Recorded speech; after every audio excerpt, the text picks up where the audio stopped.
स्वागत है आप सभी का BGIS 2023 के ग्रैंड फाइनल्स के अंदर।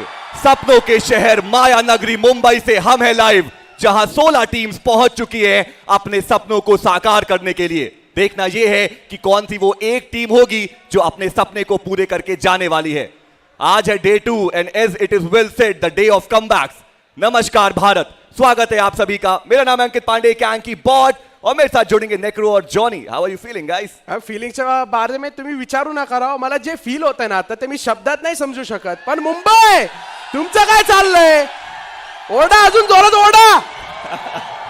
आई मीन नेक्रो ने तो क्राउड को राइल अप कर ही दिया है, बट अब देखना होगा कि टीम्स का जो एक्शन है वो कितना ज्यादा एक्साइटमेंट आज के इस डे नंबर 2 पे लेकर आता है। जी हाँ, बहुत ही ज्यादा इंपॉर्टेंट है। और कमबैक्स जिस चीज की हम बात करते हैं, कल के दिन पे टीम्स को मौका मिला कि वो इस लॉबी की गर्मी को भाप पाएं और अब उनके पास एक मौका है कि वो सारी काउंटर स्ट्रैटेजीज जो वो बना के आए हैं वो आज के दिन पे एग्जीक्यूट कर सके। एग्जैक्टली काउंटर स्ट्रैटेजी अगर बात की जाए तो काफी सारी नॉन टीम्स जो है वो अभी भी ओवरऑल स्टैंडिंग्स के बॉटम पेज पर बैठी है और वो एक बहुत बड़ा पॉइंट ऑफ कंसर्न है। स्पेशली जो टीम्स के बारे में हमने पहले भी बात की थी और एक्सपेक्ट किया था वो अभी वहीं पर बैठी हुई है। जी हाँ, और साथ ही साथ हम बात करते हैं कि ये जो हमारा ग्रैंड फाइनल है ये किस प्रकार से आगे चलने वाला है। हमने चर्चा की भी कि टोटल 18 महामुकाबले होने वाले हैं और उसके बाद जो हमारी एक टीम है जो 75 लाख रुपए भी लेके जाएगी और साथ में वो चमचमाती हुई ट्रॉफी भी। थर्सडे को हमने शुरू किया डे 1 के साथ, फ्राइडे जो कि आज है डे 2 और संडे को आएगा परिणाम। एग्जैक्टली और हर बार ग्रैंड फाइनल्स का एक ट्रेंड रहता है। एक इनिशिएशन स्टेज होता है डे 1 पे, डे नंबर 2 पे जाते हैं। जैसा आपने बताया डे ऑफ कमबैक्स कहा जाता है इसको काफी लंबे अरसे से, और फिर रहेगा संडे का दिन day number 3 the day of chaos. लेकिन उससे पहले आज के दिन कमबैक जर्नीज की नेक्रो भी बात कर रहे थे। काफी बड़ी टीम्स थी जिन्होंने अच्छा परफॉर्म तो किया, इंप्रूवमेंट देखने को मिली compare to their run in the semifinals. लेकिन अब ग्रैंड फाइनल्स, कल 6 मैचेस हो गए, आज 6 गेम्स के अंदर अगर रिकवर करके किसी तरह खुद को टॉप 4 में ले आते हैं तो वो ट्रॉफी के और करीब खुद को पा सकते हैं। मेरा अभी भी ये मानना है कि आज के दिन के अंत तक कम से कम ये डिसाइड हो जाएगा कि कौन सी टीम्स इस ट्रॉफी को नहीं लेने वाली हैं, क्योंकि अगर वो बॉटम 5 पे रहती हैं कहीं ना कहीं मुश्किलें उनके लिए बहुत ज्यादा रहेंगी कि वो फिर अब आखिरी के दिन 6 मुकाबलों में कमबैक करके जाए। देखिए, अगर आप मैथमेटिकली बात करें तो 6 मुकाबले 6 चिकन डिनर्स कुछ भी हो सकते हैं, लेकिन प्रैक्टिकली थोड़ा वो डिफिकल्ट होगा। बट अभी के लिए हम चलते हैं सीधे OR Esports की तरफ और देखेंगे कि इस टीम ने कल के दिन पे क्या घमासान मुकाबला अपना खेला है। 62 टोटल अंक वो लेके गए हैं, एक मुकाबले में निकाला चिकन डिनर जलीदा IGL के अंडर और साथ में 24 फिनिशेस। OR Esports एक परफेक्ट डेफिनेशन है स्लिपिंग अंडर द रेडार की। जब भी आप ओवरऑल स्टैंडिंग्स देखते हो, अरे OR Esports यहाँ पर कैसे आ बैठे, हमने तो पूरे का पूरे गेम में इनको ज्यादा स्क्रीन के ऊपर देखा ही नहीं है। मगर OR Esports जिस तरीके से उनका प्ले स्टाइल रिफाइन हुआ है थ्रू आउट द BGIS, जो तरीके से इन्होंने इंप्रूवमेंट दिखाई है वो बहुत ही काबिल तारीफ है। जी हाँ, अभी के लिए अगर हम बात करें तो ओवरऑल स्टैंडिंग्स में तीसरे पायदान पे OR Esports मौजूद है और वो #2 का एक कर्स जो उनके ऊपर लगा हुआ है। बट जनता को आप देखिए, मुंबई कभी भी आपको निराश करता नहीं है। हमने बात की भी कि ये सपनों की नगरी है और एक्साइटमेंट क्राउड के अंदर बहुत ज्यादा।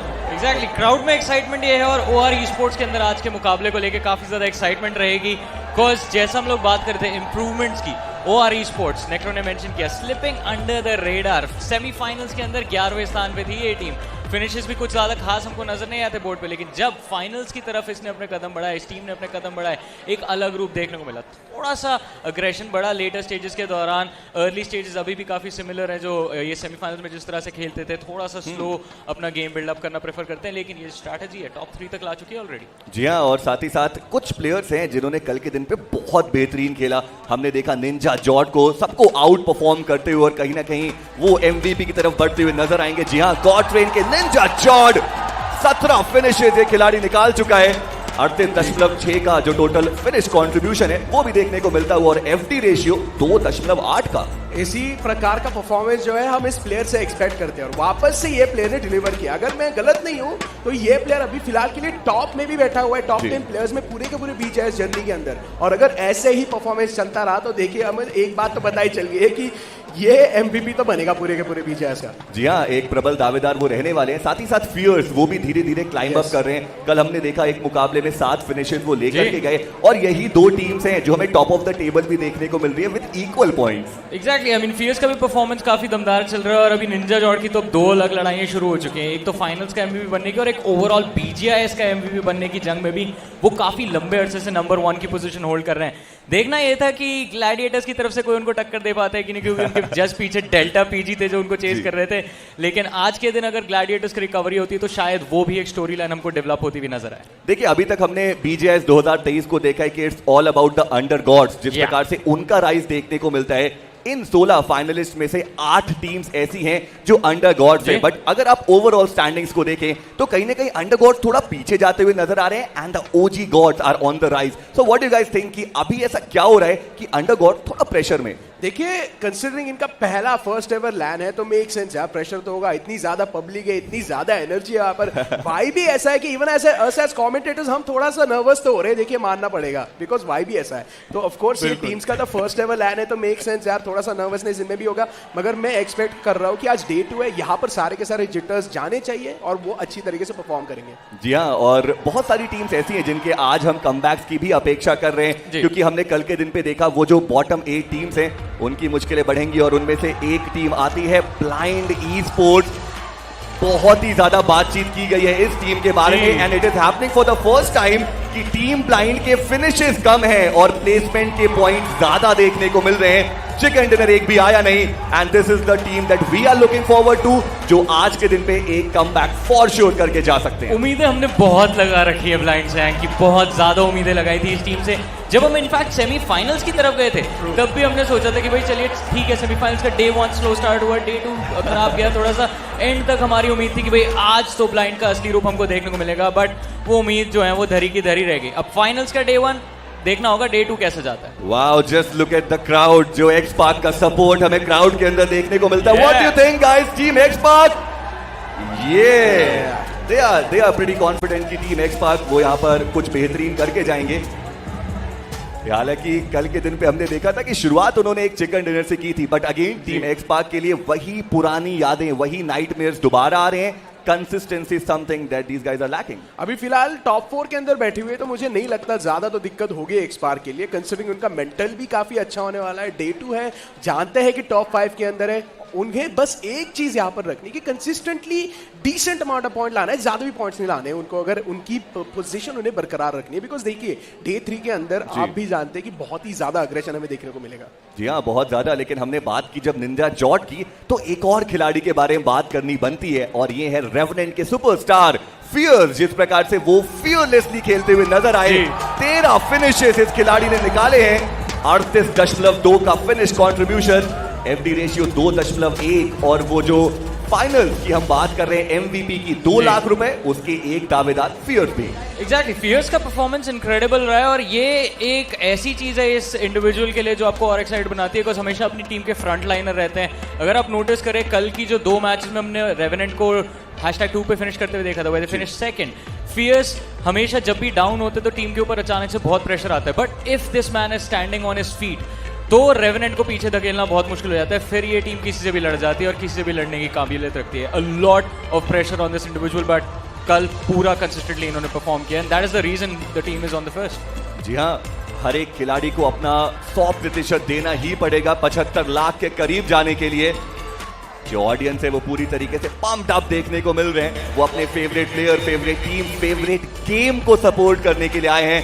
दिस इज BGMI Esports, जहां पर आप देखिए स्काउट भी वहीं पर है और साथ में हमें ग्लिचेक्स रिवॉन के रैल्स भी देखने को मिल रहे हैं। This is the whole story line, right, जहां पे अंडर गॉड्स भी है, जहां पे OG गॉड्स भी है, और देखना ये है कि जीत आखिर किसकी होगी। मेरे को ये देख के बहुत खुशी हो रही है कि हमारे जो ऑडियंस है अभी अरीना के अंदर, वो नई टीम्स को भी यहाँ पे सपोर्ट करते हुए नजर आ रहे हैं। ग्लिच रिबॉर्न एक ऐसी टीम थी जिसने सबको काफी ज्यादा प्रभावित किया था अपनी तरफ, जैसा उनका रन रहा था सेमीफाइनल्स के अंदर। हाँ, ऑडियंस का जो प्रेशर होता है भाई, जमीन कांपती है जब ऑडियंस एक्साइटेड रहती है, और उस वजह से कई बार आपको थोड़ा सा नर्वसनेस तो हो जाती है, जैसे नेक्रो ने भी पहले मेंशन किया, एंड आई थिंक एक दिन लगता है to get used to it. आज इस टीम की तरफ से भी कुछ नई चीजें एक्सपेक्ट कर सकते हैं। जी हाँ, एक्सपेक्टेशंस तो यही है कि आज के दिन पे हमने टीम ब्लाइंड की बात की, ग्लिचेक्स रिबॉर्न की बात की, नाइट आउल्स की बात की, इन सब के बारे में बात की, बट वो एक सुपरस्टिशन जो अभी तक कायम है इस टूर्नामेंट के अंदर भी, और वो ये कि सेमीफाइनल्स में जो team top of the table होती है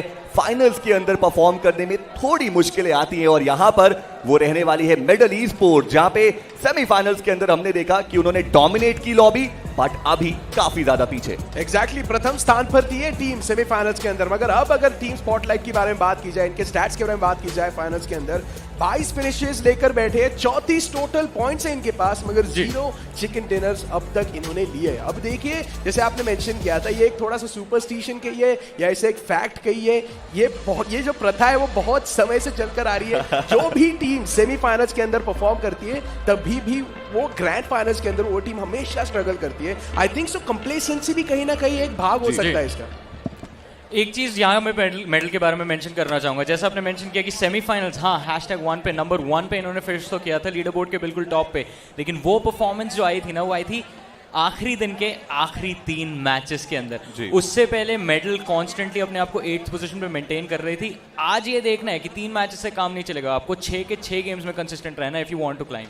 जी हाँ, और जब हम बात कर रहे हैं प्लेयर्स की, तो एक और खिलाड़ी है जिनके ऊपर बहुत सारे क्वेश्चन मार्क्स बने। हमने कल के दिन पे भी उनके बारे में बहुत चर्चाएं की थी।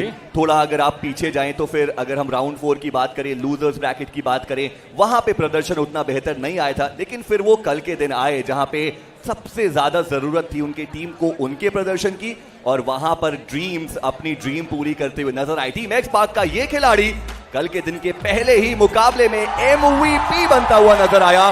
11 फिनिशेस निकाले, 34.3 का फिनिश कंट्रीब्यूशन, जो अपने आप में एक कमबैक स्टोरी बनाता है। एक्सपार्क का नाम सुनते ही क्राउड जो राइल अप हो जाता है ना, उसमें मजा आ जाता है। मगर देखिए, ड्रीम की अगर बात की जाए तो एक यंग बंदा है भाई, ऑफ कोर्स यंग ब्लड जो कहते हैं, उसका अग्रेशन ऑफ कोर्स अच्छा रहता है। एंड वंस अगेन ड्रीम्स यहाँ पर डिलीवर कर पा रहे हैं अपनी टीम के लिए कंसिस्टेंटली।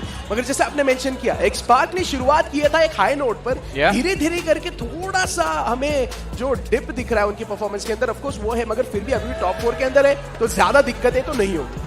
जी हाँ, और साथ ही साथ ये पोर्ट्रेट बढ़िया है, बनी है, ये स्काउट है क्या? I think so, yes, hair style से स्काउटिंग है। चलिए, ये काफी बढ़िया टैलेंट है, कीप इट हिडन, जो ज्यादा बेहतर रह सकता है। बट आप देखिए कि वो सारे स्लैंग्स जो स्काउट बोलते हैं वो सब हम देख पा रहे हैं। ये भी एक पूरी जर्नी है, बट साथ ही साथ रेवेनेंट ओपी, जी हाँ, टॉप 2 में टीम मौजूद है।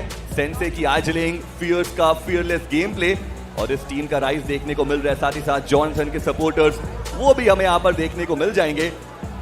अब देखना यह है कि इन 16 टीम्स में कौन सी वो टीम होगी जो सबसे ज्यादा क्लाइंब अप करेगी। बट आप लोग से मैं ये जरूर जानना चाहूंगा कि आज के दिन पे क्या कुछ हो सकता है, क्या हमें अर्ली ऑन ज्यादा फाइट देखने को मिलेंगे? बिकॉज एक तरीके से जो ज्यादा बेटर रीड है, अब वो प्लेयर्स और आईजीएल्स के पास आ चुका है। बिल्कुल, एंड आई थिंक मेरी भी एक्सपेक्टेशन यही है कि आज थोड़ा सा अर्ली अग्रेशन हमको मैचेस के अंदर नजर आएगा, बिकॉज कल के पहले गेम से एक ट्रेंड स्टार्ट हो गया था जहाँ पे टीम्स की ड्रॉप्स थोड़े बहुत हमको चेंज होते हुए नजर आए थे। ऑफ कोर्स एक्सपार्क का एक इनिशियल हमको जो जॉर्जो पोल का ड्रॉप रहता है, उससे उन्होंने अपने सेकेंडरी ड्रॉप फेरी पियर पे मूव किया। सदर्न सर्कल भी बना, उस चीज़ का काफ़ी एडवांटेज उनको हुआ था, बट वो सिर्फ एक ही गेम में ऐसी चीज़ें काम करती हैं। आपको थोड़ा सा कंसिस्टेंट लेने के लिए देखना पड़ेगा कि आसपास की जो टीम्स हैं आपके नॉर्मल ड्रॉप और सेकेंडरी ड्रॉप के, वो क्या सोच के चल रही है। तो आई थिंक पहले 2 गेम्स में ऑब्जर्वेशन होगी, second third game onwards we might see that aggression coming in. जी हाँ, चलिए अब एक बार नजर डालते हैं हम सारे चीजों के ऊपर जो सबसे ज्यादा मैटर करती है, और वो रहने वाली है ओवरऑल स्टैंडिंग्स। आइए एक बार नजर डालते हैं और देखते हैं कौन सी टीम कितना ज्यादा ऊपर। Revenant esports topping the table on first position with 83 point. एक चिकन डिनर उनके पास हमें देखने को मिलता है। दूसरे पायदान पे है द गॉड, जो आज ट्राई करेंगे रेन सुप्रीम करने का। 83 अंक उनके पास भी मौजूद। अब जनता सोचेगी कि दोनों के अंक बराबर है, फिर भी एक ऊपर एक नीचे, क्यों? क्योंकि वहां पे जो पोजीशन पॉइंट है उसको प्रायोरिटाइज किया जाता है। बट ओआर ईस्पोर्ट्स, जैसे कि आप बोल रहे थे कि वो धीरे धीरे स्लाइड इन कर जाते हैं, पता भी नहीं चलता, तीसरे पायदान पे काबिज हैं। एग्जैक्टली, आई मीन तीसरे पायदान की अगर बात की जाए, जैसे हमने बात भी की थी ओआर ईस्पोर्ट्स के बारे में, right, slipping under the radar, इन्होंने वो चीज मतलब परफेक्टली डिफाइन किया। उसके बाद हम जाएंगे बॉटम स्थान पर, वो है 8 स्पॉट फर्स्ट पेज का ओवरऑल स्टैंडिंग्स में, वो है ग्रोइंग स्ट्रॉन्ग। ये एक अकेली ऐसी टीम है जो एक अंडर गॉड है और फिलहाल के लिए फर्स्ट पेज पर बैठी हुई है। सो आई वुड से अब ग्रोइंग स्ट्रॉन्ग को डे 2 के अंदर बस कंसिस्टेंसी लानी है, once again play for the survival. जितना ज्यादा ओवरथिंक करेगी ये टीम, उतना ज्यादा बुरा होगा इनके लिए। देखिए, ग्लैडिएटर्स ईस्पोर्ट्स एक बहुत स्ट्रॉन्ग टीम, मुझे लगता है कि जो एक आवश्यकता उनको रहेगी वो चिकन डिनर की रहने वाली है। बट अब हम चलेंगे आगे, और ये दूसरा पेज वो जो अंडर गॉड्स हैं उनके लिए एक नाइटमेयर बन के आया है, क्योंकि यहाँ पर हमें बहुत सारी इनफैक्ट 6 अंडर गॉड टीम देखने को मिल जाएंगी।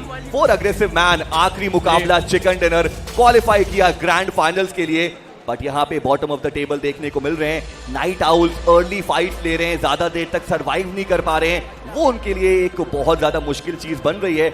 CS Esports X1 पावर हमने इस टीम को डोमिनेट करते हुए देखा है, बट कहीं ना कहीं आज वो दिन हो सकता है जहां पे वापस से वो प्रेशर हटेगा और CS Esports का राइज देखने को मिलेगा। CS Esports की कहानी काफी इंटरेस्टिंग है। कल भी हमने हमारे इंग्लिश टेस्ट पे इस बारे में बात करी थी कि जब ग्राइंड चल रहा था, ग्राइंड के फाइनल्स में टॉप 2 पे फिनिश किया था इस टीम ने, और उसके बाद जब इनकी BGIS की जर्नी स्टार्ट हुई थी तो वहां पे मोमेंटम का काफी एक फॉल ऑफ हमको देखने को मिला था। रीजन बहुत सिंपल होता है, जब आप एक पर्टिकुलर स्टेज में बहुत बढ़िया खेल लेते हो ना, तो बाकी सारी टीम्स की निगाहें आपके ऊपर होती है, हर कोई आपके बारे में पढ़ के आता है। आई थिंक CS Esports के अंदर थोड़े आज बदलाव हमको देखने पड़ेंगे रोटेशन टाइमिंग्स में, खासतौर से इनकी, वरना अगर ऐसे ही प्रिडिक्टिवली खेलते रहे तो फिर बाकी सारी टीम्स के लिए इनको टैकल करना बहुत ईजी रहेगा। जी हाँ, और इसीलिए हम कह भी रहे हैं कि आज का दिन वो बहुत ज्यादा महत्वपूर्ण रहने वाला है। ये 6 मुकाबले बहुत ही ज्यादा इंपॉर्टेंट रहेंगे। टीम्स की क्या रोटेशंस रहेंगी, क्या ड्रॉप लोकेशंस में चेंजेस आएंगे, क्योंकि कल के दिन पे भी हमने देखा था कि जब वो मीरा मार का मुकाबला था, पहले एक ड्रॉप क्लैश हुआ, रीहोस्ट हुआ मैच, और फिर वो ड्रॉप क्लैश नहीं था। यानी कि अर्ली फाइट्स को अवॉइड करने की एक कोशिश जरूर की जा रही है। देखिए, डे 1 के अंदर काफी सारी ऐसी चीजें हुई जो हमने एक्सपेक्ट नहीं की थी, और उसकी वजह से जो टीम्स अभी फिलहाल के लिए बॉटम पर बैठी हुई ना, उनके साथ भी सेम चीज हुआ था। वो एक सरप्राइज हुए थे, एस्टॉनिश्ड हुए थे। मगर अब हमें एक बात तो पता है कि डे 2 है, इसका मतलब कल जो भी हो चुका है वो अब रिसर्च करके ही आए होंगे। जी हाँ, बिल्कुल रिसर्च करके आए होंगे और कुछ बेहतर काउंटर स्ट्रैटेजी जरूर देखने को मिल सकती हैं। बट अभी के लिए हम एक बार नजर डालते हैं टॉप 5 जो हमारे पूरे इस ग्रैंड फाइनल्स के खिलाड़ी चल रहे हैं, और वहां पे हमें देखने को मिल जाएंगे निंजा जॉर्ड, और ये top 5 players of whole BGIS देखने को मिल रहा है, जहां पे राउंड 3, राउंड 4, सेमीफाइनल्स और ग्रैंड फाइनल्स के जो अंक हैं वो काउंट होंगे। और निंजा जॉर्ड तो बहुत ज्यादा आगे ऑलरेडी निकल चुके हैं। डेल्टा PG अभी भी थोड़ा पीछे, सारंग वो भी पीछे होते जा रहे हैं, बट रॉनी और नकुल आज का दिन इस फहरिस्त के लिए भी बहुत जरूरी। एग्जैक्टली, आई मीन इन दोनों प्लेयर्स के लिए खुद को इंडिविजुअली ऊपर लेकर आना काफी इंपॉर्टेंट है। लेकिन आप ये देखिए, रॉनी और नकुल दोनों के दोनों ब्लाइंड के प्लेयर्स यहाँ पे हैं, और एक बात साफ है, हम सबको पता है ब्लाइंड का फायर पावर कितना ज्यादा वेल नोन है अमंग्स द कम्युनिटी। फैंस भी काफी अच्छे से वाकिफ है ब्लाइंड के बारे में।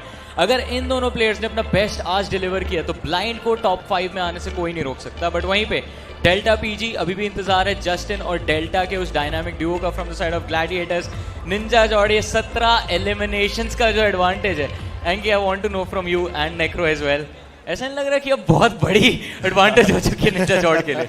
देखिए, आप टीम ग्लैडिएटर्स को हल्के में नहीं आंक सकते। हम सबको पता है कि कितनी स्ट्रांग वो लाइनअप है, और साथ ही साथ IGL साहब जो है उनका एक रिकॉर्ड रहा है कि ऑफिशियल इवेंट्स के अंदर बहुत ज्यादा बेहतर वो खेलते हैं और अपनी टीम को हमेशा ऊपर लेकर के आते हैं। तो देखना ये है कि क्या आज के दिन पे वापस से वो राइज आने वाला है। बट आप ये भी देखिए ना कि पॉइंट्स में डिफरेंस ज्यादा नहीं है, अभी भी एक बड़ा मुकाबला हमने इन टीम्स को देखा है। एक मुकाबले से 35 अंक तक लेकर के जाने के लिए काबिलियत सारी टीम्स में है, लेकिन क्या वो उस मुकाबले को आज लेकर के आ पाएंगे?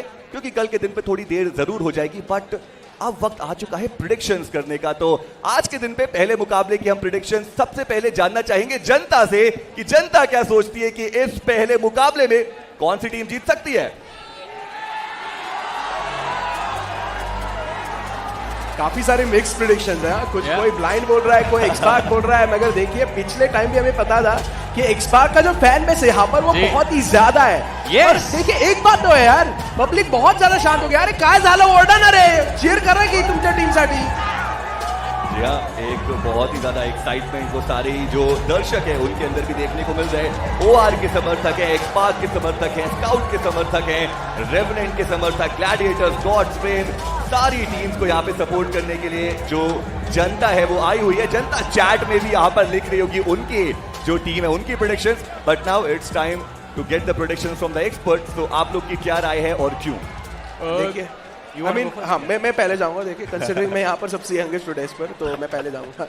मैं बोलूंगा आई वुड से कि ब्लाइंड ई स्पोर्ट्स कंसिडरिंग अब तक बहुत ज्यादा स्ट्रगल आया है उनकी तरफ से डे वन पर. जैसे मैंने मेंशन किया, डे वन के अंदर काफी सारी चीजों में बदलाव हमें नजर आया था. तो चांसेस है डे टू के अंदर ब्लाइंड ई स्पोर्ट्स इतना ज्यादा रिसर्च करके आया कि अब उन्हें पता है कि पहले गेम में क्या होगा, दूसरे गेम में क्या होगा, वो एक्सपेक्ट करती जाएगी और उसी तरीके से अडेप्टेबिलिटी भी उनकी तरफ से देखेगी. एक बात तो है, ब्लाइंड ई स्पोर्ट्स अडेप्ट करने में बहुत ही ज्यादा अच्छी है. बिल्कुल. आई मीन और उनकी अडेप्टेशन टेक्निक्स दो होती हैं जो हमने यूजुअली देखे. कल एक मैच के अंदर हमने देखा था काफी स्लो रोटेशंस उनकी तरफ से नजर आई थी और उस गेम के अंदर परफॉर्मेंस भी डिसेंट हमको डिलीवर करते हुए नजर आई. दूसरी ब्लाइंड की एक सिंपल टैक्टिक है, सबको खत्म करो और गेम अपने आप हमारे हाथ में आ जाएगा.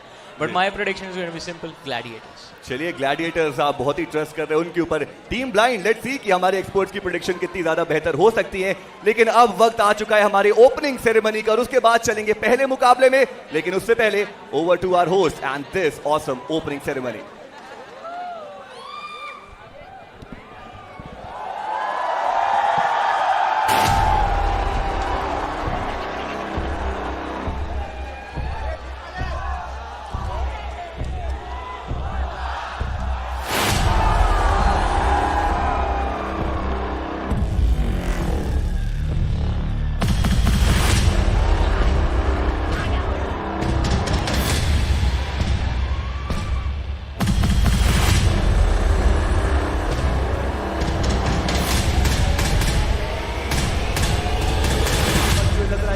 स्पॉट जरूर किया, but he goes down as well. अब बात एक खिलाड़ी ड्रॉप इन आईपीएल करेंगे डाउन करा था head the pass one down. अब एक 1v2 की फाइट हो सकती है. अक्षर को लक्षण का ही वो प्लेनबुक के बाहर खिलाड़ी समाप्त हो गया. एक आखिरी खिलाड़ी देखना ये कि क्या वो समाप्त होंगे. जी हाँ, Jonathan.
Amchi Mumbai! Make some noise! Good afternoon, Mumbai. I'm Xerxes and I welcome you to day 2 of the final battle of Battlegrounds Mobile India Series. Are you ready? Let's go! We've had a very exciting day 1, jahan pe the 16 teams that made it from the 650,000 registrations are battling it out for the prize pool of 2 crore rupees and the ultimate chicken dinner, this beautiful trophy. Do you love this trophy? Who do you want? Which team do you think is going to pick this up? Are the undergods going to rise up to the occasion, or are the pros going to stay at the top? Are you excited to find out? Okay, 6 matches down. We've had Revenant and God's Reign killing it at the top. The other teams are also sitting there. We are waiting to see our favorite teams rise to the top. But before we get started, are you ready to meet the team that's at the top of the table? Then let's call up on stage Team Revenant.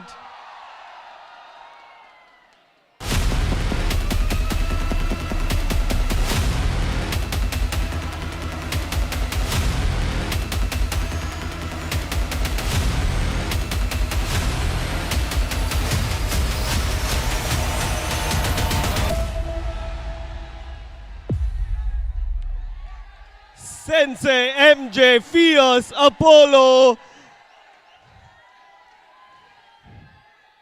Boys take the front.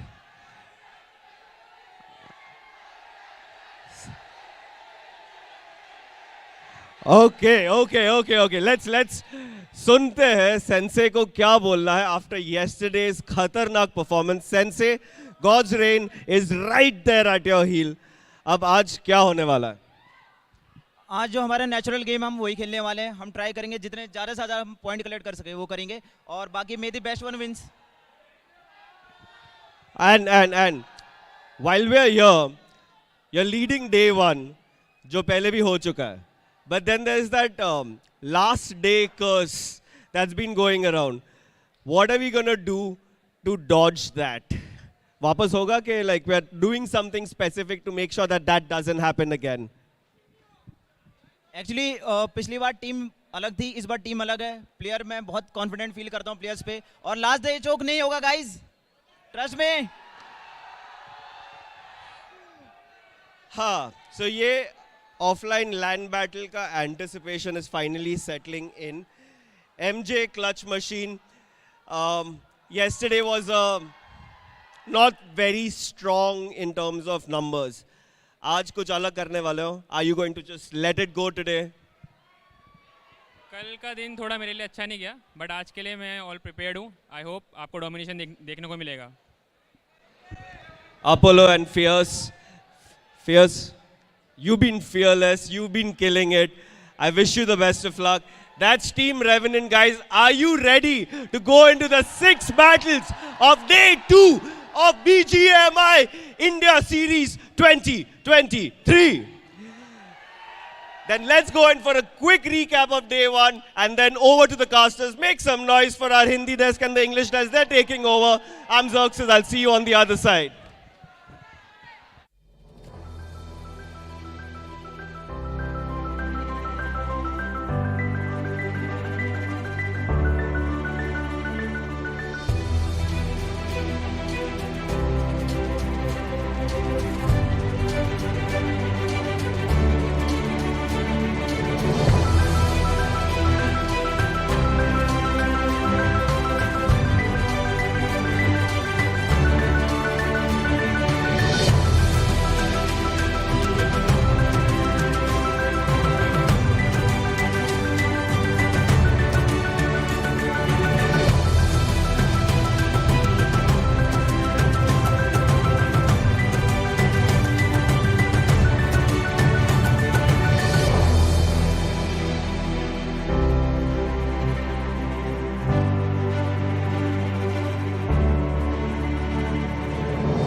It was an exciting state of affairs yesterday on day number 1 of the Grand Finals, but ladies and gentlemen, today is when we expect a lot of comebacks to happen. Welcome to day number 2 of the Grand Finals of BGIS 2023. My name is Super Johnny. Joining me on the panel today are going to be Icy Baby and Necro. We had an exciting set of 6 matches yesterday, and today what are your expectations from this team, Necro? I mean, look, speak about expectations. A lot of the teams I had expectations from yesterday were not able to perform, especially Blind Esports and Gladiator Esports. They have to be a part of this conversation. And speaking about Blind Esports, we had a little bit of chatter with these guys in the backlines, and they said today the comeback day is on the way. Well, Gladiator is going to be something that they are going to be focusing on as well. They are still in the top of the pack, somewhere in the 3rd position. So we are going to be expecting some of a shake-up, especially in day 2, because of the fact of the huge lead that both Revenant and God's Reign is currently happening here. Sorry, let me correct myself. Gladiator actually in 7th place with 46 points. So in terms of 46 points here, he is going to try to match out with God's Reign, who is about 83 points. So they need to catch up.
Today is pretty much a do or die situation for them. So that means they are going to be expecting to shake things up to try and gather points or potentially stop the top dogs from actually leading ahead or trying to lead apart. In particular, we might see a little bit shake up from these two particular teams, and that is pretty much.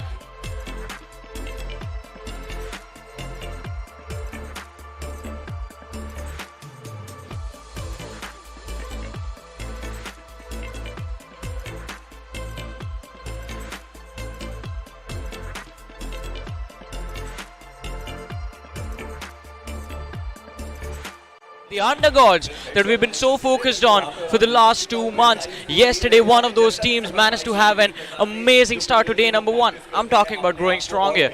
Up until the first 3 games, we saw this team in the top 5, but by the end of the day, they were sitting on that 8th position. What are your thoughts on them? I mean, look, Growing Strong is the only team that is currently in the first half of the board, and that is also the new teams inside the entire competition so far. They lack confidence. They lack all the experience that the other teams have, and despite they're still able to keep themselves on the 7th spot. But as you also mentioned, they were able to perform in the first 3 games. The consistency dropped down, and that's a big issue. I hope Growing Strong now they realize they need to play for the survival, and consistency is the key to win. You know, to be honest, when we talk about Growing Strong, we don't really have a lot of information about them, right? And the reason why they're called the underdogs for a reason, they have been very, very consistent in the middle pack. We don't see a lot of information on how they rotate here, a little bit mistakes here. And that's the difficult part about it is, right? Because you're so quiet, you don't know when.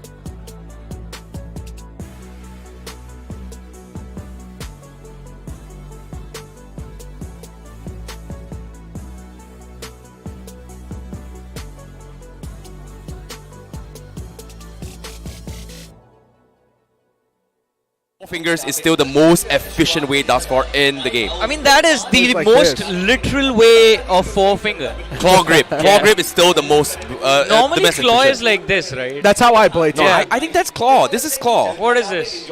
The normal way to Four-finger play. claw. Normal way, it's What do you call that? firm ham grip, I guess. You know, I don't know, crab grip or something, but for my no claw is like because it curves up, it has this hook. Or is that hook grip? I don't know, man. Whatever it is, it's very impressive. That's and- why they're Whatever it the is. pros, right? Yeah. We're here, we know our things as a caster. That's all we do. We give you all the information to kind of get the ins and outs on what the teams are. So that's exactly what our specialty is here for. So, I don't know. Johnny, what do you think about Big Brothers? Because, to be honest, Big Brothers has had a little bit of a underwhelming performance yesterday. And a lot of the teams, to be honest, they were worried about Big Brothers. I'll be honest, you say a little bit, I'll say extremely underwhelming performance in the semi-finals. Because Big Brothers was on fire throughout the entire journey in the BGIS.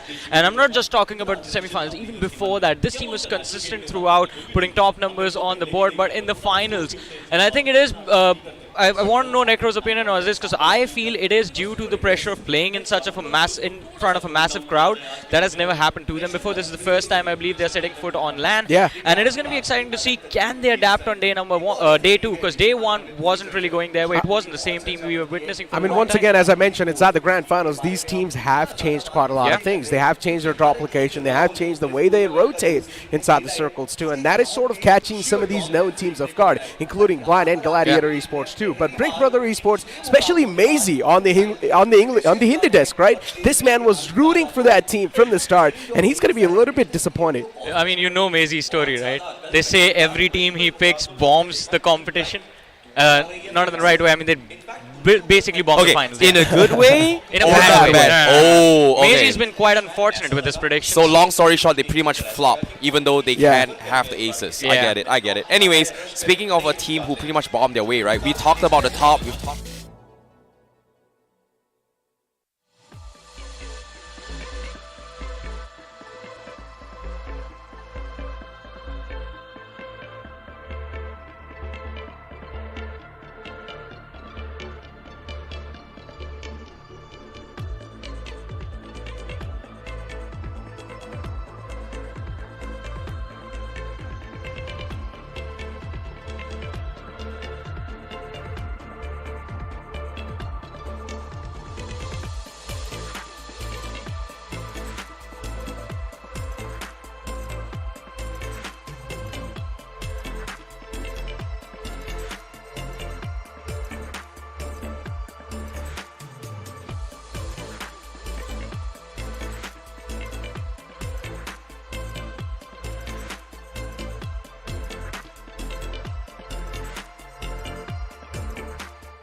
the time, whenever they look at the trophy, one thing they get reminded of is that it's everyone's dream to play over here on that stage and represent themselves. You know, to be honest, this has been an interesting Grand Finals. We've seen the ups and downs in day number 1. This is the BGIS Grand Finals in Mumbai, where the city of dreams reside. And guess what? This is where dreams can become reality. Now we're in day 2. We're almost to the end game. And one of these teams, potential stars, is going to be born as a renowned legend by the end of the series. Moments away, we are about to start game number 2, and things are going to get very, very heated.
In the games that these lads are going to be underperforming, and as you mentioned, God's Reign and Revenant. But ladies and gentlemen, game number 1 of the day is all set to begin in just a few moments, and I just have a few simple questions for you guys, just one in fact. Are you guys ready for the action? The wonderful people watching us online, do make sure you're cheering for your team, supporting for your teams in the chat as well. But in the meantime, as I see you were mentioning about Team X, wait, are you getting word? Yeah, okay, I'm getting word here. In the crowd, I see a lot of comments regarding TWM Gaming. To be honest, it's weird because we didn't really talk too much about TWM Gaming yesterday. And now that I think about it, what happened to them? They just phased out, that's all I can say. Yeah. Slow, they just phased out. The same thing that's happening to them as well. And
Up just a pistol. He tried his best though to get at least a couple of damage in, but still it's next to impossible. But man gets his hands on the DBS, and this is where Night Owls, it's better if they run away from this spot, and that's what they do.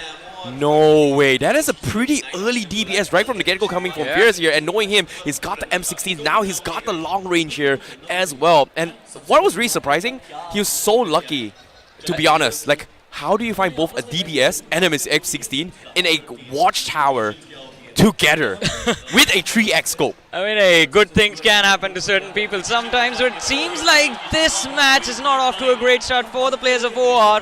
Blind Esports finding the opening for themselves. Well, I guess all that good talk now is going to come to an end, huh? Yeah. OR Esports off to a bad start, at least inside the first game of the day. Max been taken out of the game. This is going to be a big shocker for them. Also, one more interesting thing we noticed was the fact that, alright, two interesting things, and I want to know your inputs on this, since you have a lot of experience and you were talking to a lot of teams today. Night Owls, now they have to make a journey all the way from that farm Milta position to that northern Georgia Pole City. That's a long journey. They don't have that early loot to work with. If they get clashed or their rotation is challenged, they're going to be in trouble. And also, there are already two teams present in that Georgia Pole area.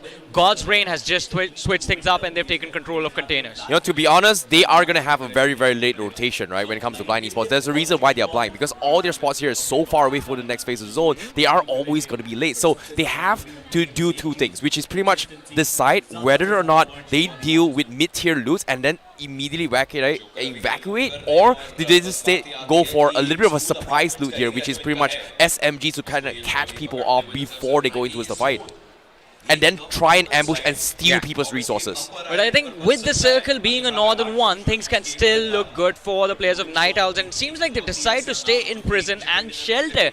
And this is what we are seeing from them for the first time. It can be a position from where they can actually convert the game, but again, taking control of that northern part of the map, the Stalber Hill, the hills just south of Severny, and shooting range as well, can be a priority for a lot of these teams now. You know, speaking of priority, I feel bad for Gladiator, because their gatekeepers in their rotation path is going to be Metal Esports as well as Team Xbox, and considering how far this is, they have one of the worst possible scenarios to actually rotate, because they have two options. One, they might be gate PK'd by Revenant, Metal, and Team Xbox. These are 4 teams in the top 5 position, and it's really, really scary. Exactly. Speaking about Gladiator Esports, though, as you brought up that point, right now, as you mentioned, there's a chance they can be gatekept, but this is where Gladiator Esports uses their brain, and they just try to go for late game rotation. They let the blue zone settle in, and that's when they start to move in, because they know who's going to sit back in the blue and try to hold them off. They always expect someone to block their military bridge, because Gladiator, they have been so set in their ways that no matter what happens,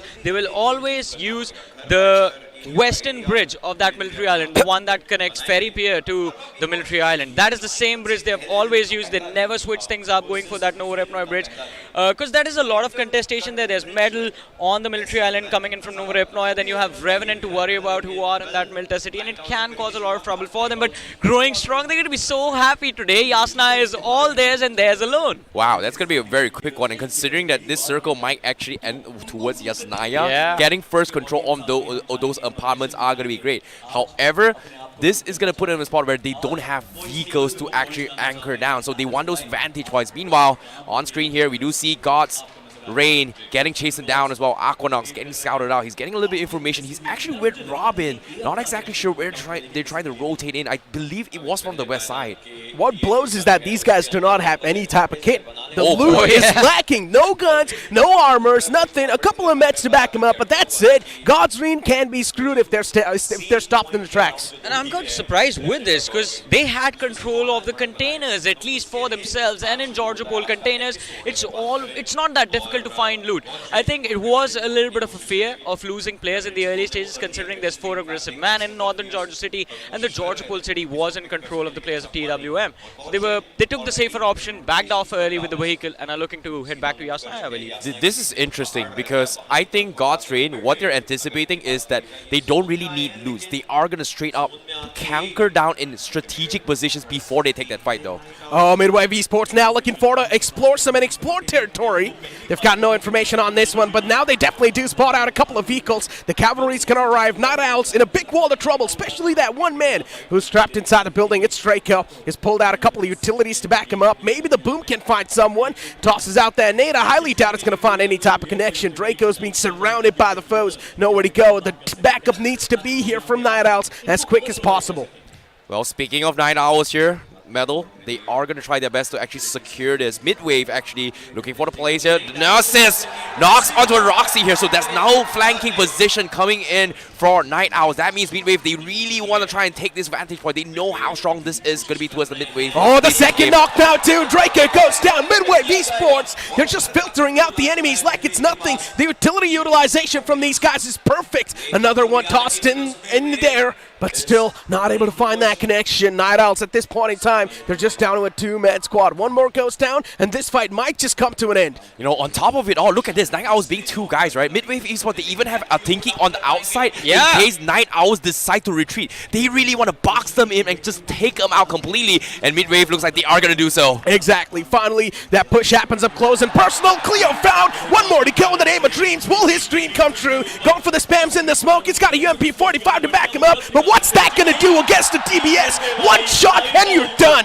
What a brilliant way to end things, or in fact start things off for the side of Midwave. They were holding such a strong momentum yesterday, which was shut down at the end of the day, but it feels like Midwave is back to their old winning ways. A clean squad wipe coming in from this team, not even a single player knocked.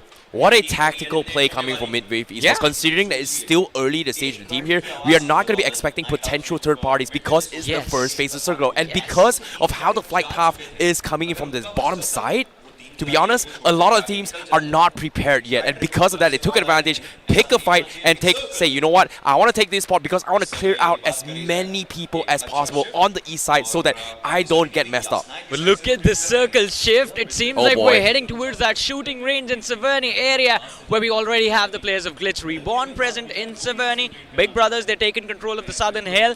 And then we have, well, quite a lot of teams closing in from that southeastern edge of the circle. Well, speaking of tanking the circles here, Gladiator Esports, they are retreating from the military base. So that means they are going to be tanking from the zone. You talked about this, West Point entry, but this is zone 2. So it's still very manageable in terms of damage take, but pay attention to the utilities right now. 1 first aid, 1 med kit, as well as 1 energy drink from Destro. He's not going to be able to have a lot of loots. But, of course, that aside here, they are late. Let's talk about this replay highlight fight.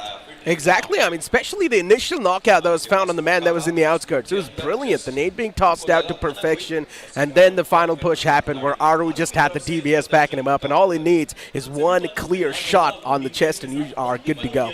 Yep, speaking of which here, they still have some mats. They managed to make it towards zone for Gladiator, but Blind Esports, this time, they're switching up the strategy. No more looking for blind spots. They are going to hunker down and start to gather information. They've got Ron on top of the roof. They're stalking their opponents across. They see where OR is, but at the same time, there's also another team that is looking at them. There's 3 teams just staring each other, stalking each other. Yeah, exactly. Third party now looking forward to joining the fray, but still that team, it doesn't seem like they're too confident enough to actually make that chase. They are the observers right now. They just want to see what happens. And let's not forget, Blind already has an advantage against OR Esports if they decide to fight, considering Blind did get the opening pick. But now, here's the second Admino dropping to the floor. The youngest player from OR has fallen.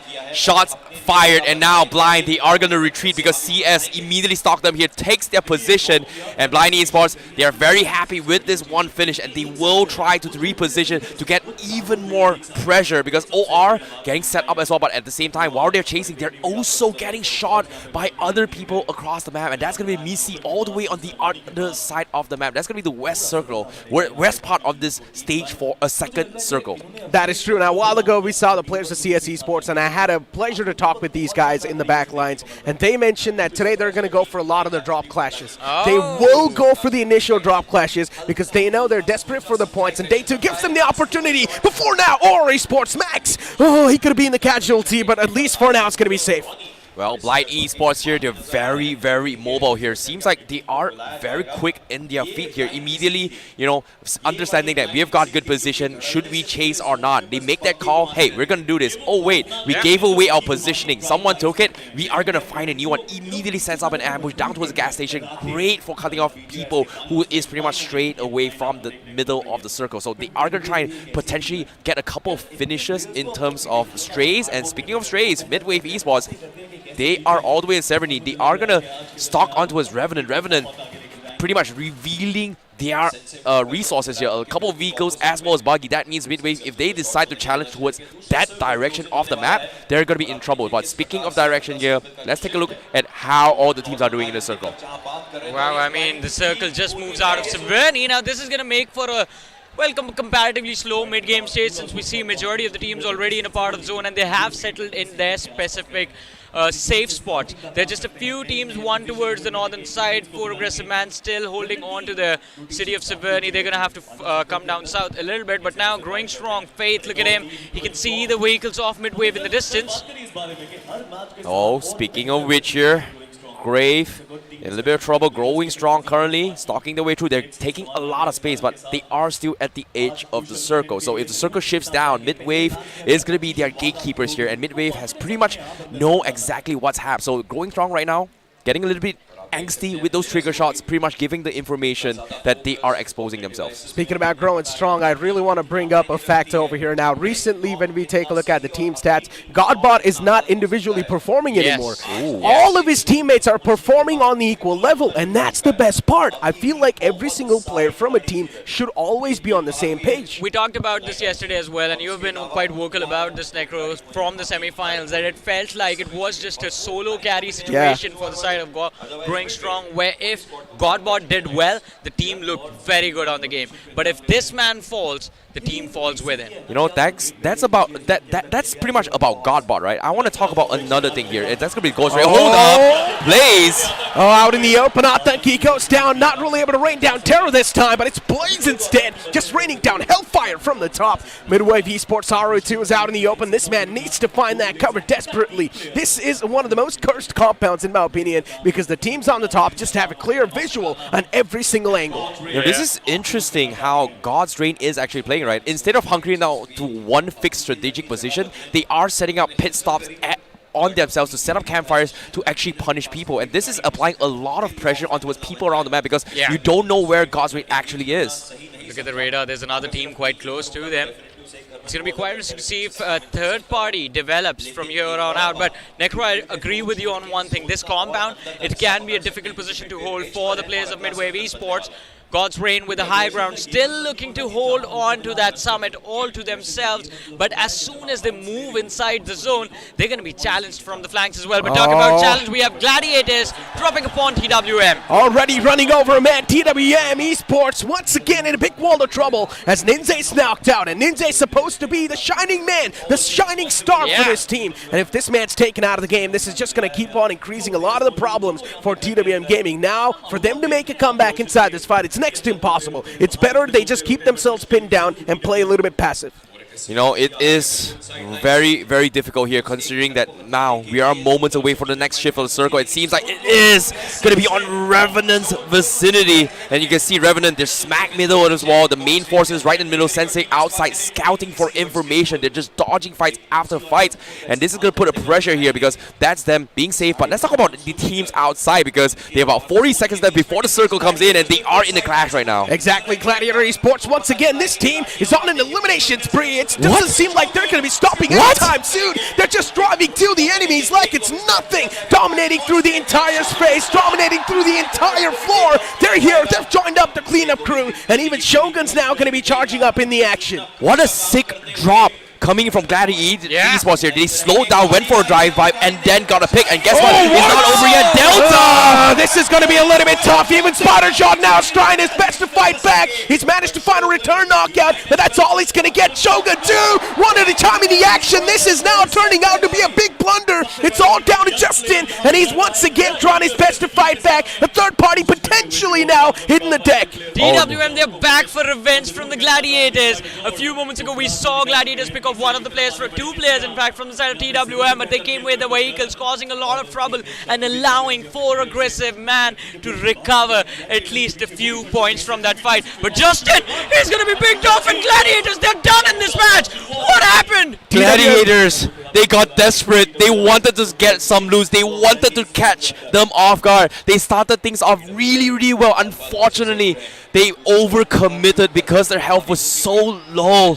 And they got heavily punished for it here. However, speaking of this as well, let's talk about the north side here, because right now, God's Reign, they haven't exactly settled down. Ralph! Beautiful shot. Blaze getting completely shut down. The top dogs getting completely bullied out in the first map in day number 2. Ralph knocked out and finished from the game, but still, the players at Glitch X Reborn, they've got all the players alive. Looking forward to find that breaching point, that entry point inside the circle. It's going to be tough considering it will be out in the open. And as of now, Chris, Glitch X Reborn out in the open. You talked about this as well, but the circle slowly edging away as well. They haven't really found themselves and gathered enough information on what they want to do. But it seems like they do scout out. God's Reign has pretty much smoked up. Pretty much means that they are going to be pretty blind. So they take this opportunity to re-rotate, and they are going to push forward. Equinox pinned inside the shack, and yeah, he's got too many folks to deal with, and he gets knocked down eventually. Man was suffocated to his death, but from the back lines now, it's going to be another team knocking on the doors. The players of Metal Esports, they want a bit of a piece of this pie, and they're here to claim this elimination point.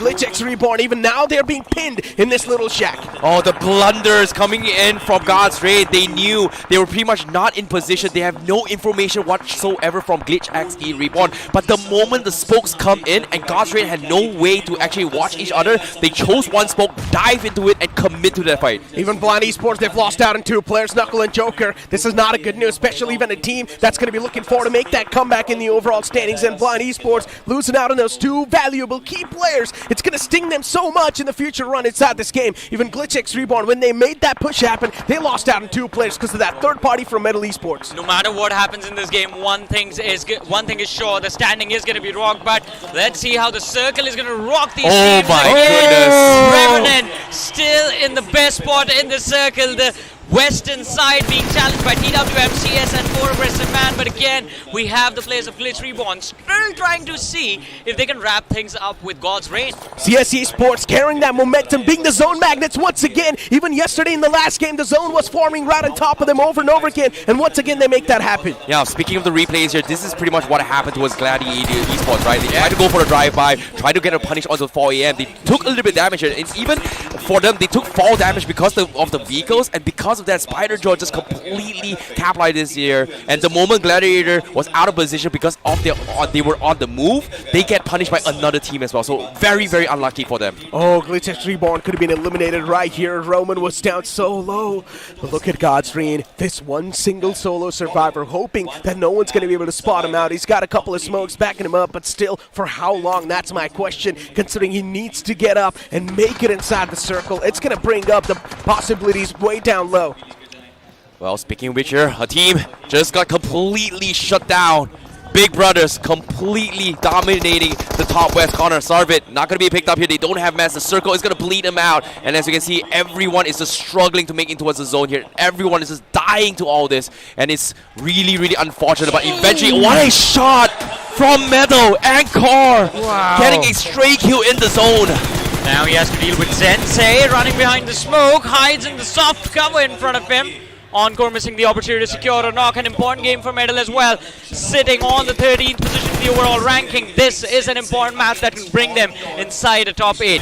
Exactly, Metal Esports, they've got one more team to worry about. The entirety of Revenant is right on top of them. Considering Revenant Esports, they're in the much more better and the prime spot. For Metal Esports, it's going to be an uphill battle. But even Revenant Esports, they've got their own troubles to deal with. Sensei, soon enough, is going to be claimed and tamed by the players of Metal Esports, and that's what exactly happens. Now Revenant Esports is down to a 3-man squad.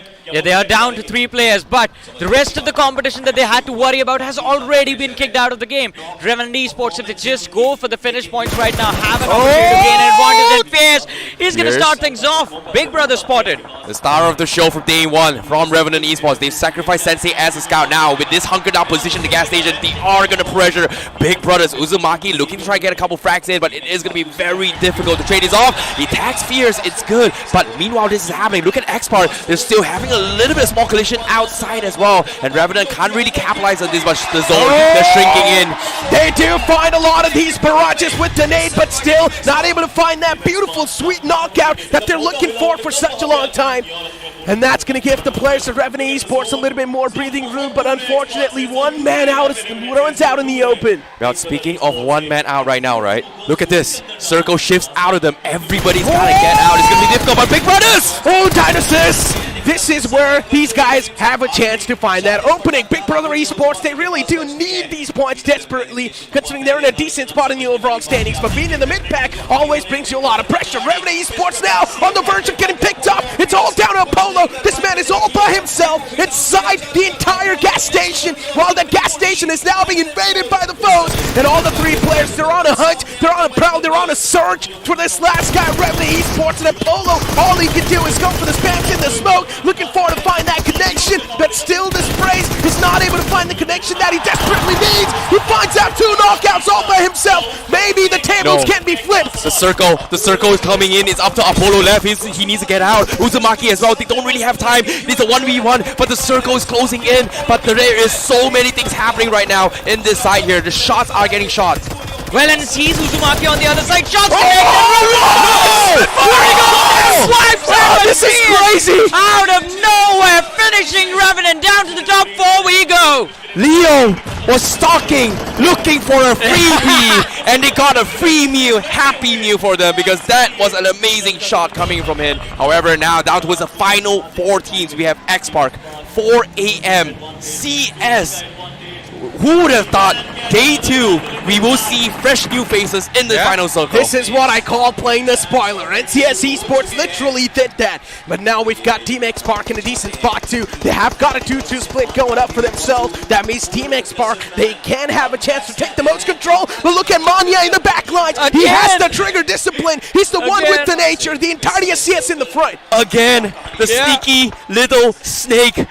B1 with the bush. His back pretty much exposed, but he sees everyone. Oh my god. Oh, Manya, he has the striking advantage. Leo YT is just jumping in the front, and Leo somewhere down line, he has a little bit of feeling that there might just be someone in the back, but Team Xpark now, they decide to invade CS Esports, and that CS Esports, even they've got their own troubles to deal with. Dreams knocked out. Even Ranadi from CS Esports is going to be the return knockout. Team Xpark once again looking forward to get a fantastic start rolling in off the bat. However, next shift of zone is going to be here as well, and Xpark, they're taking so much control. They really want to pick a fight against CS because there is still time. But with the zone shrinking in, the teams on the south here is going to try and third party this and try to get the #1 spot, and that's going to be the chicken dinner here. Top 4 left, 4 AM, just chilling outside, which is kind of surprising. Exactly, but there's a reason behind it. We were talking about comebacks and 4 aggressive man on that 16th spot in the leaderboard, but this game can help them bring themselves just a little bit up, and hopefully by the end of the day they find themselves in the top 8. Let's see. As you mentioned, keeping the heads down, but CS on the move. Oh, CS, they might find somebody else, and they might actually look towards what's happening here. They see a smoke, but they don't exactly stalk them out. But Manya, 24 seconds, like he sees everything. Oh my god. Oh my god. He's got such a big striking advantage in this moment. CS Esports, the entirety in the front. He pulls out an aid. There's a chance he can find a 3-piece right here. The nade being tossed to perfection, but no, the initial one misses. He's got another one cooking up in his hands. The second one tossed in as well. Maybe CS Esports can go down, and that's what happens. Ranadeep hits the deck, he hits the floor. Now Leo YT in the back line's going for the resurrection. Another nade tossed in. It's just chipping out a lot of damage. They still don't know he's there. The circle's closing in, and CS has no clue what hit them. Another nade! That was an incredible nade from him. Ranadeep gets confirmed. Another nade. Even PPC goes down. CS Esports, the entirety of that team is getting picked apart. They're getting dismantled by these utilities. One more utility tossed in. It's going to be the Molotov. Now the floor's low while Leo YT's catching so much damage. He's catching so much hurt, and he's still got one player to get back up on his feet. Now, speaking of which here, Manya, he finally reviews himself. CS trying to go for regroup, but the finish is there. It's up to Liu YT! Finally! They punish the sneaky little snake, the spoil sport of this game, and Liu YT, the experienced veteran for the team, down towards the last man, has no choice but to go for a 2v1v3 situation in this final zone of day one. What a grand finals, boys. Top 3 teams alive, ladies and gentlemen, from which one of them is also 4 aggressive men. Speak about Karma hitting at CS Esports. They got hit hard by the Karma. They spoiled one team's game, and then Manya came in from the back and he spoiled the entire team's game. And for now, we've got Team X-Spark in the best and the prime spot. All the 4 players alive. No one's going to be stopping them from claiming this chicken dinner. And even that nade's being tossed to perfection. Karun goes down. Now it's all down to Spider Chop from the side of 4AM. One more man to deal with. One more thorn in the front. And as soon as that man gets eliminated, it's done. And now X-Spark in a winning position, just the last man to pick off. It's going to be nice! now. And a deja vu from the first game yesterday, even on day number 2. X-Spark walking away with an incredible winner chicken dinner. The crowd absolutely bonkers. Celebrations around the dome for X-Spark. They have done the impossible. And guess what? Getting the chicken dinner to set the tempo to make a statement here for the grand finals. What a game coming in from X-Spark. It seems like the opening Wranglers are quite lucky for them. Game number 1 yesterday, a brilliant win. Game number 1 today, day number 2, a brilliant win from X-Spark. And they have kept their numbers intact till the very end. Pukar, I have to say, not enough of the spotlight has been dropped on this man. He has been an incredible IGL for the team. Sarang as well, waving to the crowd, waving to his fans who've been supporting them throughout. Team X-Spark, I mean, look at all the players. They're having smiles on their face. Also a little bit of discussion how the game actually went for them. But only one thing can be said over here. Team X-Spark, the final few decisions that they made, that was perfect. Especially that tactical 2-2 split. It was so nice. Yeah, I agree. But speaking of tactical splits here, of course, we're singing praises on towards X-Spark. Now, with the teams that we were talking about that had a very, very poor performance during day number 1, Blind Esports as well as Big Brothers, they did really, really well this game. Who would have thought they stand out? But there's one particular team I really want to talk about as well. That is pretty much the team who was in the bottom placement yesterday, 4AM. Making it towards a top 3 finish, well done. Because in order for them to actually qualify into the top spot, today is the day they need to make something happen. And guess what? They have gotten themselves a lot of points in this game. I'm curious to see how many points is that, because top 3 finish is pretty good, but I'm not sure, placement, but I'm not sure about how many finishes. But nevertheless, Johnny, I know you have something to say about this. Yeah, I was just going to say, we're going to move on and have a look at the highlights, because we have to relive the moments of this match and of course see what the players' reactions were while they were in the heat of the moment during the game as well. One more thing I would like to mention, as you were talking about 4 aggressive man, Ice, was the fact that this game was theirs from the start. They land towards that northern Georgia Pool city. They rotated super early to the city of Severny, and then they moved down south just a smidge, enough to keep them away from the fights, but still in the circle and in the safe zone. You know what's really interesting?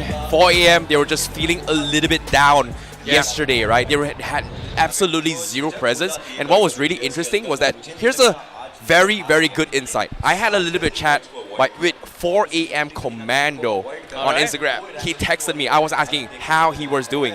He told me that the team's a little bit shaken here. They're not used to the heat. They're not used to the, I would say, the pressure on all this that's happening on screen here, the production, the fans, the screaming, the setup, they were just feeling very, very overwhelmed, and that's why they were extremely nervous. And my words of wisdom to them today was literally, hey man, it doesn't matter. Today, all you gotta do is just make it top 8, qualify the top 8, and that's good enough for you. That's your target, because yesterday, messed up, it's okay. Reset today. Game 1, well done. To a good job towards 4AM. Exactly. I completely agree with that as well. I mean, it's about having realistic expectations every single day. Exactly, but speaking about having realistic expectations, right, this is what we expected from the teams. It's considering day 2, as I said, teams are going to be much more prepared, they're going to be much more better, they know how games are going to be played in the future, and once again, that's what the same thing we saw. But one team, it's a known team that we're still not able to perform, and we had a lot of expectations from Gladiator Esports getting demolished in that fight. Well, Gladiators, you know, we know things are going to get shaken up today, right? Yeah. guess what? Gladiators was the victim in this case. They were the bulliers of the semifinals. They were the bulliers of day one. Today, guess what? What's it like being bullied now? Yeah, and I mean, they were, as you mentioned, they were bullying other teams during the early stages of the tournament, and yesterday, even during the initial matches, just a little bit. But now, things have changed. We saw Gladiators start the day off on that 7th position, and after the early exit in this game, I wonder if they will even be in the top 8 with how the teams have performed. But Necro, I have a different question for you. You've been rooting for Blind Esports since yesterday. Yeah. And with the switch of playstyle that Blind has brought to the table, where it's just Manya surviving, destroying teams all alone, are you happy with this performance? Look, genuinely, I would say I'm not really happy, considering just the one last man alive from that team, a team that's supposed to dominate the entire competition, a team that's supposed to manhandle all these 16 teams, is now playing for the survival. They're going for the scraps. This is a little bit concerning for me. You know, not gonna lie, Manya is got one of the biggest brain players here, and I'm curious to see what they have to say because, to be honest, Manya, he tried his best to secure points for the team, right? Yeah. If his team's not doing good, I'll try my best to get as many points as possible because this entire journey is a marathon. Exactly, but for how long can you rely on individual performances? It seems like we have something happening on the stage. We're going to head on there, ladies and gentlemen. An exciting match one, but मेरे साथ एक और भी exciting person है. I have KK from God's Reign with me. Hi KK. Hi. Buddy, I really want to know कि God's Reign का जो consistency रहा है कल के दिन. अब आज we are off to a slightly shaky start, but what can we expect coming ahead? So आज फर्स्ट मैच था, अर्ली एलिमिनेशन हुआ हमारी टीम का, बट ठीक है, कल का ओवरऑल जो ऐसा भी गया था अच्छा था काफ़ी, बट हम यही एक्सपेक्ट कर रहे हैं कि आज भी हम कल के स्कोर्स को ना मैटर करते हुए आज एक न्यू फ्रेश स्टार्ट करें. तो फर्स्ट मैच कुछ मिस्टेक्स हुई जिसकी वजह से अच्छा मैच नहीं गया, बट आगे एक्सपेक्ट कर रहे हैं कि बाकी मैचेस अच्छे जाएं. And God's Reign काफ़ी consistently रही है as a team throughout BGMI. और अब आगे प्लान क्या है? What can we expect to see more coming from the team in the future?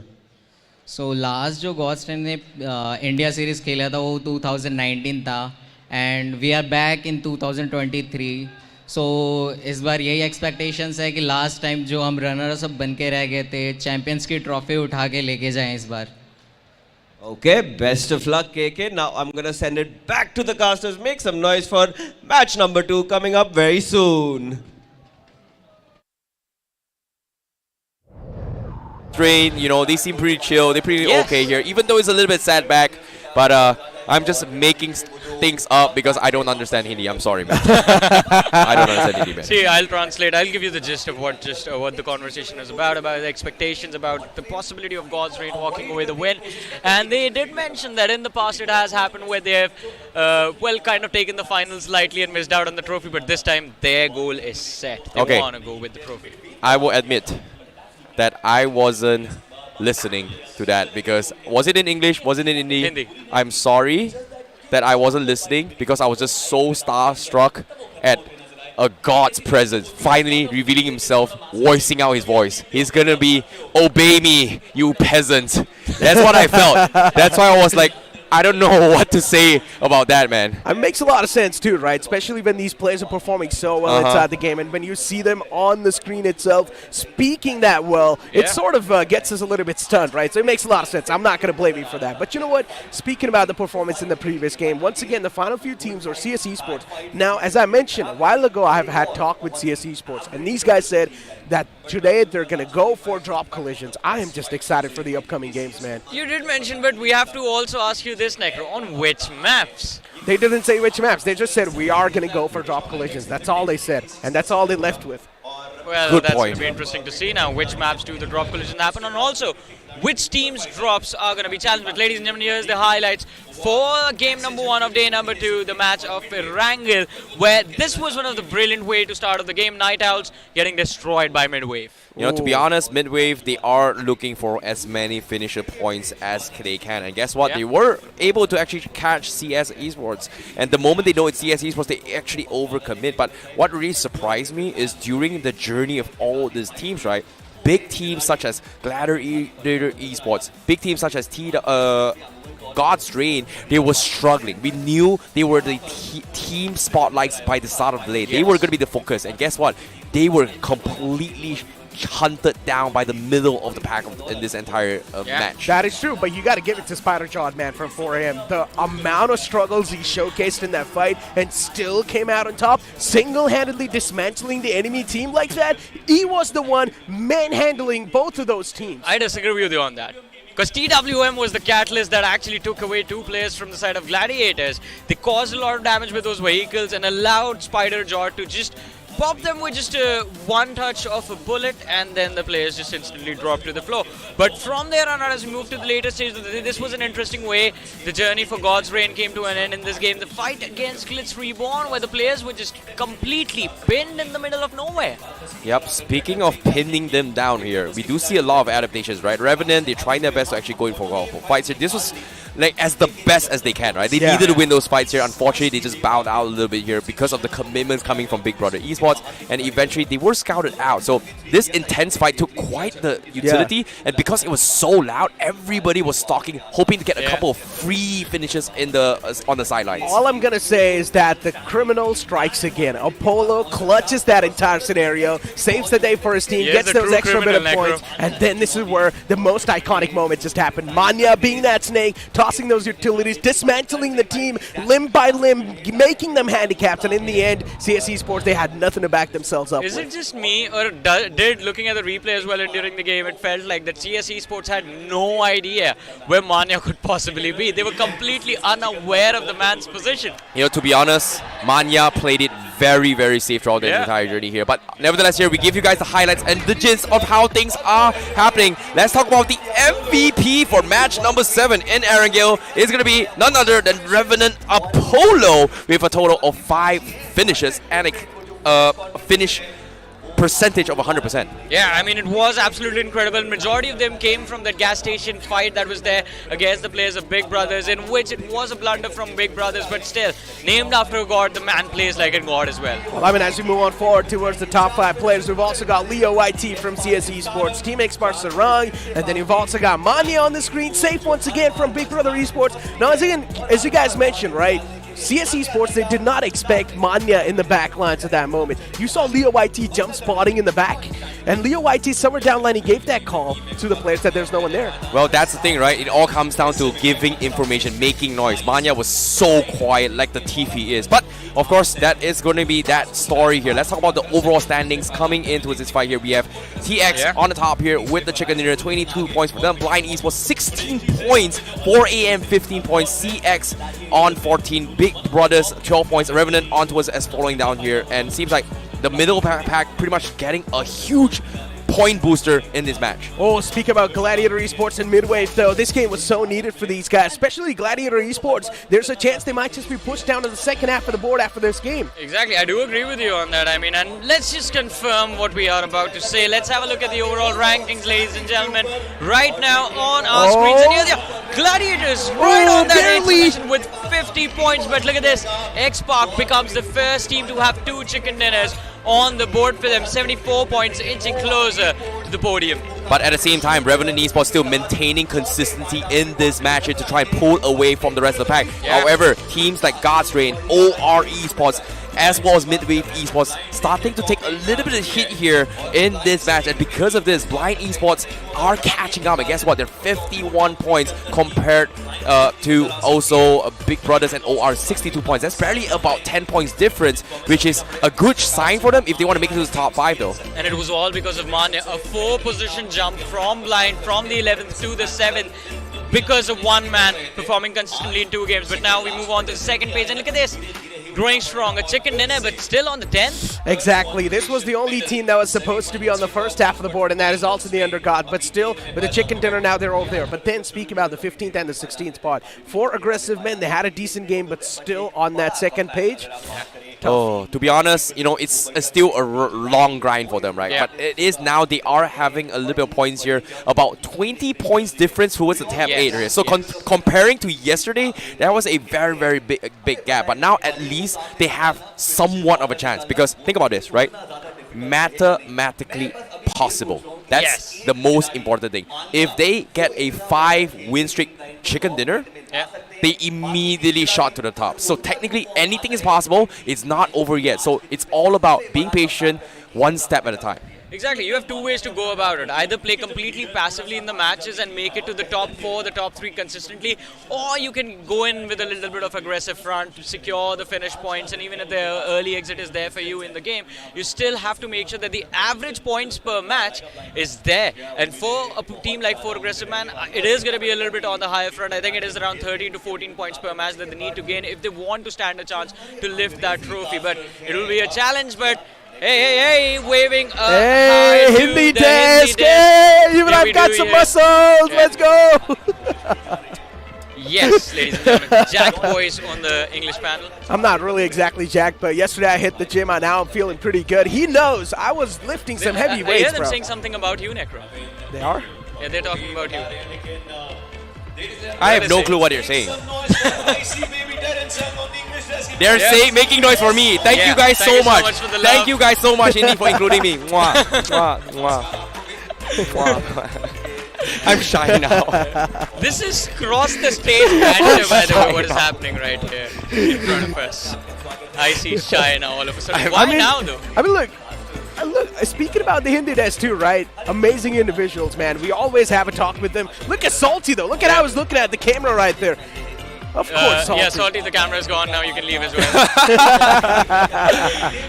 But bringing it back, ladies and gentlemen, game number 2 about to begin now. The map of Miramar in front of us. That means Exactly. Here we go, ladies and gentlemen. We're going to move on forward to the deserty lands of Miramar, where the sun's going to be high up in the sky, and even the plane will be there too.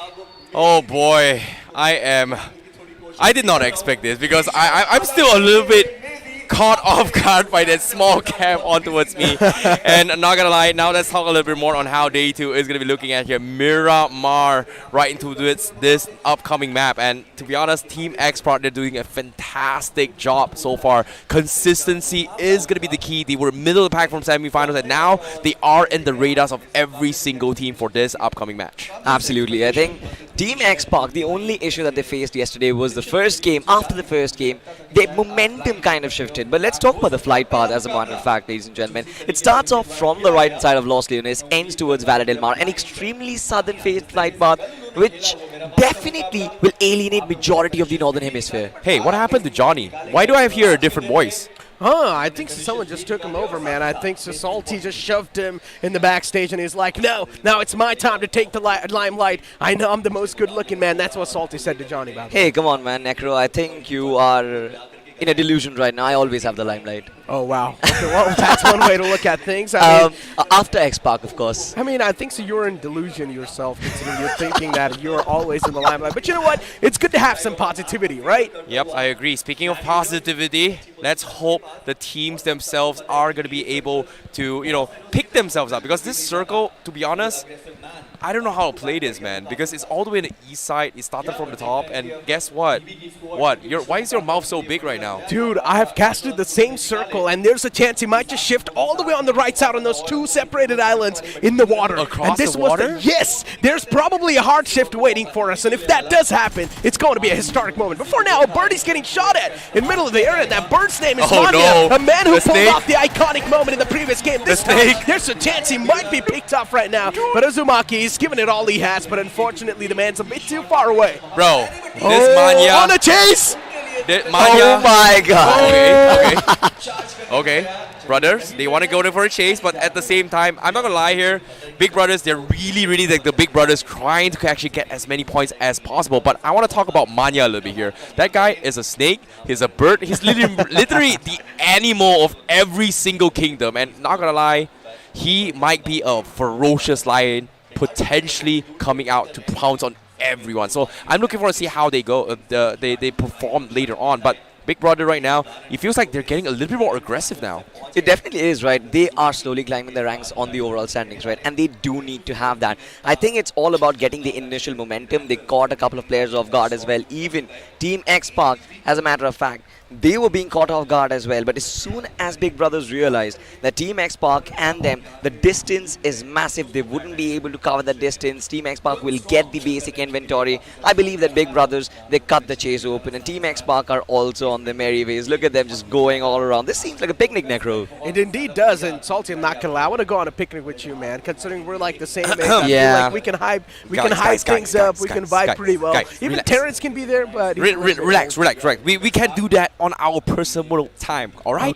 We can do it in our personal time. The whole world doesn't need to know what's happening behind the scenes. Gotcha. Because why? The moment is going to be set up for the teams who's currently playing on screen, because here they are chasing their dreams to be the best in the world here in Mumbai, the city of dreams, for the BGIS Grand Finals. What's your dream, Terrence? To be the best caster in the world, and be able to travel the world. And guess what? I'm happy to be in India. Thank you so much for having me, guys. Thank you so much. The audience can't hear me, but you guys at home on the chat, thank you guys so much. It's okay, man. I'm an Indian. I will respond for everyone. It's okay, brother. I mean, I think Icy just got a taste of Indian hospitality, especially when the camera was on him for like a couple of seconds, but... Guys, we gotta stop. You know, you guys are making me blush, bro. We've got work to do. Focus on the screen, machas. Focus on the screen, da. Well, speak of the well, screen. I don't know what it means, though. Da is... No, never mind. Everybody, 4 a.m. Now, let's talk about four aggressive man, right? You know, Coach... Commando, he talked to me. They were feeling a little bit slow on day 1. Day 2, get a pretty good start for them. However, in this game, are they going to be able to repeat it here? Because it seems like based on their loots here, they don't really have a lot of meds, but they do have snipers as well as DMRs to play into the later stage of the game. Exactly, but once again, right, Terrence, considering 4 aggressive men, they had a decent game in the previous one, but still they have a long way to claw back up in the overall standing. So once again, indeed, it's going to be a little bit tough, but let's just see how 4 aggressive men, they adapt onto that momentum inside this game of Miramar. Yep, speaking of Miramar, it seems like it is going to be a slow start. Gladiators Esports, to be honest, is not having it, but at the same time, they are playing very passively, right? And I like how they're taking a little bit of a late rotation because of the fact that Circle may shift into Ipala, so they are going to be trying to stock up as many as they can before they try and find strategic points, because compared to the rest of the teams, they are going to be late to come and contest us. And knowing Gladiator Esports here, they know the ins and outs of Impala, so this is their home ground. If they fight here, they will dominate every single one.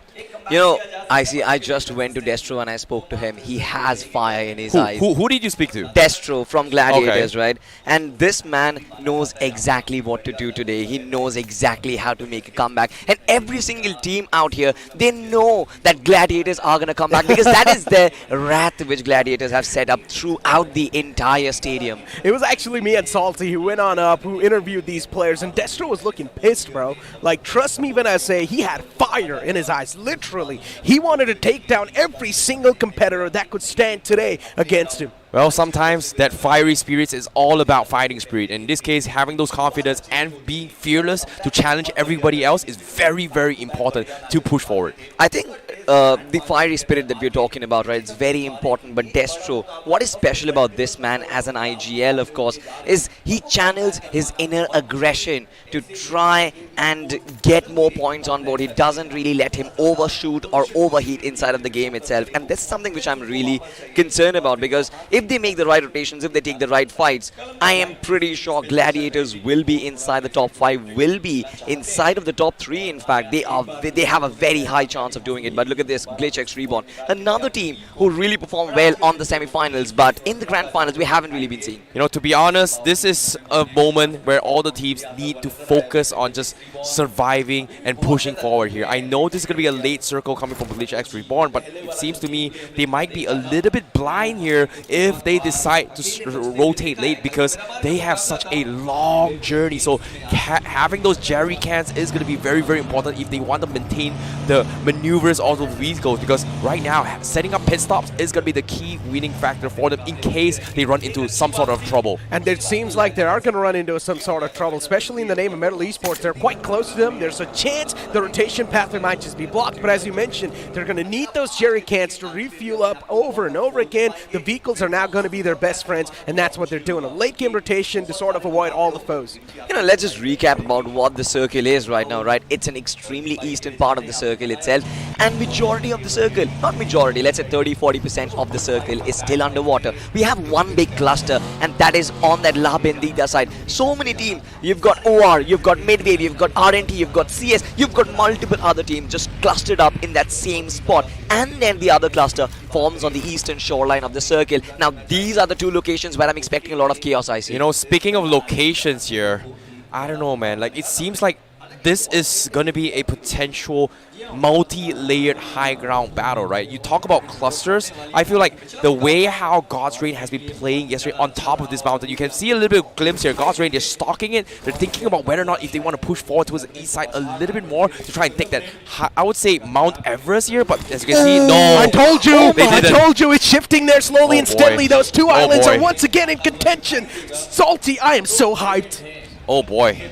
Seems like they are gonna switch their strategy here. They're not gonna take the highest point of this mountain. They may need to rotate towards this, and you talked about this. This is gonna be a very, very important here. Do they cross across the ocean for that shelter, or do they commit to the fight? But it seems like, based on what I'm seeing here, Revenant Esports, they are a little bit late to the party. They are getting information. They're sending Sensei as the scout for the team of Revenant Esports. I like what CS Esports is doing. They're holding on the bay. They're holding on the edge, and the spot that they're holding, there's usually a boat over there. As soon as the circle shift on those dual islands, CS Esports will try and capitalize on it instantly. But a fight's brewing up in front of us. A couple of shots were taken instantly, but still no casualties just yet. Roxy's been knocked out, but not being confirmed. There's a chance the man can be back upon his feet, but as I say that, the problems start to hit the deck, and this is where, once again, Sensei, he just does not stop raining the players down. The confidence on Sensei as they scout on the team. He's not afraid to just bully people, knowing that people are just afraid. He's expending a lot of ammunition to try and zone them out. However, he is still the scout for the team. But guess what? They're going to commit to the fight because Midwave, they see this happening. They really want to party with him. One man of Midwave, a little bit too up close and personal. Revenant Esports trying their best to provide that cover fire to each other,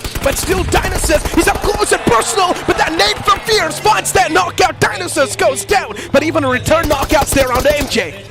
What a opening coming from them here, but they are still going to be exposed from the high ground advantage. I think he looking for the flank. They're doing some serious damage on those vehicles. They are in the low ground and need to push forward, but Apollo is going to get knocked as well. Revenant is taking some serious fire. Guess what? It's time to call it quits. Fierce, he is going to be backing out. Apollo, casualty already in the vicinity, but Midwave, they really are trying to save Dionysus here, but Fierce, Revenant, do they want to commit or not? Because as of now, Aru is going to try and regroup his team. Lobs a nade, clips on towards Aru, but is it going to be enough? Oh, Fierce still looking to find that knockout. This nade, but just the end.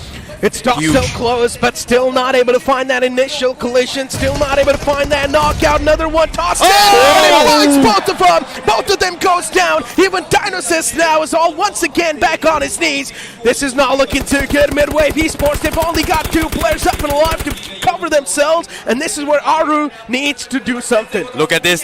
Sensei, he's flanking from the side as well. Revenant is just buying for too much time here. Midwave, they should have salvaged their losses. They are overcommitting these, and guess what? Damage has been done, and they may lose more. However, Sensei, he's thinking about this here. Does he play for the macro, or does he commit to this fight? But it seems like Midwave, they're not letting them off the hook because they really want to save Aru. They finally finish off MG on Revenant, but Midwave, they're still making a little bit too much noise. Take a look at the ammunition here. Not enough first aids, not enough Midwave ammunition for them, and it seems like they really want to reap their rewards from the bodies of Revenant.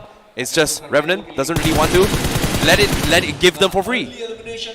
Revenant Esports, I mean, 2 players. I'm not really sure, but Midwave in that fight, their resource management was just so good. As soon as Dinosaurs went down, they knew exactly where Revenant Esports were holding in. And all the same time, every single player in tandem just throwing in those nades and the molotovs to completely dish out the aggression that Revenant has put out forward. But Sensei and Fierce still holding on, and the dip which Midwave is in right now, I'm not really sure if that is a good idea, but there is still one player, Wixkey, on the top lines. He will be able to create the difference. Exactly, the pincer attack coming in as well. If Midwave wants to go for the exit here, they are going to go to give chase here, and Fierce! The battle breaks out, and Fierce is the one to kick things off. Again, Aru dead. Now Midwave all over again. The full reset has to redo this entire fight once again. Fierce now up against those two players in the front lines, and Athanki is going to be the man to face off against Fierce. Fierce is dealing a lot of damage, and he takes down Athanki as well. This man is looking unstoppable for now. There's nothing stopping Fierce. Indeed, this man is moving fearlessly inside this entire fight. It's all down to him. Even Sensei was taken down a while ago. Fierce, he can feel so much burden on his shoulders right now.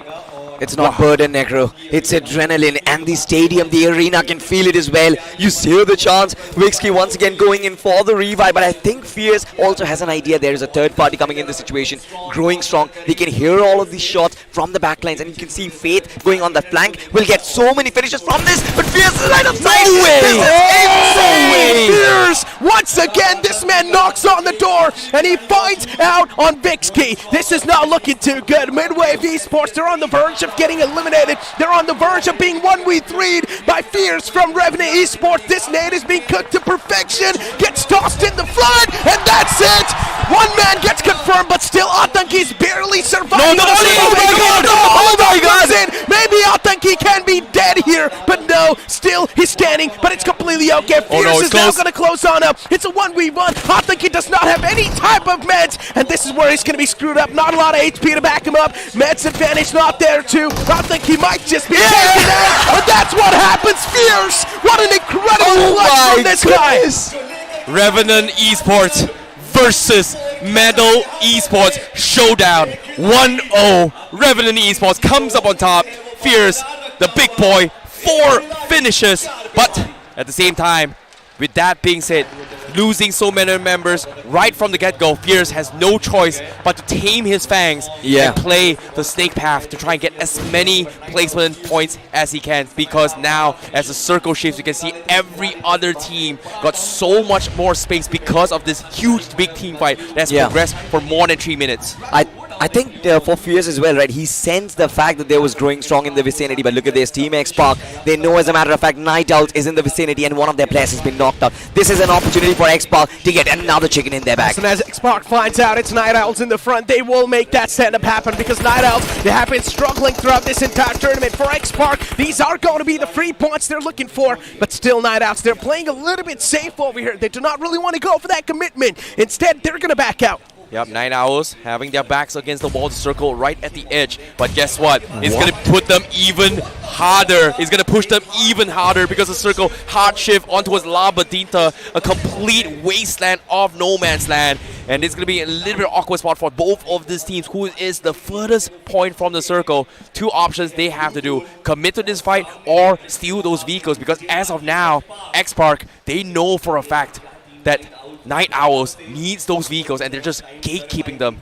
But seems like the call from the side of X Park is going to bail out. 30 seconds left before the circle is going to be coming in. They need to get out to find the next safe spot. I love the fact that X Park makes that wise decision. They're on the right side of the blue zone, right? They knew, as a matter of fact, they could pincer potentially Night Owls in that situation, but that is not their priority. To enter the circle and to find that exit pattern from this fight and the entry inside the circle, that is what is more important. Now, speaking of finding entry points here, X-Pucar was the first to scout out from the side of X Park, and guess what? They had no choice but to sacrifice Pucar, and they know the next safe spot is not good towards Pucar's vicinity. Now, they're making the play. Do they bail or do they stay? But Night Owls, they're not letting them off the hook. But once again, the return fire from the side of X Park is going to sting Draco. So even for Night Owls, the problems are going to be there on the equal page. Team X Park looking forward to capitalize, and one or 2 knockouts coming in from Sarang. What a perfect spray down that was. Even Cleo goes down. Now it's all down to Draco from Night Owls, all by himself, the solo man survivor. It might be over for Night Owls. They're tanking the circle. 4 circles in. Sarang looking for the nade. He's got a lot of first aid. It is not going to connect on Draco, but still the circle edging away. Sarang left alone as a sacrificial pawn just to hold them back, where his teammates is going to make a run for the next phase of the zone. However, look at this. Sarang, he's got 3 first aids, but the circle is about to hit the final zone. Does he get clipped? Yes, he does. He might die. He won't die to the zone, and Draco, being the party pooper, takes him out, and X-Park down with a 2-man in this next phase of the zone. Oh, but once again, there's a couple of players from X-Park itself just holding the bay, just holding the edge lines of the blue, so they're not going to let Draco cross on over anyways. For Draco, the game's done, and that's it. Team X-Park will do that. He waits, he goes back in the blue to take down that last man, because that was an elimination point to be claimed. Revenge served on the silver platter. Karma is huge. However, Aditya is going to be in a little bit of trouble as well, because now they are still trying to make way into the next phase here. 13 teams left. Look at him, Aditya. Shots fired from every single spot in the next phase. Do they hunker down? But it seems like he will find a very, very nice spot to gather his bearings. So he's trying to get information. Hopefully, he is going to be able to sneak by, because now Dreams forced to actually push on ahead to find the next best spot in no man's land for this circle. And no way, Dreams, he gets picked up, and Aquanox, he wants to blow it up and get this finish. Oh, this is not looking too good for Team X-Park. Now they're just desperate to find a good cover inside the late game situation. And Team X-Park, somewhere down line, it does seem like they have got a little bit of situating point, but still there's so many foes that are surrounding that. Oh, speaking of foes, God's Reign, they are split in a 2-2 formation. They're taking so much space on the northeast corner, and they're just cutting down every exit point. But now a big fight, Gladiator versus CS. CS Esports versus Gladiator. This is the fight of the century, and CS Esports, they need all the points they can get desperately, but both the players from Gladiator Esports, they're like a firing squad. They work together, and they shut down the entirety of CS Esports. I love the position from Gladiator so far. They did manage to find and retain all of their manpower, and they are on the open end of the blue circle. They know, as a matter of fact, they cleared majority of their territory. And on their right hand side, I think they must have spotted Team X-Park as well. Shots being taken, you can see the lines on the map feed as well. That just indicates that they know Team X-Park have been hurt. Taking them down would just clear more space for them and clear up that entry point inside the circle. Gladiators, they're playing this down the book. Yeah, speaking of playing down the books as well, they're about 10 seconds left before they actually make it towards the next phase, right? They've got a couple vehicles, but they are on the short end of the stick, right? Furthest away from the circle, and now they've got a monster truck. So the question here is, can they rotate their way through? But Delta, no way! Oh, out in the open. He scouted him. Do they want to get the kill? No. Do they get it? No. Okay, okay. I think he missed it. He did miss it. Maybe he was just proning down on the ground and he didn't really spot it out, but nope, the call here is to bail out. Gladiator, they've got a very, very strong entourage, but Aditya, he says, I'm just going to play the healing game. I'm just going to wait this out. Placement points is what matters right now. If he leaves this cover, it's going to be eliminated anyways, but eventually he tries to make the run for the safe zone. But once again, Gladiator Esports, for them, they've got their own troubles to deal with. In the opposite side, it's going to be the players of Glitch X Reborn just putting in so much lead in the players of Gladiators. And then Destro peeks out. He gets knocked out as well. What a beautiful knock that was from the side of Duke, but even Duke, the return knockout comes into play. Duke gets knocked out too. From the backlines, it's going to be the players of Remedy Esports as well. Shaman in the third party, but then God's Reign comes in and they scoop things up. What a huge play coming in from God's Reign, and he will continue with the pressure despite all odds. Now they're trying to push into the next phase of the zone. Michi gonna be the ones to actually stop them in this track, but guess what? Blaze, he's blazing right now. He has ammunition. He's gonna try to commit to this fight. Sorry, that's a huge thing, but Blaze, he's holding his nades here. He's gonna go for the Kamikaze play, but he gets knocked off, and Sanchit, the man, takes down the fiery Blaze, and Aquanox has no choice but to try and reset this, but moments away, 35 seconds left, the circle is about to close in. Guess what? Metal Esports, they heard the gunshots, and they are gonna try and pressure Michi. They just completely sneak up on them, and they are gonna try and go for an ambush, but guess what? This is it! There is gonna be a third party, and Big Brother says, you know what? I'm gonna be joining the fight, and Metal Esports, they will try and capitalize on 4 people. Oh, he ran both of them over! Big Brother Esports, what a play that was, but then the nade comes in from the side of Metal Esports to shut him down, and this is where God's Reign, they found the opening. Now they want to keep on moving up, marching up to the safe zone. They know this is the only way they can try to pull this off. They're tossing a couple of smoke grenades to give that visual blockade. Oh boy, it is going to be very, very scary here. 14 seconds left before the next phase moves. Metal Esports on top. I think they are watching this as onlookers on this particular fight. They know this game has been set up for them. The minute shift of the circle did cause a lot of problems, and I'm pretty sure if they take out Team 4AM, that is it. The game is there, served to them on a silver platter. Another problem might just be God's Reign as well, but look at this, Glitchix, Roman OG, he's the only man who's still surviving, but TWM are going to ambush him. Oh, TWM in a really bad spot, at least for now. They're surrounded by a lot of the teams, but still they're doing a fantastic job in holding down the edge lines. Even on the elimination feed, you see the players are growing strong, getting knocked out a little bit slowly and steadily. God's Reign, they've managed to find their way towards that safe zone, but still they need to step their foot in it. Heavy gunfires on towards the east side, north side as well, but little did they know, Blind Esports completely blind to everything here. They have the high ground, they've got the information, but the rest of the teams, they are pretty much blind towards Blind Esports because they don't know what they're doing. They're just getting so much information, they're playing for placements, and look at this, commitments draw across the teams. Metal Esports versus 4AM. Oh, the battle broke out, but Metal Esports as usual, these guys, the top dogs, they keep on reigning supreme, and they shut down 4AM once again. Their hopes and dreams have been shattered. It's gonna be a Mexican standoff, Necro.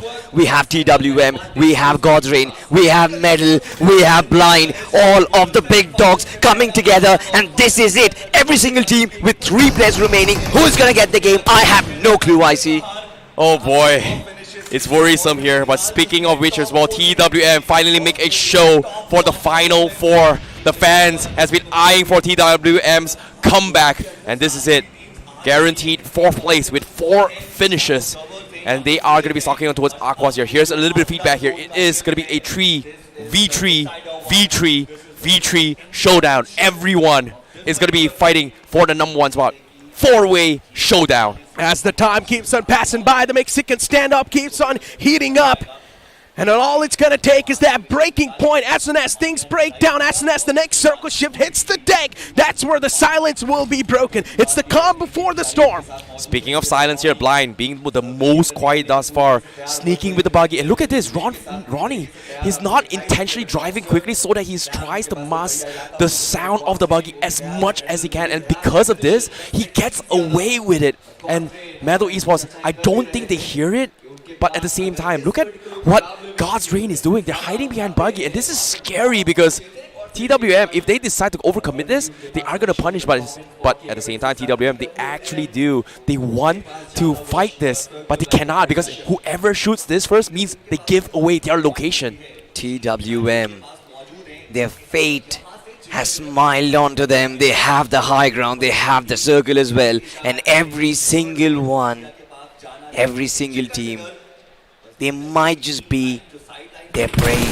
Oh, and shots. Here it comes. The shots have been taken. Oh, finally the standoff breaks out, and this is where the first elimination now hits the deck. But once again, the standoff is now going to be happening, considering it's once again a stalemate. That initial knockout was found, but as soon as that's found, now Metal Esports, they take the opportunity and bounce on top of the Blaze of God's Reign. 2 of them knocked out. Now it's all down to Blaze, and this man is trying his best to fight back. God's Reign on the verge of getting eliminated. Blaze has got so much trouble approaching him soon enough in the future. Nate's being tossed in, and that's it! Blaze gets eliminated from the game, and God's Reign too. Oh, Metal Esports, they overcommitted. They thought it was a solo, but little did they know there was 2 guys, Aquanox, just getting a jump over them. But at the same time, TWM, they've heard the shots, and they are going to try and stake up some finishes for themselves. Final 3.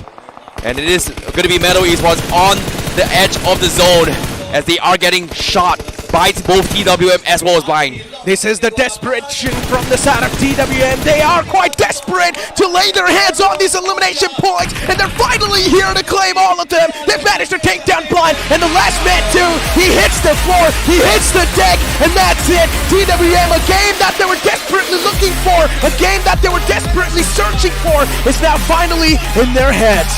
What a day for TWM.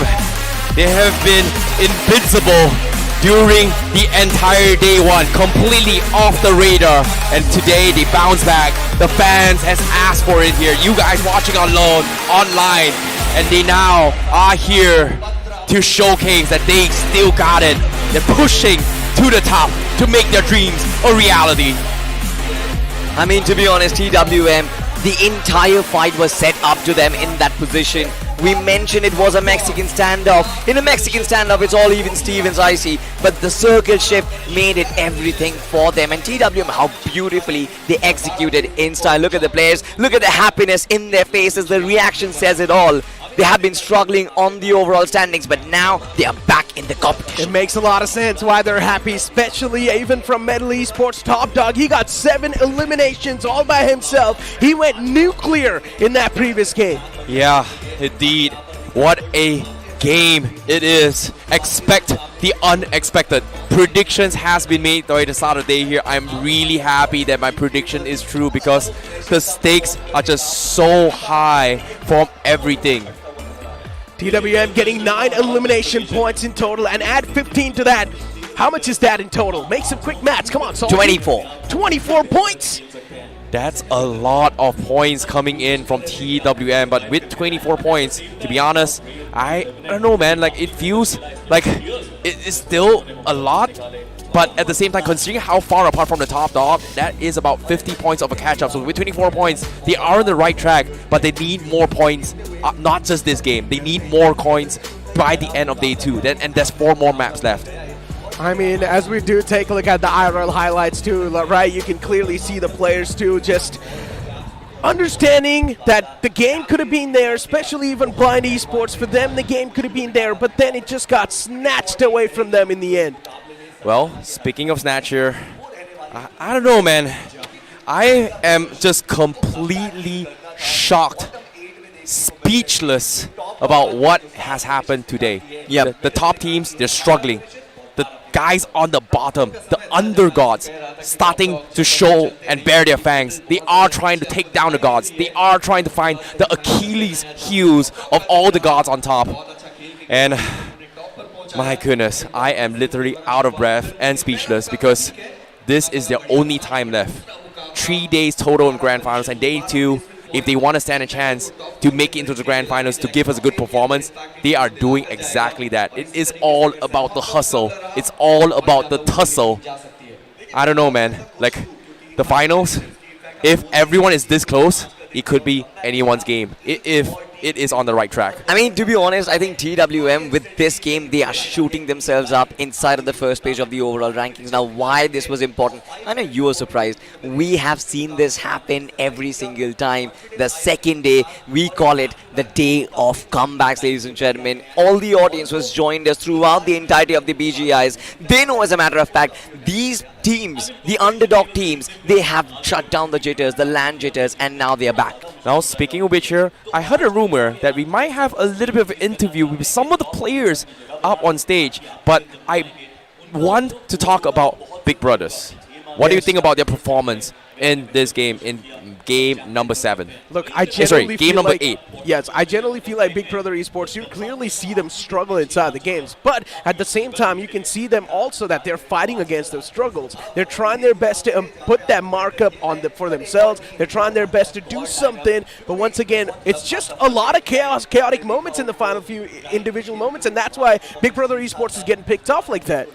Well, I mean, if you actually think about Big Brothers, right, their involvement in that particular fight, in that dip, wasn't really required. They wanted to get themselves involved. They wanted to get those finish points on the board as well because Big Brothers are shooting for the top. Now, in that situation, it's not just Big Brothers. MICI also got involved in the picture. Metal also got involved in the picture. That was the worst fight which Big Brother could have chosen, and this is where the distinction between a good fight and a bad fight comes into play, and I think Big Brothers messed up big time in this match of Miramar.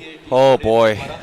To be honest, Big Brothers, they have to find their steams here because I had a little bit of chat here with God's Rain Blaze. He told me the teams that didn't perform what we expected from day number 1. One of those teams was actually Big Brothers and Blind Esports. But today, day number 2, Blind Esports says that, hey, I'm back. But Big Brothers, it still seems that they are still a little bit of inconsistency in their strategies and their call-outs. But yeah, who can blame them considering that everyone has pretty much bulked up today itself? That is true, and especially you also need to speak about Gladiator Esports. The same thing is happening with them too. Now, we had so many expectations considering it's day 2. We thought it's going to be like the day of comebacks. But once again, even for Gladiators, they're struggling, man. You're seeing them somewhere in the top 7, top 6, but still Gladiator Esports, they're struggling. Yep, but at the same time here, the host up on stage here, Xerxes, he is ready to have an interview with our players up on stage.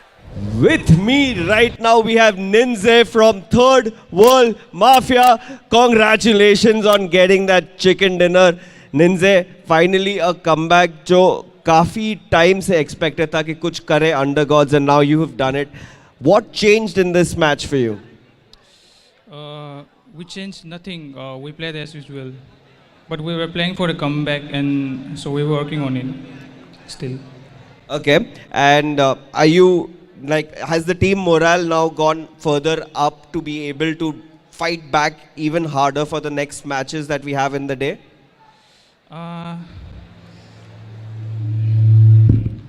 It's okay. My man right here is a little bit nervous, but he's got a much deserved comeback. And if you guys are watching this right now, make some noise for Ninze, make some noise for Third World Mafia, make some noise for the undergods to have a comeback at the pros. This is me right here at the day 2 of the BGIS finals. Over to the casters to go into the third match. Best of luck, my man. Boom.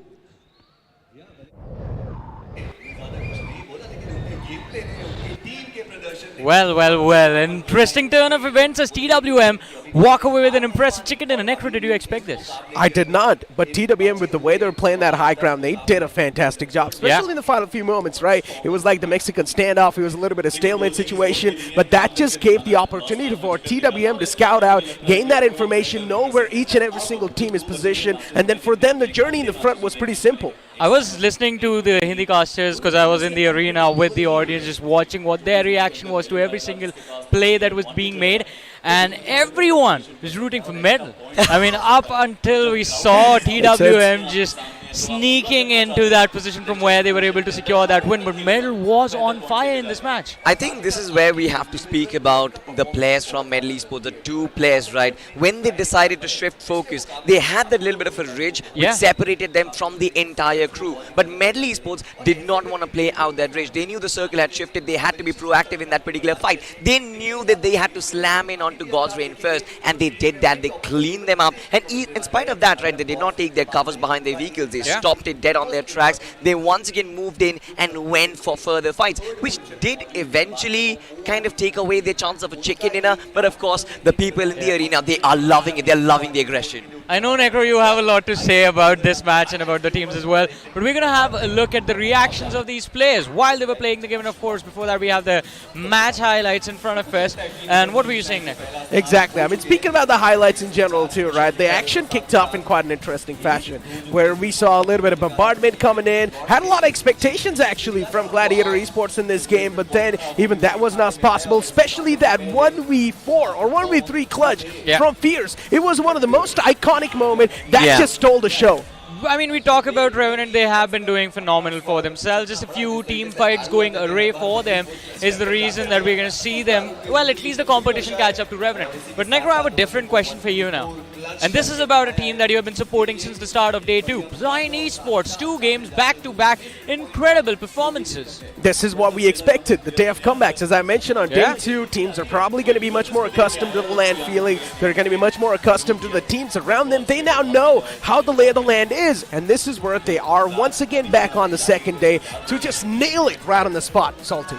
I mean, to be honest, Blind Esports, I'm still expecting a lot more from them. I think that they have the potential to kind of dominate this entire lobby, to kind of end up on a finish spree as well. But that is not coming in. They're still playing that positional game, which is fine for the Grand Finals. But Blind Esports have to return back to their natural habitat, their aggressive best. I think one thing to consider over here is the fact that Blind, day number 1, did not go their way at all. And today, it's just about recovering a few points, bringing themselves back on that leaderboard as close to the top 5 as possible. And after game number 1, we did see them break into that top 8. Now with this game, I believe they're going to be inching ever so close to the top 5 as well. But on the other end of the spectrum, we do have the players of Gladiators. It seems like, Necro, I want to know your opinion on this, because from what I observed in the previous 2 matches, it seems like the over-aggression from Gladiator, it's not backing off. They're not turning it down. That's actually a really valid point. Gladiator Esports, they're desperate to get the points, but while they're desperate, they're also making a lot of bad decisions. Yeah. And that's the reason why you're seeing that over-aggression coming in from the side of Gladiators. Now, one thing that they need to focus on over here is the survival game. We know how good they are when it comes to the firepower. We know what they're capable of in the 4v4 fights. Now they need to dial things down a little bit. They need to focus on the placement points. They need to focus on the positions. But let's move forward, have a look at the stats of this game, ladies and gentlemen. We're going to have the MVP of match number 2 on our screens in a few short moments. Who do you think it's going to be? Pick up and guess.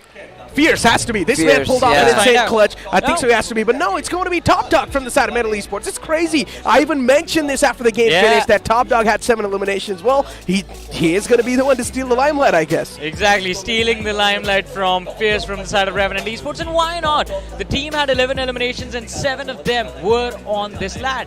And this man is like very hot-headed, to be honest. When Top Dog gets into his natural element, this man knows that I don't really want to play that survival game. I want to go in hot and heavy. And this game, it was Metal Esports popped off. They've been struggling a lot of times. They've been given the semi-final curse, and it has been slapped onto their face every single time. But now Metal Esports is back. That's what I like. I like a person who's hot-headed. I like a person who's on the aggressive end. But once again, when you are too hot-headed, sometimes that thing can work against you. So you need to always play with your team. All right, and now we have the list of top 5 players from the previous match, match number 8 of Miramar. Revenant Fierce, Necro, you were right. He's there, just 1 finish shy of where Top Dog was, 6 to the man Fierce, and this is going to help them climb up the MVP of the finals ranking as well. We saw him chasing down Ninja Jot from the side of God's Reign as well. We have Paradox from Metal on the 3rd spot, Delta PG from Gladiators finishing 4th with 4 eliminations to his name, and a Ninja from TWM with 4 eliminations is going to be there as well. But now, ladies and gentlemen, the point standing on our screens, TWM, a massive game from this team, 24 points on the board. The Blind Esports is slowly and steadily clawing their way back up in the overall standings. Now the Top Dogs, they've got one big mammoth to worry about. Exactly, and not just that, even Metal Esports, as a matter of fact, making the jump from the second page. Once we get to see the overall standings, the entire picture will be clear. But Metal Esports was struggling, and 12 finishes from this game, I think they are back in their aggressive best. This is something which was needed. Yeah, this was desperately needed from their side. But Gladiators, it seems like on that 6th spot, 9 finish points, just 1 elimination to their name. One way or the other, this team will figure out a way to hit that double digit every single match. Of course they will. I mean, look, from Gladiator Esports, we just have so many expectations. Yeah. Sometimes they deliver, sometimes they fail to do so. In this previous game, they did a decent job in doing so. Right now, as we do have the point standings over here, now as we do have the overall standings actually over here, Revenant Esports as usually on the top, but they have crossed that 100 marker. Yeah, they are the only team right now to cross that 100 marker. Next in line, it's going to be God's Reign sitting with 99 points on the 2nd position. But look at the difference in the number of points. Revenant versus God's Reign, that's a 5-point difference right there. But then you compare God's Reign to X-Park, who are on the 3rd position. And now you see the drop, 21-point difference between the 2nd and the 3rd spot.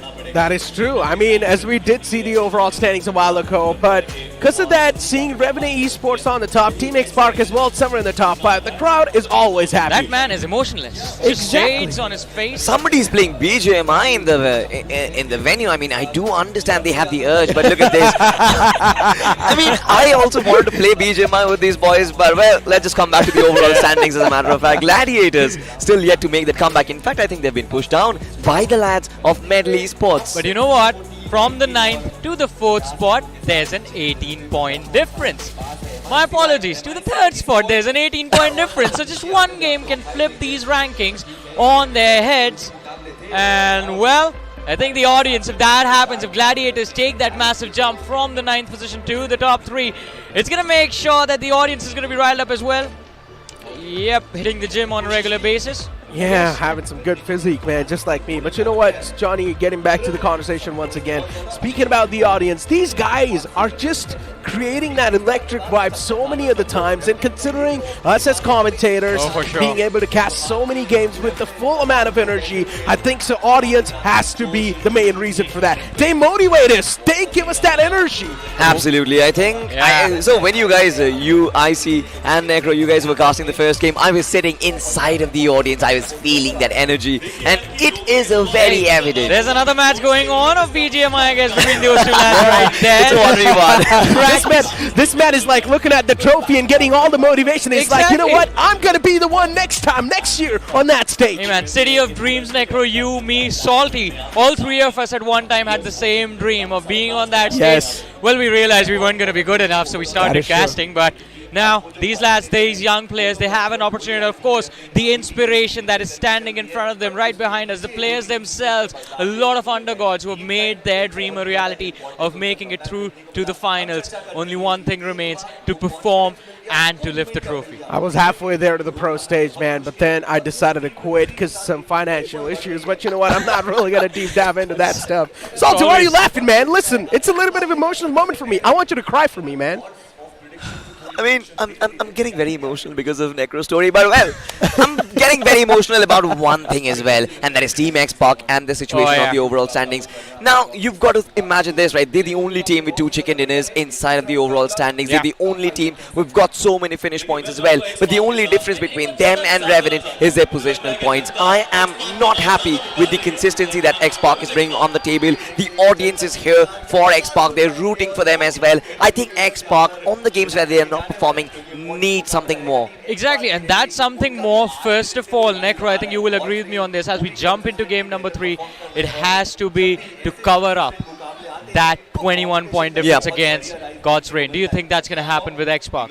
That can definitely happen. If a team's able to kickstart the day in a fantastic note, even though when the momentum wasn't really favoring them at the end of yesterday's day, I think so this team definitely has the capability of resetting their mindset. And all X-Pac needs to do is go back, have a cup of coffee, once again have a talk amongst themselves, come back in the upcoming game of Sanhok, and just dominate that. Sanhok is actually supposed to be a strong suit for Revenant Esports. Yeah, Sanhok is good for Revenant Esports. So Revenant will look to make sure that they have a safety cushion to work with against their main rivals in the form of God's Reign. But we have to talk about another team, a team that has slipped up today from the start till now, OR Esports. Oh, now that's a whole nother story to speak about, right, Salty? OR Esports, we speak about them slipping under the radar, but this time they're getting caught. No one is even having the radar in the first place. They're just straight up pushing them and taking them down. That just blows. They're not even able to rotate inside the circles. I mean, the first 2 games weren't really theirs, to be honest.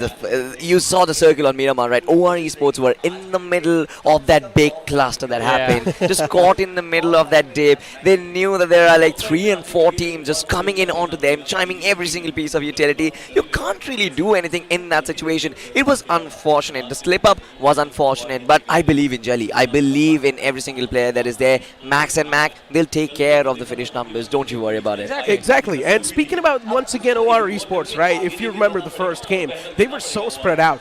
One of them were getting picked off the bat, and then later on even the second man got picked off. Slowly and steadily, the team was getting individually picked off, and that's something that's a bit of a problem. They're not really able to gel up as a team together. Exactly, the synergy that was there within the team has slowly and steadily, it seems like, faded away. But ladies and gentlemen, the crowd is getting ready for game number 3 of the day. We know the map that's going to be on our screens in a few short moments. The map of Sanhok, the most aggressive map inside this game of BGMI. But can we expect a lot of aggression from this team? Now the situation is getting dire for them. Only a few games remain before we head to the final countdown of day number 3, where the champions of this BGIS 2023 will be crowned in front of us on this grand stage.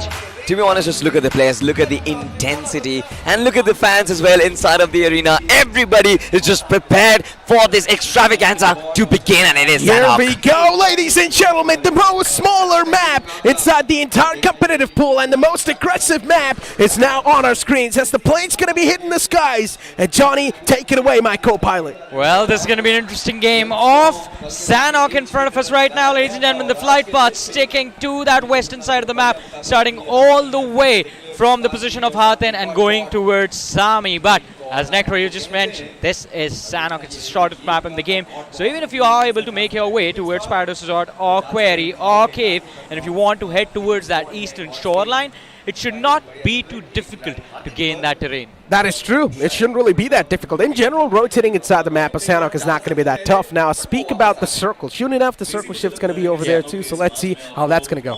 I mean, I'm looking at Painan right now. The village of Painan must be a potential place where two teams are dropping. I can see Night Owls, I can see CS Esports as well. Now, CS Esports generally drop in that location. Will Night Owls sacrifice? That is the question. Of course, the rest of the drop locations are quite simple. You've got Blind, you've got God's Reign, quite spread out on that Camp Alpha Island as well as you've got MICI. Yeah, but Salty, your suspicion about that Painan city, Painan village were correct. In fact, as CS Esports and Night Owls, they find themselves against each other. CS taking control of the northern half of the city and Night Owls on the south. Necro, you called this, he spoke to the players and they have finally delivered. Well, not them actually. Night Owls is the one drop clashing over here. Exactly. CS Esports over here within a drop clash against the players of Night Owls. Let's see how this one's going to pan out, especially for Night Owls. Even they're quite desperate, especially for CS Esports. Even they're desperate. They're somewhere in the bottom 4 in the overall standings. So both of these teams are doing terrible inside the tournament. That is such a harsh thing to say, but it is also quite true. I mean, the positions where you want to see them aren't really there, especially from Night Owls. I mean, Night Owls were having such a brilliant run, but I think the signs were visible during the semi-finals as well when we saw them barely qualify for the finals on that 16th position. Night Owls have bullet holes in their armors from all the fights that they've taken throughout the BGIS, and I don't really think they've come into the grand finals with that mentality of completely dominating the competition. It's extremely difficult to actually do it when you don't have the right mindset. Look at this as well. They know that CS Esports are in the backdrop, but Night Owls aren't aggressive. In the position on the overall standings where they barely have a chance of making it inside, you have to go and collect the points, scavenge the points. Ranadeep is still there, but they are hesitating, and this is something which I'm not a big fan of. And it seems like, I mean, both the teams have the same idea. They thought they wanted to fight in Painan, but we saw Night Owls back away. 3 players have backed away, just 1 lad in the city. But we refocus, ladies and gentlemen, on the winners of the map of Miramar that happened just before TWM Gaming on our screens. It seems like they have an idea that one of the lads from the side of Revenant Esports, which is the IGL Sensei himself, is quite close to them. Sam's, he's looking for Sensei, trying to see if he can spot him out, get some vision of the opposition, but that hasn't really happened yet. Although I think it might happen soon. Just a hollow sight on that M4. Had he had a 3x or a 6x scope, it would have been much easier for him to spot the opposition. Oh, Sensei's out in the open, and Sams is going to go for the shots, but no, instead Sams, he keeps that trigger discipline. He knows there can be a better way to catch this man off guard, and that's why he's now going to be looking forward to reposition himself, and now the entirety of TWM, they're going to come crashing on top of Sensei. The man's out in the open, nowhere to go. Sensei knocked out. This is not a good start for Revenant Esports.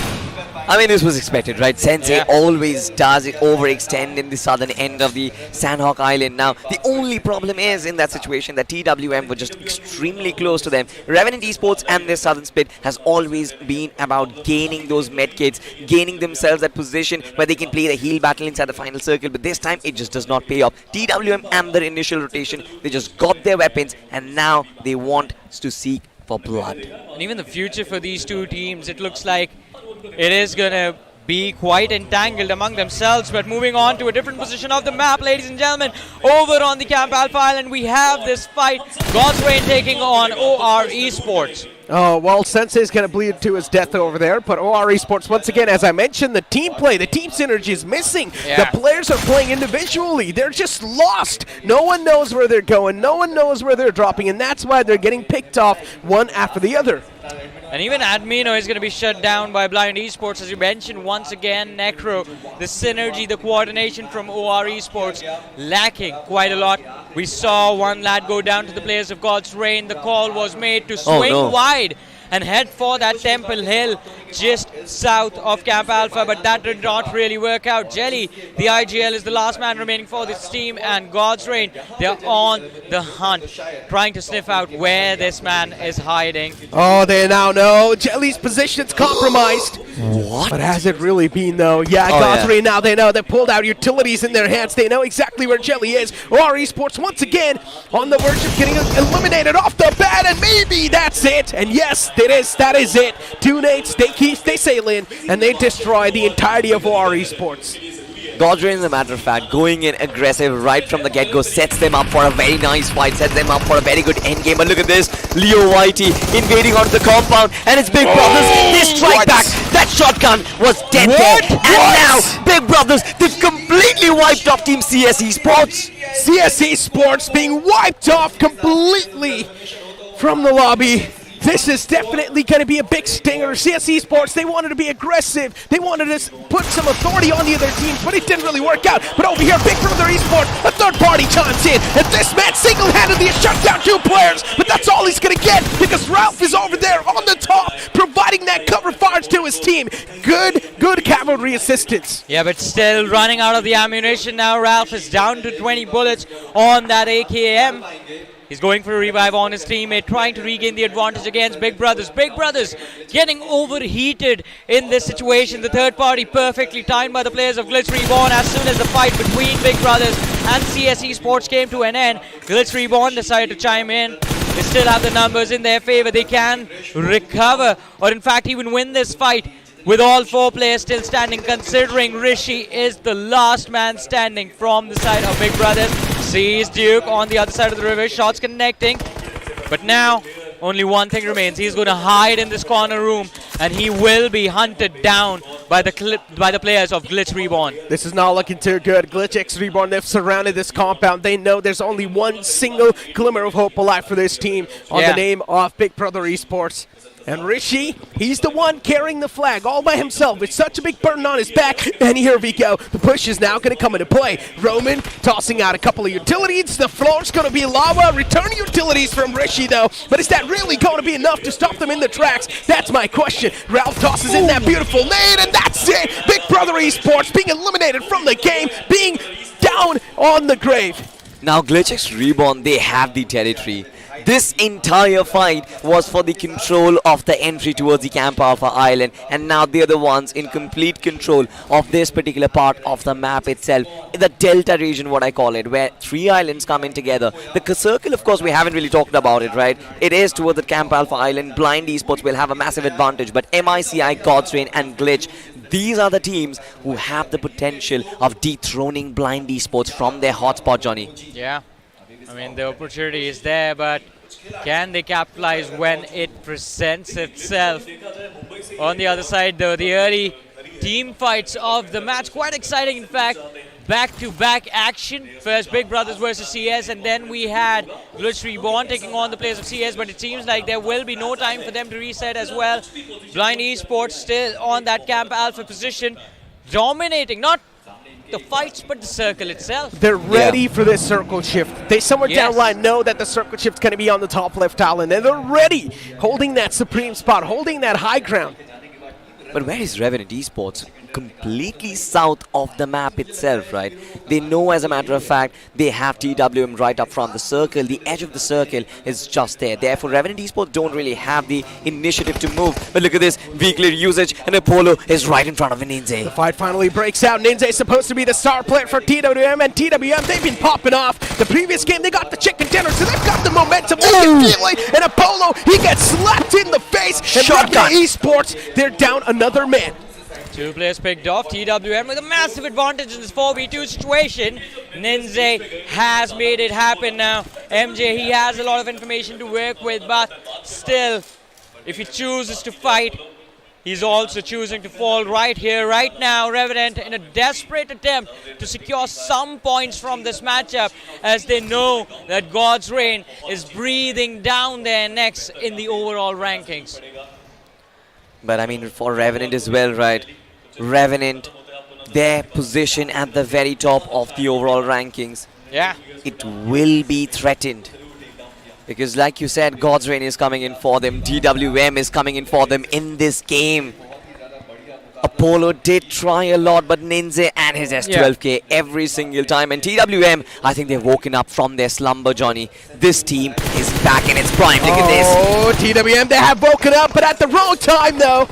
As soon as they step out, Revenant Esports, they were looking for to rain down that hellfire, rain down that terror against them. But once again, they scroll back in the cover. But somewhere else on the map, another fight brewing up. The players of Gladiator Esports, they're getting picked up left, right, and center. Shogun's trying his best to fight back, but once again, Gladiator Esports, they're in just such a bad spot. Out in the open, the utilities being tossed in the front line. Top Dog is the man to be feared. And once again, Top Dog is now going to be looking for left with only one choice and to back away from this one. But even that choice is now being taken away from them. Yeah, slowly and slowly, the options seem to fade away for the players of Gladiators. On-call looking to go for a push. Knows for the fact that they have the advantage, but not enough utility on the players of Metal. Top Dog starting things off, but what just happened? Gladiators in a matter of seconds wiping the floor with the players of Metal Esports. The momentum of the day snatched away from Metal. This is why you have to bow down to Shogun. This is why you have to bow down to Justin. Every single time the team is in danger,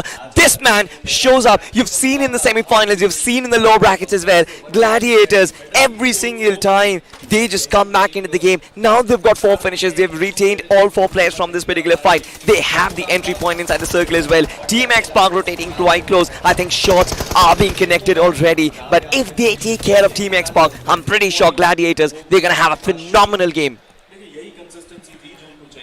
Speak of having a phenomenal game in Blind Esports, as I mentioned, these guys were settled in a really good spot initially. And at this point in time, Blind Esports is just playing for that informational game. MICI Esports, all the 4 players in that same compound. So for Blind Esports to accumulate that info, it's not going to be that tough. We've seen them dominate this hill time and time and time again.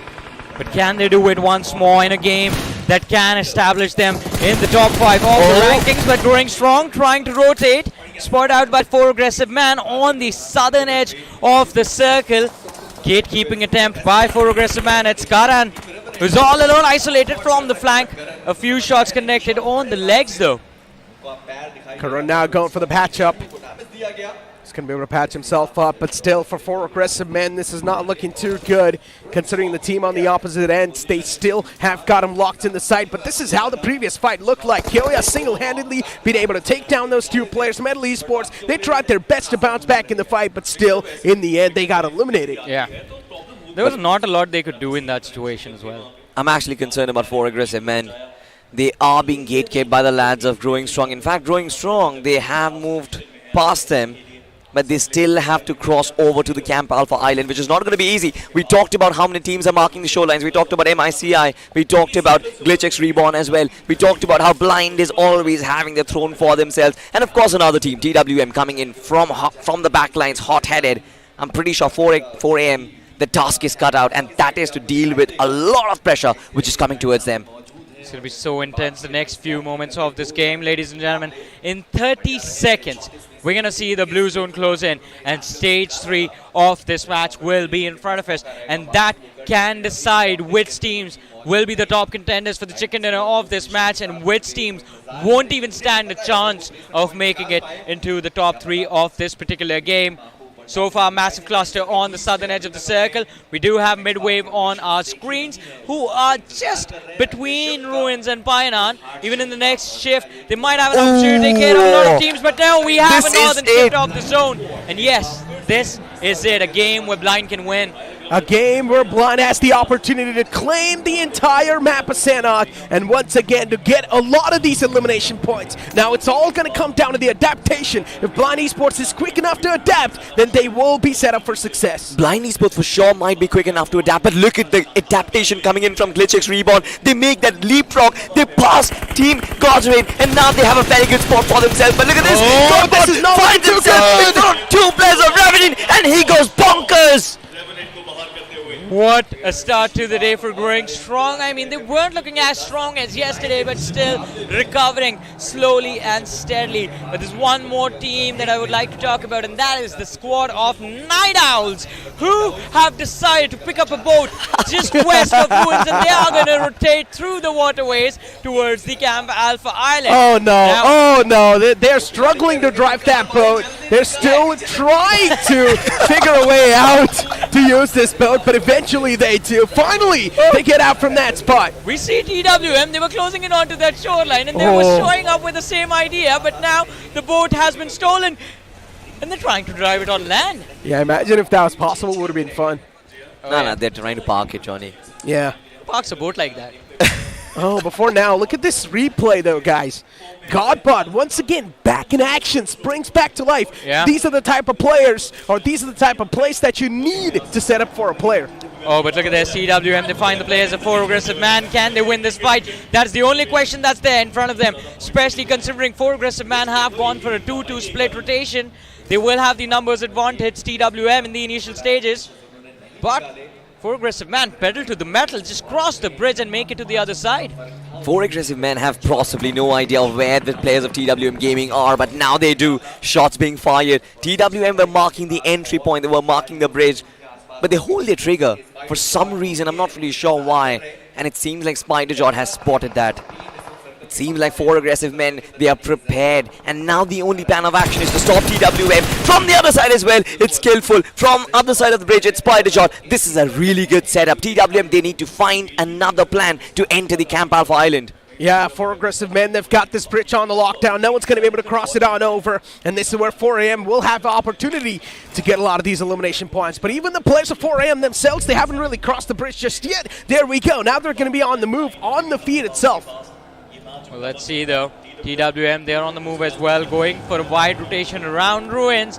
But even the spot that they're aiming for, the position between Ruins and Camp Alpha Island, is being blocked by the players of Gladiators and Midwave at the same time. TWM, it seems, they are out of options of making it towards the other side, towards the Camp Alpha Island.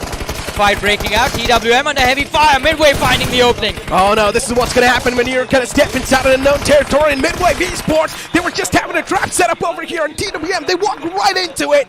And now they're screwed up massively. Destiny in the back going for the jump shots. Utility being tossed in the front lines. Even the Wall of Death now closes on up. Destiny does not really have a lot of HP to back himself up. Eventually the Wall of Death is going to eat out Destiny.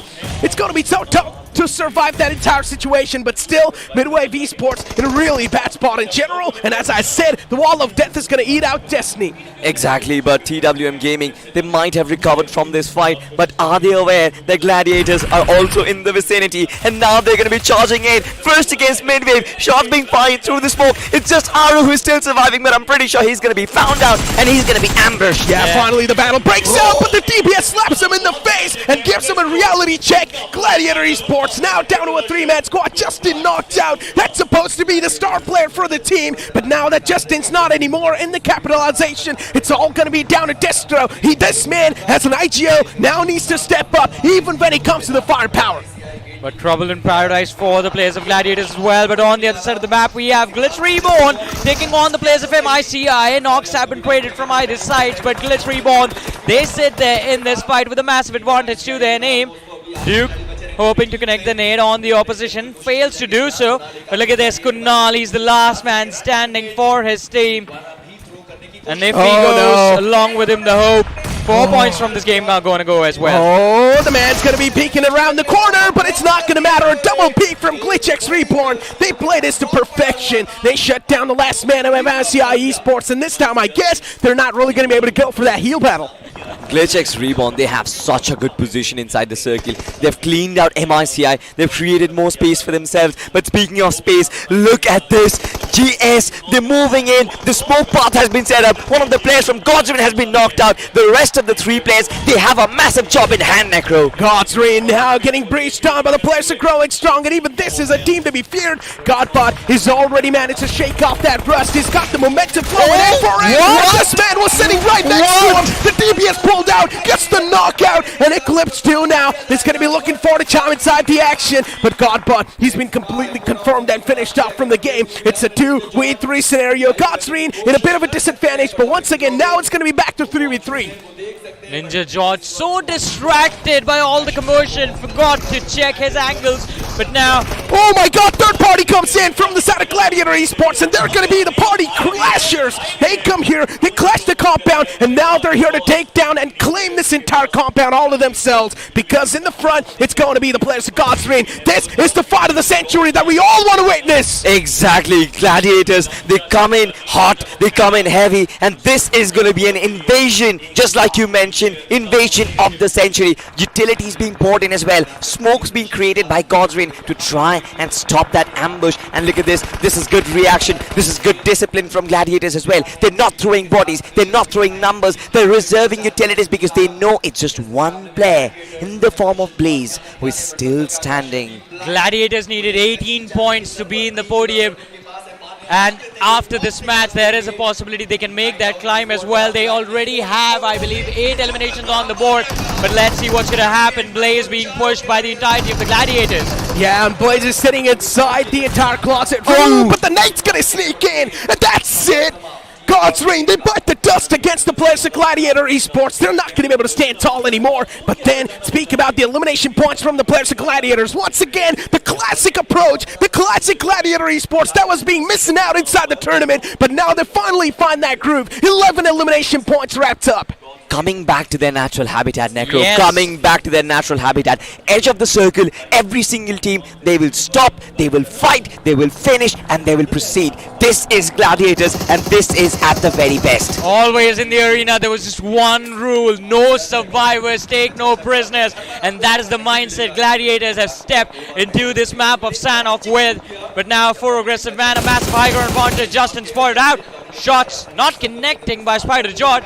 Takes a leap of faith. Oh no, the He's lucky to be alive. So much HP lost. He could have been knocked out there, Johnny. This could have been such a big blunder for 4AM, but at least that man's alive. Oh, we have seen this position. Team X-Pac, we've seen this position, and I think Gladiators have seen this as well. Now Delta is looking to actually spot out the players. Sana, his name can be accurate, but no, it does not connect, Johnny. It was So a bit close. off, but this one I believe is going to be on point. Yes, perfectly done. Gladiator Esports, now they're getting picked off. Team X-Pac, the exact opening they needed in this moment. And even Shogun now, soon enough, is going to be confirmed from this entire fight, and that's what happens. Gladiator Esports now, the only man that's going to be in the front. It's in the name of Justin and Destro. Let's see how these guys won't be able to survive this entire wrath against Team X-Pac. The Valley of Death has started to claim its victim, and even Justin is going to fall.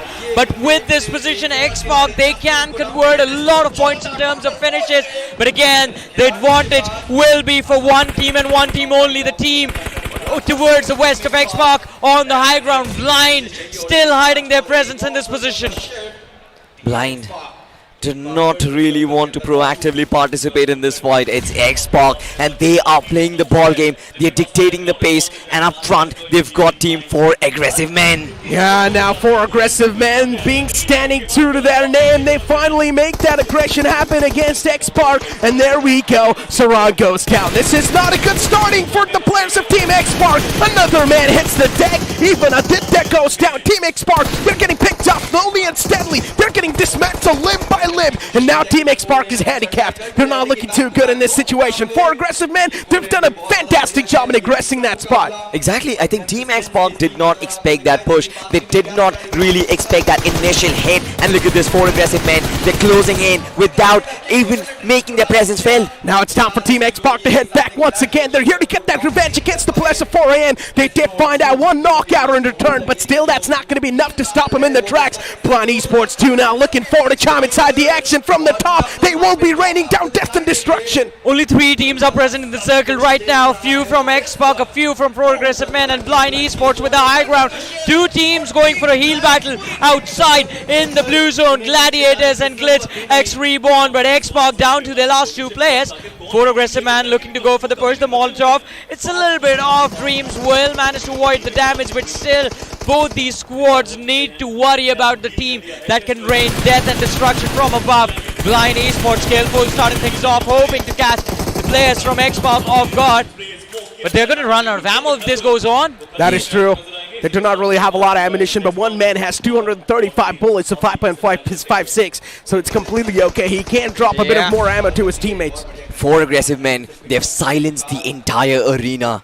They've hit back Team X-Pac when it actually hurts the most. The utility usage comes into play, but beautiful smoke which actually disguises the presence. No lines of sight available on Team X-Pac, but the zone closes in. Oh, Team X-Pac now, they're so desperate to make it inside the safe zone, and this is where four aggressive men, they get the chance to strike down the entirety of X-Pac, and that's what's going to happen. X-Pac, they get eliminated from the game, and now it's going to be the final two teams fighting for the supremacy, from which Blind Esports, they've got the best spot they can ask themselves to be in.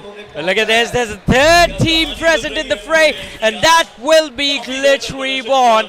Duke, with his heal battle, has made sure that his team has a lot of placement points to work with, but this is the final fight of the game, ladies and gentlemen. 4 aggressive man versus Blind Esports, Blind in the higher ground and 4 aggressive man in the Valley of Death.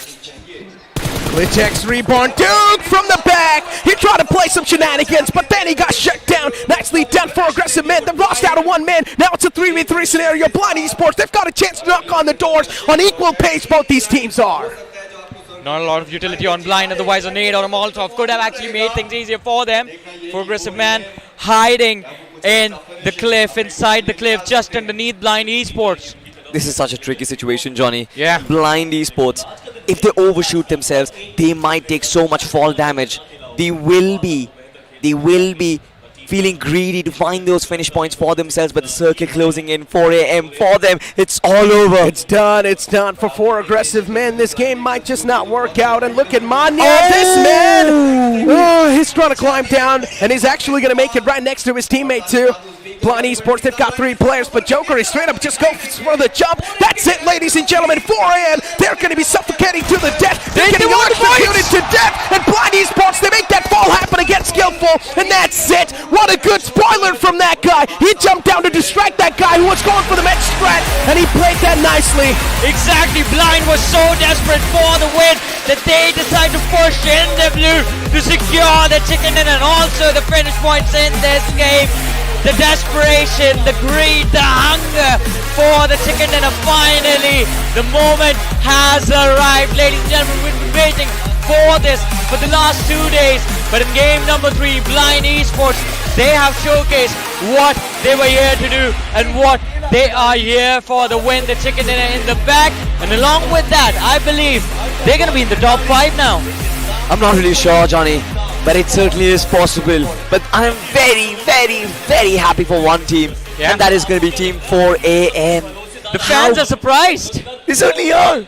I mean, Skillful with 7 finishes, he popped off in the game where 4 AM was so desperate to find that good one. Skillful has 7 in the entirety of Blind, I believe, has 7. Yep, Skillful single-handedly has managed to outshine the entirety of Blind Esports. But this is the crazy part, right, Johnny? Yeah. We spoke about this. Skillful was the man who was not able to pop off, but now he's finally able to put things on the table. Yeah, but look at the intensity on the faces of the players. X-Pac, the early exit, not too happy about them. And Blind, they realized they had the win.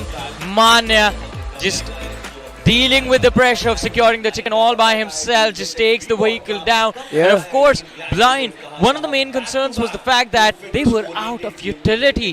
Had they had a Molotov or even a nade, things would have been so much easier for them. I think, to be honest, in that situation, Blind Esports knew the circle was going to end up on top of them, right? Yeah. And they just played on the back of it. They did not really have to go in for a lot of finish points in that regard. They were like, all right, fine. It's very risky, especially in that Valley of Death. It's very risky. The topography does not really have the lines of sight. Scope in directly and shoot. What's he talking about, Necro? I don't understand. Where's the fun in waiting for the win? Exactly. You go up ahead and seize it, right? I mean, once again, sometimes you gotta play a little bit smart when you're desperate, and Blind Esports was desperate. They needed those points, and as I mentioned, as soon as the circle formed up, Blind Esports took the control off the high ground, and since then, they were on the same spot. They did not even move. And they did not even participate as well. They were like, all right, fine, you guys do the showdown, duke it out. We had 4 AM, we had Team X-Pac, we had Glitch X Reborn as well. So many teams in the same vicinity, but Blind was still there, just holding back. Not just that, even Gladiator Esports, they had 11 elimination points wrapped up. And they were in the top 4 as well. Let's not forget about that. But ladies and gentlemen, we're going to have a look at the highlights of this match, and we're going to relive the moments of this game again. Starting things off was that fight on the southern shoreline, but then it was God's Reign who were able to take down the players of OR Esports in tandem with Blind. To be honest, God's Reign in this match had the opportunity of topple Revenant Esports. Revenant and the elimination came in extremely early. TWM made life so much difficult for them, but I did not really see that coming in from God's Reign. I expected God's Reign to kind of put up more numbers on more trouble the scorers in terms of getting more finishes, but even they were taken down in the mid game. That is true. Even though X-Park, they were somewhere in the top 5, right? I think so, on the 4th spot. Yeah. They still only had 5 elimination points, and I don't think so that's going to be enough to keep themselves somewhere in the top 5, considering now teams that are on the latter half of the board, be it Gladiator Esports, Blind Esports, they're showcasing the signs, they're showcasing the momentum. But talking about momentum, it seems like Revenant Esports, all the momentum that was there from yesterday, all the momentum from the first few matches of the day has started to fade away, Necro. And I'm actually worried about them. Gladiators, they did secure a lot of points, fights going their way, back-to-back 11 eliminations as you mentioned, and of course the top 5 finish in this match. Do you think this will be enough to get them to the top 5 in the overall rankings as well? We noticed there was just, I believe, 18 points separating Gladiators from X-Pac.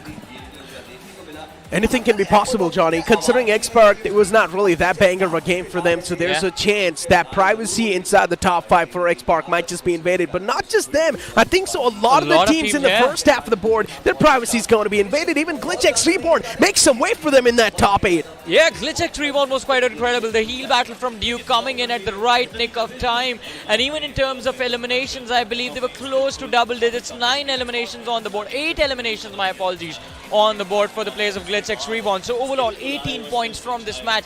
That is a pretty decent game, to be honest. That's a good game. To be honest, Johnny, I don't really care about stats from GlitchX Reborn. The approach with which they came in, that is the most important thing for them, right? You saw the way they leapfrogged from one island to the other, the way leapfrogged MICI, the way they completely finished off MICI as well. This is the approach which I want in from GlitchX Reborn, and this is the approach which they need to propel themselves onto the very top, of course. Okay, now we've spoken about the teams that are on the first page, right? That are doing really good in the overall standings, that are doing really good in the games too. We need to speak about the teams that are not able to perform so far. Night Owls, CS Esports, still the woes keep on continuing. We're not even seeing any glimmers of hope. I do agree with you on that, and it is quite surprising considering Night Owls, with the way the aggression was being built up stage after stage, from all the way from stage 3 that started to build up that aggression. Semi-finals is where things sort of slowed down, and I believe all of that was due to the adaptations that were made by the other teams, but it seems like even in the finals they haven't changed their ways, because of which they are getting a little too predictable for the other team. Salty, do you agree with me on this? I think I definitely do, right? I mean, even as a matter of fact, if you talk about 4 AM, this fight, this game was important for them. I think Spiro always talks about how 4 AM, in fact, because of the interactions we have had, Spiro has had a lot of conversations with 4 AM, and every single time that they've mentioned, they want consistency, and they did not really achieve it throughout this tournament, throughout the Grand Finals. But right now, the fact that they have a good game in hand, I think they will be able to propel themselves. Exactly, that's the crazy part, right? Actually, Skillful was able to perform pretty nicely most of the times. But you know what, speaking about perform, these guys are definitely enjoying the performance. I mean, they are enjoying the performance. They've been part of the community for a long time, ladies and gentlemen. Everyone from the esports community in this country is here. If you guys are in Mumbai as well, do drop into the dome, enjoy the action live. Today is day number 2. We still have 3 more matches left, so you guys still have time to enjoy the action of the day. Of course, the entry is free for every single one who shows up in the arena, and on Sunday it's going to be the last day of the tournament, so that's going to be the last opportunity for you to enjoy the action of the BGIS Grand Finale. But along with that, as we move on to game number 4, we hear a lot of chants. Yeah, of scouts. We heard a lot of chants of scouts. There is somebody entering the arena. I think the audience is getting riled up, ladies and gentlemen. Do we have somebody coming in? Well, we're going to wait. We're going to wait. Yeah, we're going to wait. We're going to wait. The audience is cheering for. Of course, if Scout drops in, the vibe is going to completely change. Yeah, I mean, exactly. You will not be able to hear what we are saying.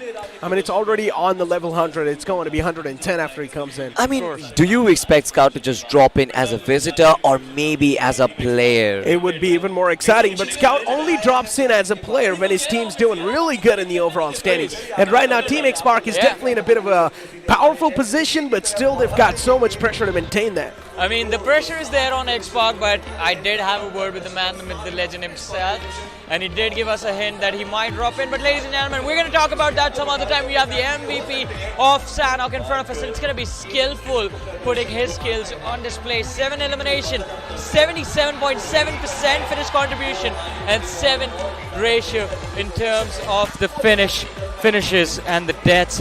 Lucky number 7 for skillful in this game, but now it will be time for us to witness what the future is going to look like. Yeah, it certainly is, right? For 4 a.m., this game was extremely important. Just like I said, on the overall standings, they were struggling. In their game as well, they were struggling. But now with Skillful leading the charge, I'm pretty sure, I think this is where life for 4 a.m. changes. Look at this, the top 5 players. You've got Destro in the mix as well. 4 finishers from this clan, trying his level best. Gladiators have switched their style. They're back into their aggressive best. Necro, do you think this is going to propel them upwards? Yes, it will. And considering they've got such a nuclear performance, this is also going to propel their confidence in the upcoming games that we're going to be witnessing soon enough, Salty. And speak about the upcoming game is actually going to be the map of Vikendi, where initially Gladiator Esports, even though they don't want to, they will need to drop the pace. Exactly, I mean, Vikendi, on this map, you're forced to drop the pace, in fact. The circles don't shift too drastically up until stage 5, stage 6 of the game. We know it's going to be a central shift every single time, and if you are lucky enough, you're going to be able to hold your spot. But we have the rankings of the previous match, as we were talking about, then 22 points from Blind Esports. I think this is going to help Blind take a massive jump on that overall ranking. Gladiators should be able to hold their first position, but now we were talking about the teams that have taken a dip. Revenant Esports was sitting on that first spot on the overall leaderboard, but I think that is going to change, all thanks to the fact that God's Reign was able to survive a little bit longer and were able to secure a few extra eliminations for themselves, all thanks to OR Esports sacrificing their bodies. Exactly. I think God's Reign have held their case on the overall standings. Revenant Esports did not. Mental Esports did not. Again, a nil from this game as we transition to the overall standings. Oh my goodness! Revenant Esports, look at this. They still retain that #1 spot, but only by 2 points. 2 points! It's looking too dire. It's looking too dicey, Johnny. But look at Team X-Pac in the top 3. They finally breached in with 91 points. But once again, speak about the distance. Speak about the things separating them. It's not a lot of things. Look at that leaping taken from Blind Esports. That insane leap straight up in the top 4. This is quite insane. Blind Esports started the day on the 11th position. Now they are in the top 4. Just a smidge away from the top 2 as well. 88 points for Blind, and God's Reign is there on the second with 103 points. There's just 15 points separating the teams, but now, ladies and gentlemen, we move to the second phase of the ranking, and look at the inconsistency. God. OR Esports from the top 3, they're down to the 10th position, but the difference, Necro, is not a lot. 62 points for OR Esports as we move down, growing strong. This has to be an upset. Metal Esports, OR Esports, Midwave Esports, all of these known teams who were supposed to dominate today's day are not really dominating anymore. But there's a reason why we say day 2 is the day of comebacks, and they have made that comeback happen. Well. Now the comeback, will it happen today, or will the desperation reach a peak on day number 3? That is what we want to see. But as we step into the next half of the day, what are expectations from these teams? Is the same momentum going to continue, or will Vikendi change everything? Salty. Acts of desperation. I think that is the key word. I think we have reached the halfway stage of the Grand Finals, ladies and gentlemen. One half is still remaining, and I'm pretty sure the teams on the second page, they don't really have a lot of opportunities. You might think there is still a day 3, but that's not really the case. Exactly, but ladies and gentlemen, we will take a short break right now. You guys stay tuned, keep watching. We will be back after this with a lot more action.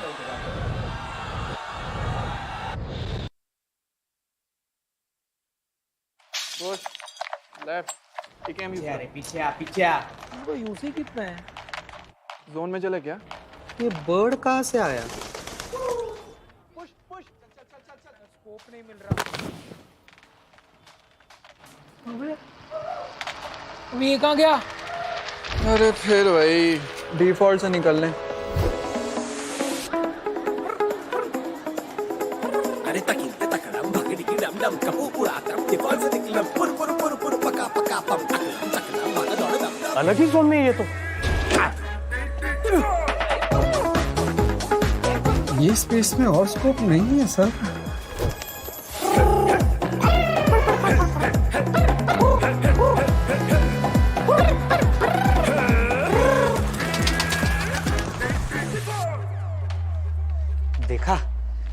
Default से निकलना कितना easy है। Bro इतना drama क्यों? Royal pass ले, default से निकल ले। हैं?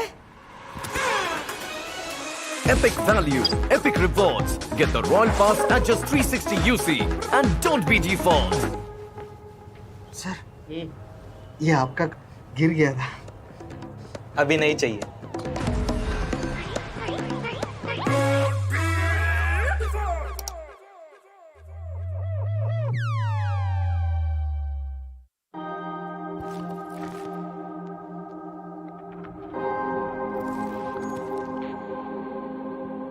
आपने कहानियां कई भाषाओं में सुनी होगी, पर कभी किसी भाषा की कहानी सुनी है? तो squad, let me introduce you to me. एक लैंग्वेज जो लाखों लोग बोलते हैं, सुबह शाम बोलते हैं, दिन रात बोलते हैं। यहाँ फिर भी नो एंट्री का बोर्ड लगा है। स्ट्रेस नहीं रे बाबा, स्ट्रेस नहीं। अपन प्ले में है, पर प्ले में नहीं। क्या शाने लोग समझेंगे नहीं? लिटरेचर आउट, ड्रामा आउट, फिर है क्या इस भाषा में? Sit back, zoom in and watch out. इस भाषा में एक्शन है, इस भाषा में बूम बाम है, गूज बम्स है, धूम धाम है। वो क्या मांगोगे न्यू वर्जन मिलेगा, ग्रामर को पट से हेडशॉट मिलेगा, मेटाफोर हमेशा आउट ऑफ साइट मिलेगा, वन मांगोगे सीधा बैन मिलेगा। स्ट्रेंजर्स को फ्रेंड्स और फ्रेंड्स को भाई बनाने वाली भाषा मैं ही हूँ, जो हर टाइप के, हर जगह के, हर एटीट्यूड के लोगों में शांति तो लाती है, पर सबसे ज्यादा युद्ध भूमि बोले तो बैटल ग्राउंड्स पे बोली जाती है। क्या समझे? वेला वेला चिकन लेला। इंडिया में चाहे कितनी ही जुबान, इंडिया के दिलों पे राज करती है आपकी बनाई हुई बोली, BGMI की बोली, इंडिया की बोली।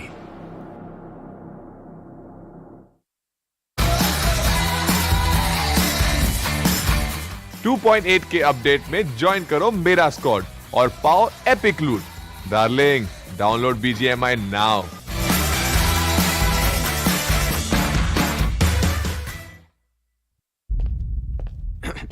सर सीन सेट है, एक सॉफ्ट रिहर्सल कर लें क्या? यस, लेट्स गो।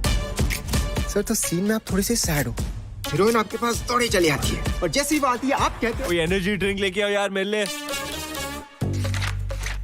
यार लीडर को पहले फिनिश करो ना यार। Finished, game over. अभी आप कौन से डायलॉग्स बोल रहे हो? बैटल ग्राउंड्स चल, दिखाता हूँ तेरे को। आ रहा हूं मैं BGMI की दुनिया में अपने स्क्वाड के साथ।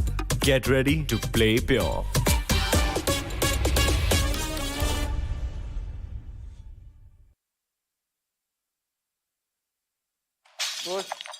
लेफ्ट, ठीक है। अरे पीछे आ, पीछे आ। वो यूसी कितना है? जोन में चले क्या? ये बर्ड कहाँ से आया? पुश पुश, चल स्कोप नहीं मिल रहा। ये कहाँ गया? अरे फिर भाई डिफॉल्ट से निकल लें। अरे तकिन ते तकड़म भगड़ी की डम डम कपू पूरा तरफ डिफॉल्ट से निकलम पुर पुर पुर पुर पका पका पम तकड़म तकड़म भागा दौड़ दम। अलग ही जोन में ये तो। ये स्पेस में और स्कोप नहीं है सर।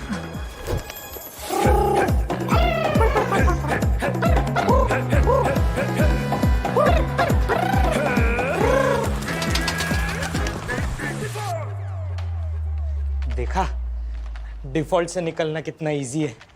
ब्रो इतना ड्रामा क्यों? रॉयल पास ले, डिफॉल्ट से निकल ले। हैं? Epic value, epic rewards. Get the Royal Pass at just 360 UC and don't be default. Sir ये आपका गिर गया था। अभी नहीं चाहिए।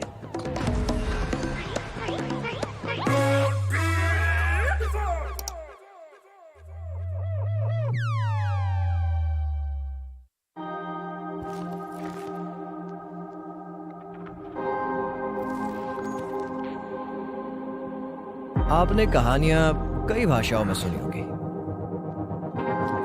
पर कभी किसी भाषा की कहानी सुनी है? तो squad, let me introduce you to me. एक लैंग्वेज जो लाखों लोग बोलते हैं, सुबह शाम बोलते हैं, दिन रात बोलते हैं। यहाँ फिर भी नो एंट्री का बोर्ड लगा है। स्ट्रेस नहीं रे बाबा, स्ट्रेस नहीं। अपन प्ले में है, पर प्ले में नहीं।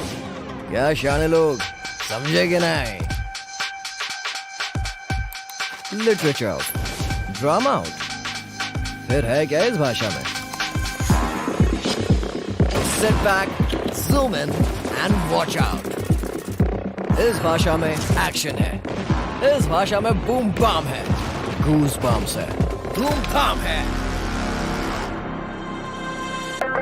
वो क्या मांगोगे न्यू वर्जन मिलेगा, ग्रामर को पट से हेडशॉट मिलेगा, मेटाफोर हमेशा आउट ऑफ साइट मिलेगा, वन मांगोगे सीधा बैन मिलेगा। स्ट्रेंजर्स को फ्रेंड्स और फ्रेंड्स को भाई बनाने वाली भाषा मैं ही हूँ, जो हर टाइप के, हर जगह के, हर एटीट्यूड के लोगों में शांति तो लाती है, पर सबसे ज्यादा युद्ध भूमि बोले तो बैटल ग्राउंड पे बोली जाती है। क्या समझे? वेला वेला शिकन लेला। इंडिया में चाहे कितनी ही जुबान, इंडिया के दिलों पे राज करती है आपकी बनाई हुई बोली, BGMI की बोली, इंडिया की बोली।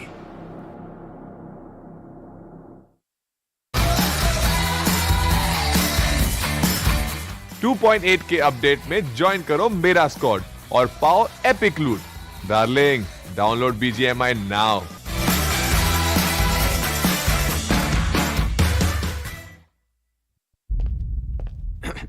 सर, सीन सेट है, एक सॉफ्ट रिहर्सल कर लें क्या? Yes, let's go. सर, तो सीन में आप थोड़ी सी सैड हो, हीरोइन आपके पास दौड़ी चली आती है और जैसे ही वो आती है आप कहते हो कोई एनर्जी ड्रिंक लेके आओ यार मेरे लिए। यार लीडर को पहले फिनिश करो ना यार। Finished, game over. ये आप कौन से डायलॉग्स बोल रहे हो? बैटल ग्राउंड्स चल, दिखाता हूँ तेरे को। आ रहा हूं मैं BGMI की दुनिया में अपने स्क्वाड के साथ। Get ready to play pure.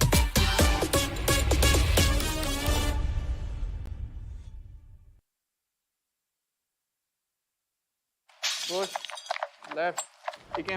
पीछे आ, पीछे आ। तो यूसी कितना है? जोन में चले क्या? ये बर्ड कहाँ से आया? पुश पुश, चल स्कोप नहीं मिल रहा। अबे ये कहाँ गया? अरे फिर भाई डिफॉल्ट से निकल लें। अरे तकिलते तकड़म भागड़ी की डम डम कपू उड़ातम डिफॉल्ट से निकलम पुर पुर पुर पुर पका पका पम तकड़म भागा दौड़ दम। अलग ही जोन में ये तो। ये स्पेस में और स्कोप नहीं है सर।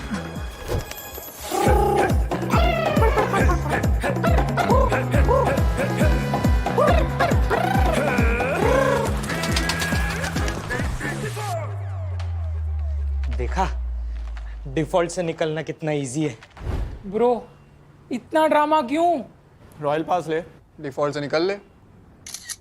हैं? Epic value, epic rewards. Get the Royal Pass at just 360 UC and don't be default. Sir, ये आपका गिर गया था। अभी नहीं चाहिए।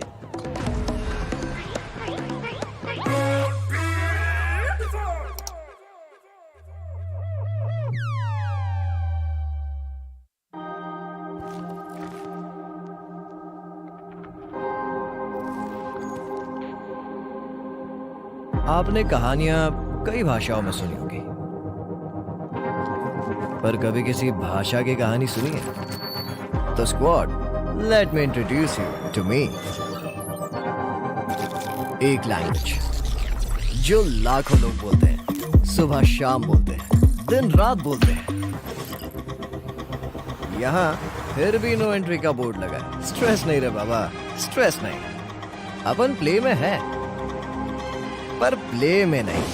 क्या शाने लोग समझेंगे नहीं? लिटरेचर आउट, ड्रामा आउट, फिर है क्या इस भाषा में? Sit back, zoom in and watch out. इस भाषा में एक्शन है, इस भाषा में बूम बाम है, गूज बम्स है, धूम धाम है। वो क्या मांगोगे न्यू वर्जन मिलेगा, ग्रामर को पट से हेडशॉट मिलेगा, मेटाफोर हमेशा आउट ऑफ साइट मिलेगा, वन मांगोगे सीधा बैन मिलेगा। स्ट्रेंजर्स को फ्रेंड्स और फ्रेंड्स को भाई बनाने वाली भाषा मैं ही हूँ, जो हर टाइप के, हर जगह के, हर एटीट्यूड के लोगों में शांति तो लाती है, पर सबसे ज्यादा युद्ध भूमि बोले तो बैटल ग्राउंड पे बोली जाती है। क्या समझे? वेला वेला शिकन लेला। इंडिया में चाहे कितनी ही जुबान, इंडिया के दिलों पे राज करती है आपकी बनाई हुई बोली, BGMI की बोली, इंडिया की बोली।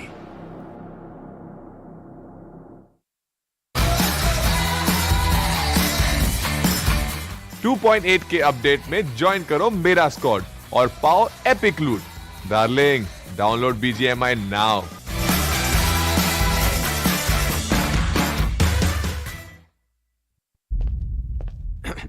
सर सीन सेट है, एक सॉफ्ट रिहर्सल कर ले क्या? Yes, let's go. सर तो सीन में आप थोड़ी सी सैड हो, हीरोइन आपके पास दौड़ी चली आती है और जैसी बात आती है आप कहते हो कोई एनर्जी ड्रिंक लेके आओ यार मेरे लिए। यार लीडर को पहले फिनिश करो ना यार। Finished. Game over. ये आप कौन से डायलॉग्स बोल रहे हो? बैटल ग्राउंड्स चल, दिखाता हूँ तेरे को। आ रहा हूँ मैं BGMI की दुनिया में अपने स्क्वाड के साथ। Get ready to play pure.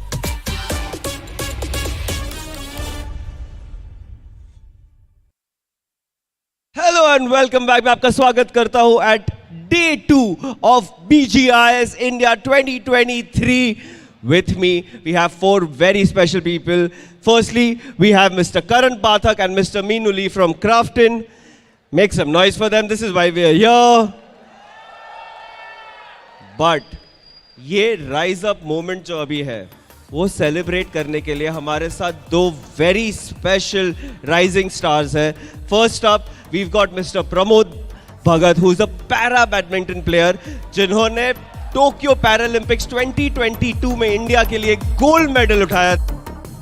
Some noise for him, come on! And with us, we've also got Rohit Tokas, who's from the Indian boxing team, और इन्होंने कॉमनवेल्थ गेम्स 2022 में ब्रॉन्ज उठाया था वेल्टरवेट कैटेगरी में. Please make some noise for Rohit Tokas as well, guys.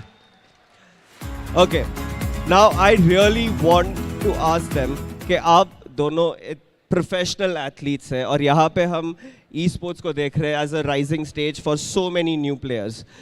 उनके लिए कोई advice है specifically at this very specific defining moment जहाँ पे कुछ भी हो सकता है? हेलो मुंबई, नमस्ते, राम राम सभी को भाई, कैसे हो? तो भाई आज हम यहाँ पर आए हैं इस इवेंट में, बहुत अच्छा लग रहा है. ऐसे जब अंदर यहाँ से एंट्री ली थी तो ऐसा लगा कि अपने इवेंट में, हमारा बॉक्सिंग का ही, जैसे मैं बॉक्सिंग से हूँ, तो ऐसा लग रहा है कि रिंग में एंट्री ले रहा हूँ मैं. इस तरीके का एटमॉस्फेयर, इतना माहौल हो रखा है यहाँ पे. और जो भी पार्टिसिपेट कर रहे हैं उनके लिए मैं ये बोलूँगा, जैसे हम भी ग्रास रूट से उठ के राइज अप किया है हमने, आप भी जैसे इंडिविजुअली खेल रहे हो स्क्वाड बना के, कोई प्रो प्लेयर्स हैं यहाँ पर, और जो और काफ़ी ऐसे प्लेयर्स हैं कि उनके पास ज़्यादा इक्विपमेंट्स नहीं होते, सारा कुछ, वो भी प्रो प्लेयर्स के साथ compete कर रहे हैं. तो एक मेंटली स्ट्रॉन्ग होना बहुत ज़रूरी है एथलीट के लिए. तो हमेशा यही सोच के चलना है कि मैं बेस्ट हूँ, आई एम द बेस्ट. कोई भी आपके आगे आए, अच्छे को हरा के ही हम अच्छे बनते हैं. तो ये कभी भी ये नहीं सोचना कि हमारे आगे अच्छा प्लेयर खड़ा है मैं उससे हार जाऊँगा. तो जब तक आप अच्छे को नहीं हराओगे तो आप अच्छे कैसे बनोगे? तो believe in your self and चक दे. Thank you. Thank you so much Rohit. Pramod, आपसे मैं पूछना चाहूँगा, आप बहुत सारी मेहनत करते हैं, आपने हमारे लिए ऑलरेडी गोल्ड ले लिया। इन लोगों के लिए भी ये छोटा सा एक प्लेटफॉर्म जो है as a very crucial moment है इनके लाइफ में एट दिस पॉइंट। तो आप जिस तरह मेहनत करके आए और ये भी मेहनत करके आए, आप क्या उनको बोलेंगे at this half way point? हमारा टूर्नामेंट आधा हो चुका है, आधा बाकी है, क्या कर सकते हैं to make sure they win? नमस्कार और आप सभी को मैनी कॉन्ग्रेचुलेसन और गुड लक, गुड विशेस, क्योंकि जैसे उन्होंने कहा कि अभी आधा टूर्नामेंट ख़त्म हो चुका है और आधे बच्चे हैं। और इसमें सबसे स्पेशल में आते थे, मुझे बताया गया कि इसमें सबसे स्पेशल ये है कि ग्रासरूट से टीम्स आई हैं जो कि अपने आप को रिप्रेजेंट किए हैं। जैसे अभी रोहित जी ने भी कहा कि स्पोर्ट्स में अनफेयर होता है सब कुछ, क्योंकि फेयर कभी नहीं होता है, क्योंकि हर कोई अलग अलग स्टेज से आते हैं। कोई पुअर फैमिली से आता है, कोई हायर फैमिली से आता है और कोई वेल स्टेबल होके आता है। तो लेकिन जब सब आते हैं तो एक ही जगह पर जाकर कम्पीट करते हैं। सेम यहाँ पर भी BGISM है, उसमें भी सेम थिंग किया गया है। हर कोई बड़ा है, कोई छोटा है, कोई मिडल है, बट सब आके एक स्टेज पे आके अपने आप को कम्पीट कर रहे हैं। और सबसे अच्छी बात है कि इसमें टीम्स जो ग्रासरूट लेवल में है वो बहुत अच्छी परफॉर्म कर रही है, जिसको सुन के मुझे अपने पुराने दिनों याद आ गए, क्योंकि मैं भी जब स्टार्टिंग था और मैं शुरू कर रहा था तब मुझे भी फील होता था कि क्या मैं कर पाऊँगा, ये हो पाएगा मेरे से। और बहुत बार ऐसा सिचुएशन हुआ है कि नहीं यार नहीं हो पाएगा, बट फाइनली जो एक हमारे पास जज्बा होता है, जो हौसला होता है, वो हमें आगे बढ़ाता है और उसको लेके हम आगे चलते हैं। और मैं जो ग्रासरूट वाले हैं उनको मैं यही बोलना चाहूँगा कि डू योर बेस्ट, और एक चीज़ हर वक्त ध्यान देना, अपने लिए खेलना है, तब जाके तुम देश के लिए खेल पाओगे, तब जाके फैमिली के लिए खेल पाओगे, तब जाके अपने जो फ्रेंड्स हैं उनके लिए खेल पाओगे। तो बिलीव योर सेल्फ, और खेलना किसके लिए है? अपने लिए। Thank you. Also, as all of us here from Mumbai, can we show our love and support for them? Can we hear Pramod's name in chants right now? Go with me. Pramod, Pramod, Pramod, Pramod, Pramod, Pramod. And obviously we're going to show some love to Rohit as well. Give it up for Rohit, Rohit, Rohit, Rohit. Continue, you guys can continue. In the meantime, we have the team at Crafton जो आपको एक souvenir देंगे to thank you for being here with us. I hope you guys are having a lot of fun. Please give them a big round of applause for joining us at this very important, crucial moment in our tournament. So.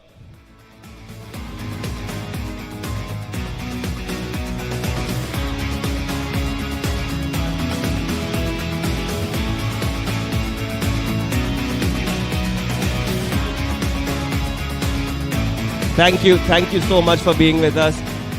Ladies and gentlemen, we are at a very crucial halfway point in the tournament. आपको पता ही है, right? We know it, right?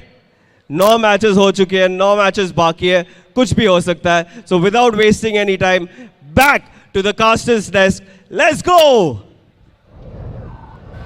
Well, words of inspiration being dropped by the champions of this nation upon the viewers, the people sitting in the arena, and of course the players as well. But I see what they said. I mean, if I was to summarize all of that into just a few sentences, just one in fact, believe in yourself, play for yourself. Do you agree with that?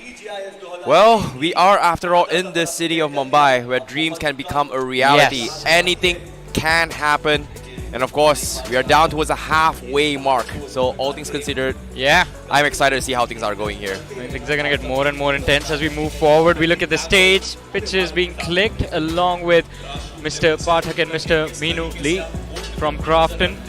I've been getting into boxing recently myself. I wonder if I can ask a few tips from Mr. Rohit. Boxing is actually one of my very passionate thing. One of a sport which I'm very passionate about. I've wanting to learn boxing. I've been wanting to get inside the ring as well because it correlates with BGMI a lot. It correlates a lot of the prime principles to never give up and to survive till the very end, to survive the jabs which the opponents give you. I think those things affect BGMI, and I think all these athletes will be able to relate to everything that is said on the stage itself. Well, it's all about survival of the fittest, especially when you head into the battleground itself. The maps, it's all about being a survivor. Can you outlast despite getting punched 1,000 times? A KO is what sets apart, and that's exactly what they're doing. Oh, we have legends from other esports also appearing in the arena, ladies and gentlemen. Things are getting exciting as the day goes by, but as we mentioned, we are at the halfway marker of this entire grand finals. 3 matches done for the day, 3 more remain, and in a few short moments we're about to begin the game of Weekend. But before we step into the next game, we have to discuss what has happened so far in this entire day. We were expecting a lot of comebacks, and in particular 2 teams have made an impressive comeback: Gladiators and Blind Esports. Not to be surprised about, to be honest, because we were expecting this. Gladiators, they were always at the very top. The only little switch up which they did was to try and go a little aggressive. They came back to their natural habitat, playing in from the edges of the circle and trying to scavenge every single team that comes along their way on that entry path. This was Gladiators' formula for success throughout the BGIS, and once again it is. They're talking about the same thing. They're talking about Blind as well. It seems like the 2 desks, the Hindi and the English desk, have finally united and our sync is on the same page. But, ladies and gentlemen, I want to know your thoughts, IC. I mean, we have seen Blind make a comeback. X-Pac, they're sticking to that 3rd spot of theirs. How are things looking for these teams, and what are your thoughts on 3 matches they played so far? To be honest, what I see here... Whoa, it's us now. Hey. Yep, it's us now. Yo! Why are you flexing again? I see. You've got to sit down. You've got to sit down. Yeah. You've got to sit down. You've got to... my co-commentators, ladies and gentlemen, Icy Baby and Mr. Salty.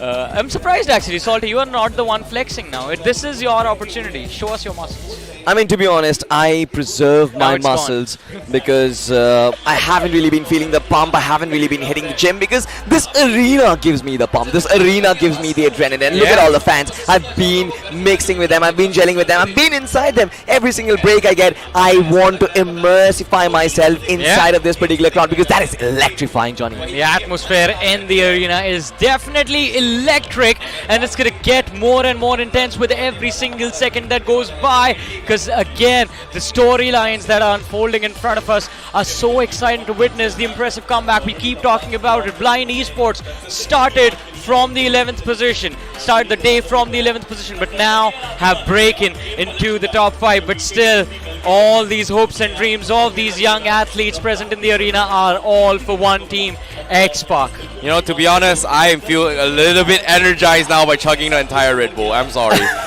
That's an energy drink from the battlegrounds, but at the same time, I'm super pumped up. I'm super excited to see how this upcoming match here, and you can feel my energy. I hope you guys are at home just feeling it as well, because the crowds are not a little bit feeling here. I don't know what they think, but it's an energy drink, right? It's battlegrounds. Yeah. We got it. It's part of the game. You have that boost in your energy exactly. as well. And you're going to need it a lot for the game of Weekendy, to be honest, because we knew last Weekendy that we witnessed yesterday, that shift the entirety of the Weekendy perspective that we had, that it's going to be slow, it's going to be boring, and it's going to be so many of the things, but that did not happen. We expected Team X-Pac to actually come out on top, but that did not happen as well. So many unexpected turn of events, and now today as well, since it's the day of comebacks, I'm expecting a couple of teams. I'm expecting OR Esports, I'm expecting Medal to do something on this map. We talked about how the halfway of the grand finals is there already. Now it's do or die for these teams. Since you brought up the topic of OR, let's talk about OR for a minute. I mean, they're moving in the opposite direction. They started within the top 5, but now it seems like they're barely holding on to the top 8 as well. Well, anything can happen, right? We talked about day number 2. I think Ocean did bring it up as well. There's a special term in Hindi where it is a day of comebacks. I'm not exactly sure what's that, but today everyone is just pushing through, making through a breakthrough to try and achieve things here. But seems like in the crowd, we have the fans here. Yeah. Fans of Revenant Esports, a team sitting on the first position of the overall rankings, ladies and gentlemen. And it's not just the fans, it's the entire team from Revenant Esports that is here in this arena. Be Revenant, that is what they have to say. And well, at this point, I think they are pretty much in a comfort zone on the first position. If they can deal with the players of God's Reign, it's all going to be good and dandy for them. But again, people in the stands as well. It seems like intensity, even they are feeling it now.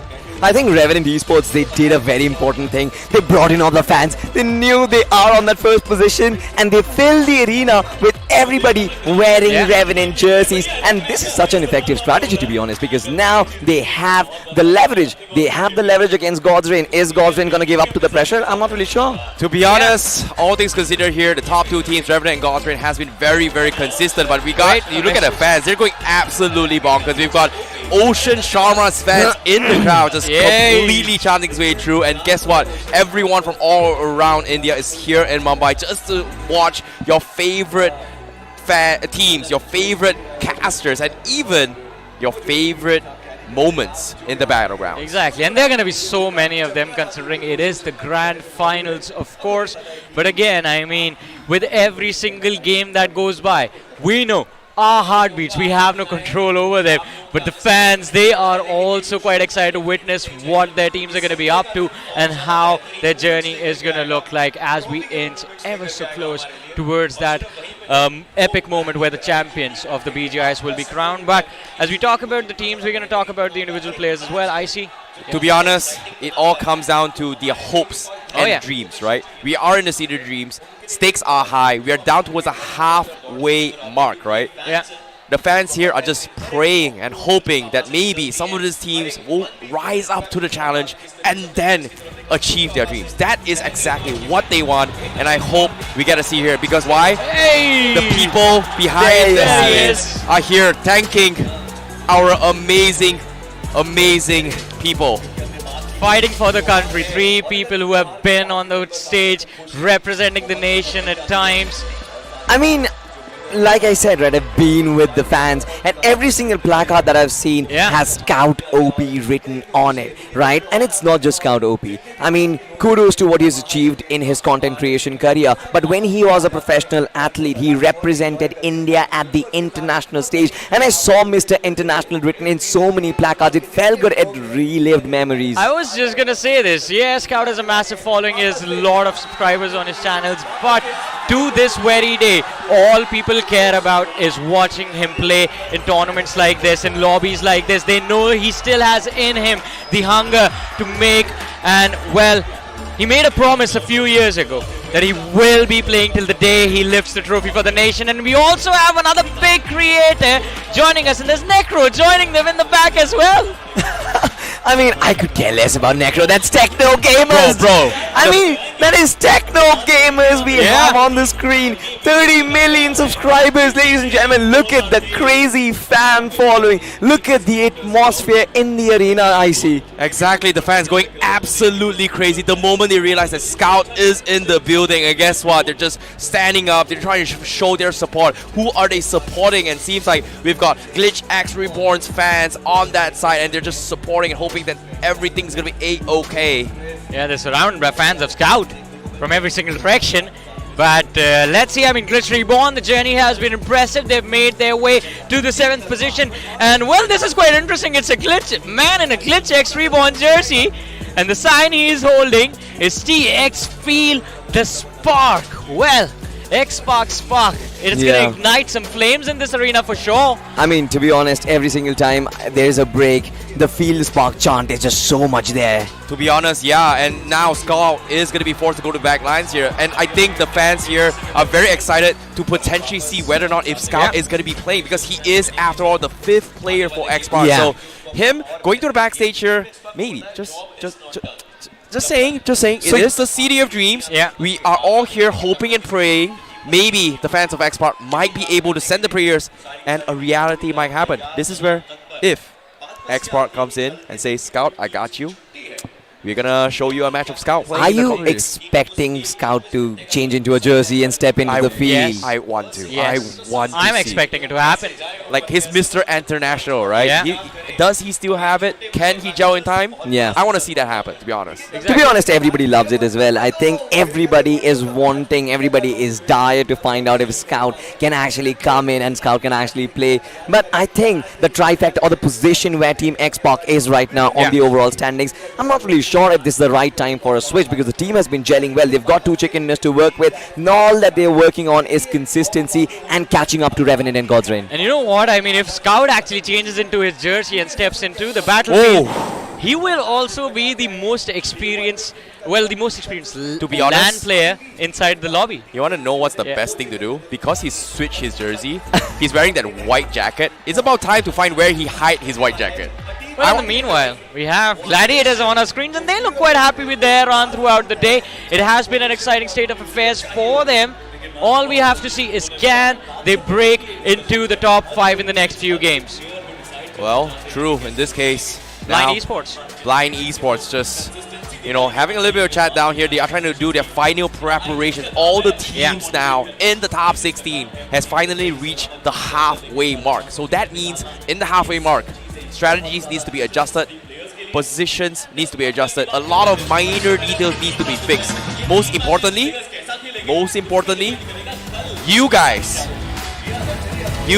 are what is needed for them to perform, because you guys at home, you guys on the stage supporting him, the support, the love, the viewership is gonna be the ones that motivates them to try to reach for the stars. Exactly, I mean, the cheers from the fans, the cheers inside the arena have been the motivation factor for Blind and for Gladiators to bring themselves back into a fighting position for this next match as well. But ladies and gentlemen, Weekendy about to begin a few short moments. And then of course, as you can see, the players, they're putting on that headset. It means they're about to go down. Things are getting extremely heated, or in this case, a little bit cold in the map of Weekendy. Exactly, ladies and gentlemen. Pull in your jackets.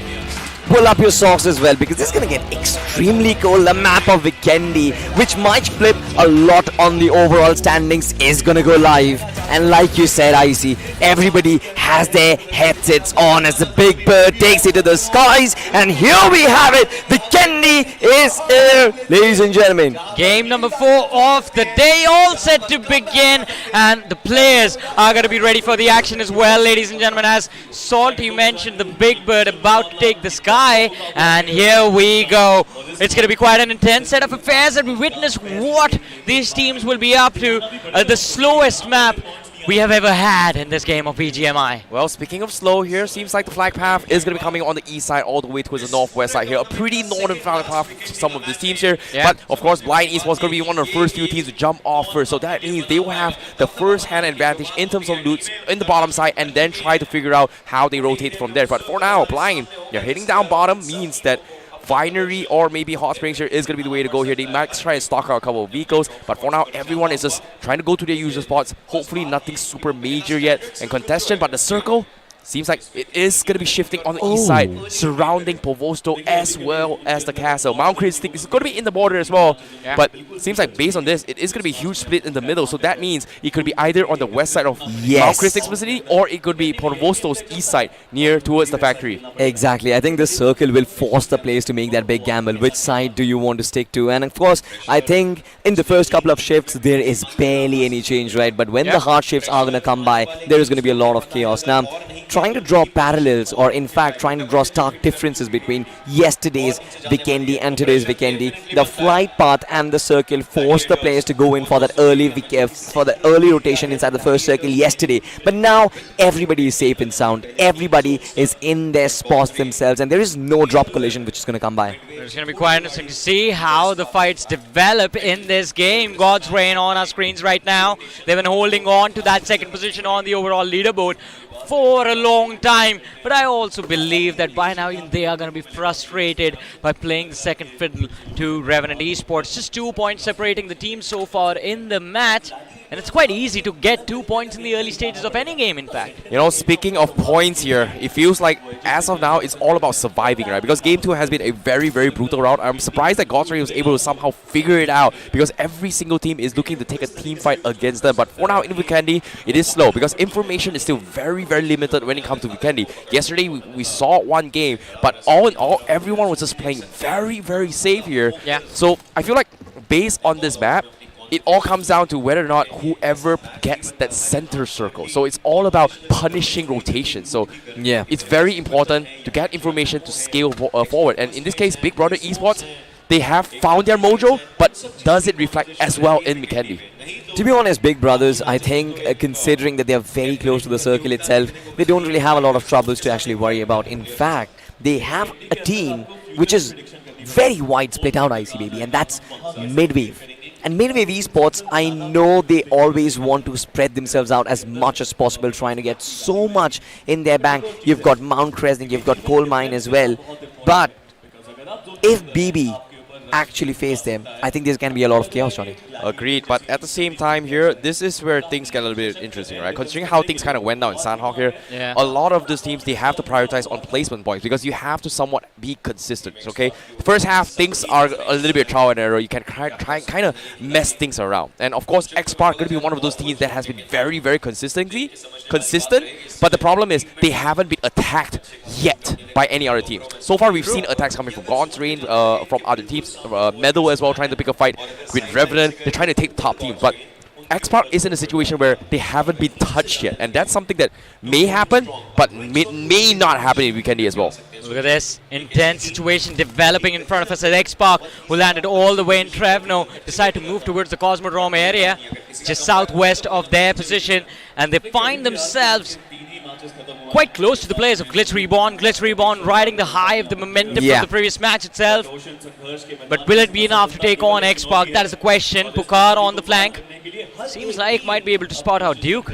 Yeah, Pukar has been switching up a strategy here because X-Park, you know, they have Pukar as they scout for the team, right? Yeah. It's really interesting to see how X-Park has developed a 3-1 formation where they actually have X-Pukar scouting ahead here. If things go well, they are going to push forward and regroup. And every single that they want to rotate, they will send Pukar ahead. And sometimes if Pukar gets caught out, they have to make a split second decision. Do they fight or do they not fight? But it seems like something is happening here. Well, they are here to take the fight. Team X-Park against Duke. The DBS not really working out. The lead goes down. The first finish of the game in the hands of Team X-Park.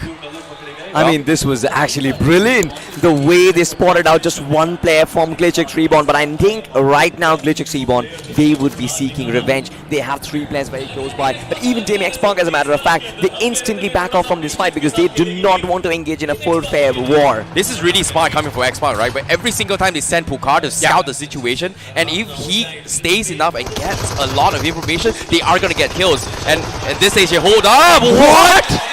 CS just completely demolished by Big Brother. A big crossfire coming from them.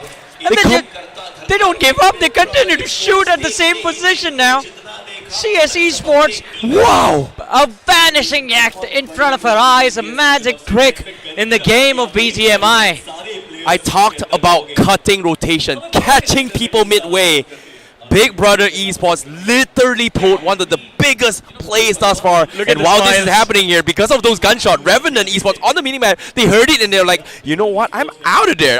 I don't want to get into this kill, in this box. We saw the players of Big Brother smiling, but they can't smile for long, because as you mentioned, I see Revenant, they were in the close vicinity, and the third party should be an easy thing for them to kick off. They did secure the opening knock against the players of Big Brothers, but both these teams need to wrap up this fight as quickly as possible, because on the distance we did see the players from the side of Gladiators as well, and we know Gladiators, they're hungry for blood right now. They're looking for those finishes. Yeah, at the same time here, Revenant Esports, they did a fantastic job, right? The first thing here, what they did was why are they listening to so many gunshots? That's the reason why they kind of stop and take a look, right? And the moment they realize that, hey, the big fight kind of stopped means that there is a potential 1 or 2 teams, but the problem is Big Brothers Esports had so much gunfire and they were so quiet, means that Revenant Esports says, hey, this might be a little bit suspicious. It might not be 2 teams in this vicinity, but it's just straight up 1 team setting up for ambush. So Revenant, they were hoping to get a couple finishes, but eventually didn't work out. So now they are going to try prioritize timing and focus on the next phase of the circle. That's why they're just backing out and checking out what's happening. I think this is sort of a friendly neighborhood fight for Revenant as well as Big Brother right now. Shots will be taken, pot shots will be taken, but no harm is meant amidst all of these teams. Look at this, right? Midwave Esports just trying to scout out, just trying to check if the gun barrels are working fine, if the trigger is being pulled fine. Yes, and of course, just warming up the gun as well, because Midwave actually need that. They need their guns to fire in all cylinders, because their finish points and their overall standings, they have been struggling on it. Agreed. Midwave, they have been playing very, very aggressive throughout the entirety of the day as well. Even here, they're trying to force fights and force people to come. They really want to pick an early fight. But at the same time, it feels a little bit different now, considering how aggressive they are for the past 3 days. All these empty shots here is to potentially catch on stakes, one thing. Two, and make fake information for other teams to kind of gain space. Because if they pretend as if there was 2 teams fighting there, that means that other teams will rotate away, forcing their position to be free. So if the circle favors them, perfect, because everyone else is on the other side. If the circle doesn't favor them, it's okay. At least they will try to figure out as a team to kind of rotate back in. Yes, they give people the information, but that means it also can be misinterpreted. Exactly. Information is always going to be key, but in Weekend, anything can happen. We do see the players of Midwave rotating, regrouping together. Aru right next to his teammate Atanki, and they've decided to park their vehicles inside the small compound. They know for a fact the Gladiators might be able to move in on their position. Yep, Midwave as well, they're a little bit afraid here. They are going to try and group up considering the amount of noise they've made, and because in this circle, they're right smack in the middle of it all as well. So that's something that they are considering. However, let's take a look at this as well. Going strong, they are literally on the west side, tanking the circle, and they are going to try and trail it. We do see a couple of 5 first aids up on Sparky. That means they're going to be in trouble. But oh no. Okay. Okay. I'm panicking a little bit here for going strong, because if he flipped there, that's going to be time consumed and a lot of resources completely thrown out the window. I actually started a petition, Johnny, throughout the BGIS as well, to just seize all of the driving license for all of the players, because they're not good drivers. None of these players are actually. I think Johnny will actually agree with me on this. I mean, I keep thinking that is how you drive a car now, on 2 tires. Well, on 2 tires? What? Considering the trips I've had to come into India and seeing how the roads are, well, I'm just gonna leave it at that. I have no comments. I don't really want to get in trouble. I plead the 5th. For sure. 4AM might be doing the same thing, since they heard the players of Growing Strong rotating past them, but haven't actually made a move to accomplish anything so far. Well, speaking of accomplishments here, 4AM, they were in the bottom of the track yesterday. And today in 3 games thus far for 7, 8, and 9 map, they have been playing... map 7, map 8, and map 9. They've been playing very, very well. They somehow flipped the switch and adapted, because yesterday the coach, I'm bringing this up again as well, Commando, they said that things weren't working out, and today they're feeling a little bit more confident, and as of now, they heard gunshots. 4AM, they're going to try and stay and scout the vicinity, but it seems like they're sending out one guy to rotate in, while Spider Jord is going to scout another exit path to try and make it to the circle. It seems like Meadow, they're just faking it as well, so that means they are going to back off. Meanwhile, the rest of the teams, they are getting crossfired. I mean, of course, Metal Esports, they will try and protect their position. They know, as a matter of fact, they have the edge of the circle. They had the right side of the circle as well. And 4AM, they had no business in trying to enter into this compound. No business in trying to invade onto their positions. Of course, they've been forced onto a different rotation path, but Metal Esports as well, they will have to breach inside. And as soon as they do that, I think there's going to be one team who will welcome them with open arms, and that's going to be Growing Strong. Now, speaking of that as well, that's pretty much them on the west side, right? Let's paint a little bit of picture on seeing how the teams are going to be playing the middle circle, because like you guys said as well, Weekendy is all about center circle priority. God's Train taking the top left corner as well, as they are going to be the gatekeepers, hoping that the circle is going to be on top of Mount Kresnik. And if it is, they are going to be the safest one on top. So that means we are going to be expecting potential multi-layer team fights of high grounds on towards Mount Kresnik side. Whereas if it's on the east side, well, it is a lot of empty lands, and that's really scary. I think, Icy, you mentioned a very important point over there. Definitely Mount Resnick and the topography is going to play a very important role. But we talked about the split. We talked about how they are going to take a gamble which side to protect. But Midwave have done something which is very interesting. We just saw on the map feed itself, they have taken a 2-2 split on either islands. And now that's something which can actually work out for them. Well, speaking of which here, Team X-Park, they are going to go towards a secret dungeon right now just to lay low a little bit. They are right underneath for the top right corner of this next phase of circle, because as of now, if you're talking about the 4 quadrants of the pie, the top left is pretty much, you know, God's Rain in the middle. Top right is going to be X-Park, who's underground laying low to try and ambush someone from underground. So that's a little bit of an interesting strategy coming from them. They want to save up resources. They want to keep their information in their vicinity. So this is where things can get a little bit spicy. So many airdrop boxes away, only if they were filled up with weapons you usually get. But that's not the case in this one. Is this the place where airdrops are built? Yes, yes. There are 2 of them, one in Miramar and the next in this one. Hey, it might be where Christmas is made, presents are made. It might be Santa Claus's home. Oh yeah! If you think about it, December is coming pretty close. Exactly. I mean, Christmas is around the corner and it feels like X-Park, they've been good this year. Now, let's talk about Circle a little bit more, because as of now, it's slowly edging in. You can even see TWM just leeching onto the top side. They are in a state where if the circle closes, if it's on the left side, they have people there. And if it's on the right side, they will be able to make it across safely in this river. So taking the safe approach is going to be TWM's favor. But there are a couple of supply crates down in the middle. So in this case, Gladiators, they've pretty much taken up 2. So I'm not exactly sure what supply drop they have.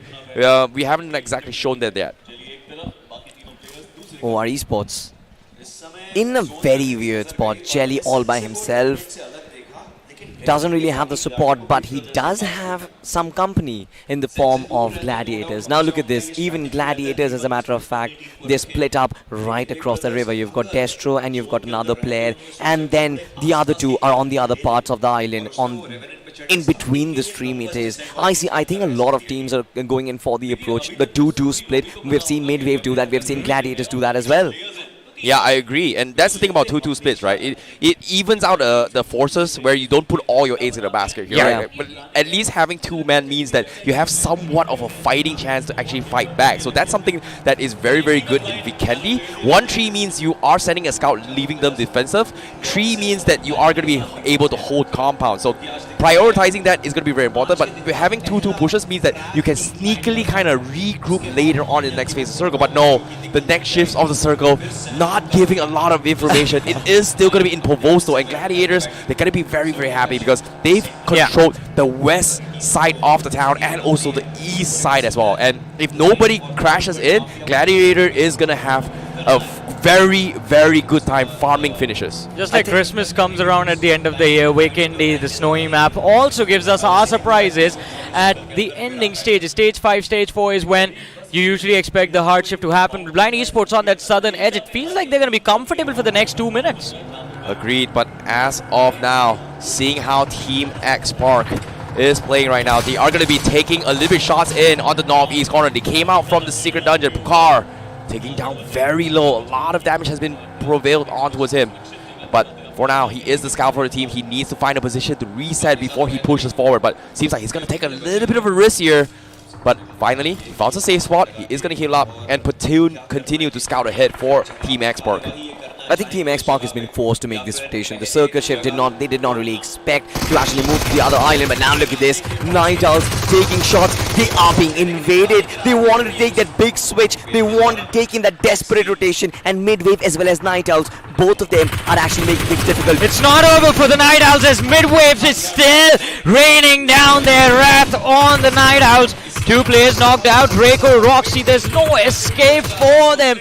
They're surrounded even from the high ground. You have the players of TWM on the top of their heads. And there it is, the squad wipe in the hands of Midwave. They get 3 eliminations, I believe. TWM, they have the last one. Oh my goodness. Like, they lost 1 guy. But at the same time, while they're rotating away, they lost the entire team. It just feels bad for them. Meanwhile, X-Park, again, Pukar, still hearing all this information. He's going to try and protect his vehicle because he needs it to survive, but he's taking so much damage, and the vehicle is about to explode as well. So he might lose his advantage to try and push forward unless they go for a roll sweep. But in this case, Sarang getting caught off guard. feels bad. Do they pick him up or do they bail him out? There's not a lot of hope left for X-Pac. They're on that northwestern edge, and they have Glitz Reborn doing a perfect job gatekeeping these lads. Look at this, Aditya is going to be spotted out as well, and Pukar and Dreams on the flank. No room for error over here. Ralph lining up the crosshair, needs to be extremely careful. Glitz Reborn, they're down to 2 players. It's only Chris and Ralph remaining in this match, and they have Midwave watching their back. Exactly, and this is where I think Team X-Pac are feeling extremely out of character. They want to play this game playing in from the edges of the circle, and that is what they've never tried. Every single Vikendi game, they always try and prefer the central parts of the circle, but as we witnessed, the central parts have been blocked, they've been occupied, and now X-Pac, they're feeling the brunt of it. Just 2 in the bag and 40 in the mag for Chris. Running out of ammo on the G36. See, I wonder how many shots he have of the DBS, but we know that weapon is not going to work at this range. It is going to be very difficult here, considering that they are committing to try and zone people off to show that maybe they might be 4-man strong, but little did they know, they do have a sneaky little snake hiding under the bridges, so that is going to be a lot of cover because of the fact that he are going to be going for placement points, because if he plays that position means that he can kind of sweep around the mirrors down bottom if the circle shifts bottom. But now, as the circle closes in, it seems like it is going to be starting to show signs on towards the west side, maybe even a potential urban fight on Povosto. To be honest, for X-Pac right now, the options are very narrowed down. They either take that fight against GlitchX, they either win it, but that will only make their life even more difficult because Midwave is there in the vicinity as well. If they try and make a southern rotation, then they're going to face MICI. If they take a northern rotation, a longer rotation, then they're going to face the likes of TWM. For X-Pac, I think it's do or die, and they're taking the second approach. Aditya on the move, gets quite close. Glitz Reborn lacking a lot of resources. The DBS nice! in the hands of Aditya secures the knock. And Glitz Reborn, they are gonna bite the dust over here. Last man standing. Ralph, not a lot of hopes alive, but he has the will to fight. Secures the trade. It's a final 1v1 between X-Pac and Glitz Reborn. Ralph versus Aditya, the DBS on both these players. Aditya runs out of ammo in the mag, and that might be a mistake. Ralph takes the fight, and Glitz comes out on top. Floor wipe with X-Pac in a 2v4. Absolutely perfect. What a close round coming in from Ralph. And Glitch X Ralph gonna be surviving for the team, the last remaining player. And as of now, it is going to be a difficult path for them as 13 teams left in this next phase of Circle. It all comes down to a different strategy. It's all about trying to survive. And we talk about survivors. Yeah. Blind Esports, they very, very quiet apparently throughout this entire fight. I think that is what Blind will always do, right? They just try and stay hidden. They will try and play from the edges. And they've been trying to preserve their numbers as much as possible. And every single game they've been good. Today, they have done it courtesy to the fact that they have all the 4 players inside of the final circle. And this is quite an important game for Blind as well, considering they were so desperate for points today. Yeah. This slow play style has worked out brilliantly for them. It has gotten them into that 4th position in the overall ranking. Now all they have to do, all they have to look forward to is to take down X-Pac. Yep. And their job was just done for them by the players of Glitz Reborn. Speaking of which, here the circle is about to shrink here, and we are going to see how it is going to be here. Is it going to be the west side? But no, it was a complete scam. Complete scam, ladies and gentlemen. A majority of teams focusing on the west side here. They're hoping for a Mount Cresting fight. God's reign right at the top, and guess what? Even gods will bleed and gods will fall. In this case, they will come down eventually. 4 a.m. We do see Skillful losing a member. That's going to be a free kill from the side of God's Reign. They had the high ground and they're coming down. And now the gods slowly stomping their way through. Now the fight on the east side as well. OR versus Blind. And Blind, they are on the receiving end, on the wrong end of this fight. OR with a massive advantage. Jelly has been traded by the players of Blind. But Joker, I believe, is the last man standing. Ronnie, not a lot of HP on him. And Max, he's going for it. Max secures the knock. Joker in the back lines, trying to see if he can save his IGL, but it's not going to work out. OR with a tandem push coming from all these players. The DBS does its wonder once. but can he do it again? The second knock won't even be close, and Blind Esports forced out of this game of Weekendy by the hands of OR Esports. The lead night right now for Blind. There is a massive gap which is forming up, and Blind Esports needs to make a comeback as soon as possible. OR Esports still retain 2 of their players, and now they're marking the right end of that eastern island. Glitch as well, right? Ralph is the only player who's still surviving. These are the only 3 players who are on this part of the map. Hey, fortunately for them, they only lose 1. So in the east side, they're going to be A-okay. But the problem is, because of the circle, the next phase of the circle is pretty much 90%, sorry, almost close to 80% is on towards the western side. So they are going to be having a little bit of trouble if they run down and open. But as of now, speaking of a little bit of trouble here, DWM, they are going to be attacking the circle from the northern section here. They're still thinking whether or not do they want to travel through towards the frozen lake here, river in this regards. But TWM Gaming, they do have a little bit of a match to work with, but they are running out. 4 AM, they were completely shut down. This camp, this setup, being zoned out by Revenant Esports. They're farming finishes now, and they are going to try and finish off 4 AM. They know they're trapped on the rats, and in this case, they are going to try and flush them out. Absolutely, I think 4 AM will try and hold down their location. Smokes being deployed as well to try and just deny Revenant any sort of vision. And Revenant also holding back, right? They're not giving away their space with the circle shifting away from them. I think Revenant have a very important job cut out for them. Exactly, considering God's Reign have been just kicked out back to the lobby. Revenant, they have the opportunity to gain an advantage in this game. All they have to do is pick off the players of 4 aggressive men, and that can be the start of it all. Agreed. Thank you for the side reporting on the top side as well as on the screen here. But now on the screen, Revenant Esports, they only have a couple of minutes to go. 1 more minute to decide whether or not they want to rotate, because as of now, they have to kill off any potential stragglers or potential stalkers that may sneak up on him behind before they get towards the next phase of zone. In this case, he barely finds Glitch at reward. Maybe might be able to find the one on the rest and under the bridge as well. Well, let's see though. We have the players of Midwave against MICI. Kunal is trying to line up the nade, but does not really have the information to work with. The nade was outside of the compound, and Midwave, they're safe indoors. It's going to be difficult to find an opening like this, but from the flank, shots connecting. Kunal taking a lot of damage.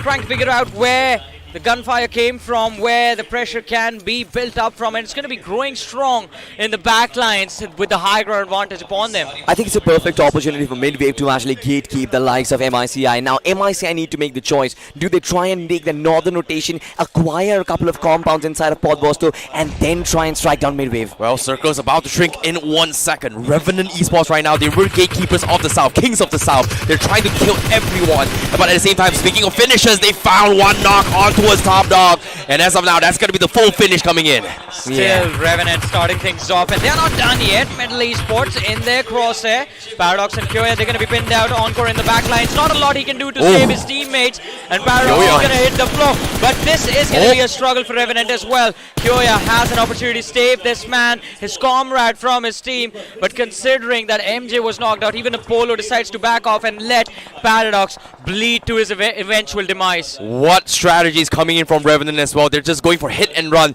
They hit them where it hurts, let them bleed out slowly. That's pretty much the strategy they're going for as well. Tag them a little bit here. If they're bleeding, they'll eventually bleed out. That's going to be what they're going to be doing here. Delay them as much as they can before they figure things out. And speaking of which here, they are going to try and rotate away. They've got vehicles, and they are the kings of the South, because as of now, they are already on the south side of the next phase zone. They might actually hit and run, but where are they going to run into? That is the question, because there are multiple teams in the vicinity, and now Metal Esports, they are trying to launch a counter-attack against them. But Kyoya is in the blue. He can't survive for long, and he instantly drops to the play zone, hitting the floor, making things easier for the lads of Revenant Esports. But Revenant under extreme pressure now from the players of 4 aggressive man. They've lost 1 man, but Fierce from the flank finds the opening, and Spider Jord is the last man left standing for his team. If Revenant, if this momentum, this form just goes on till the end of the game, they're going to be in double-digit finishes soon. Oh my goodness, they're down towards 2 men, and guess what? The circle even closer is actually going to be out in the opens, and guess what? Gladiators, they have all the compounds in the north side. They know they've got everything covered down. Means they have resources, they've got information, and this might be the easy win they're going for here.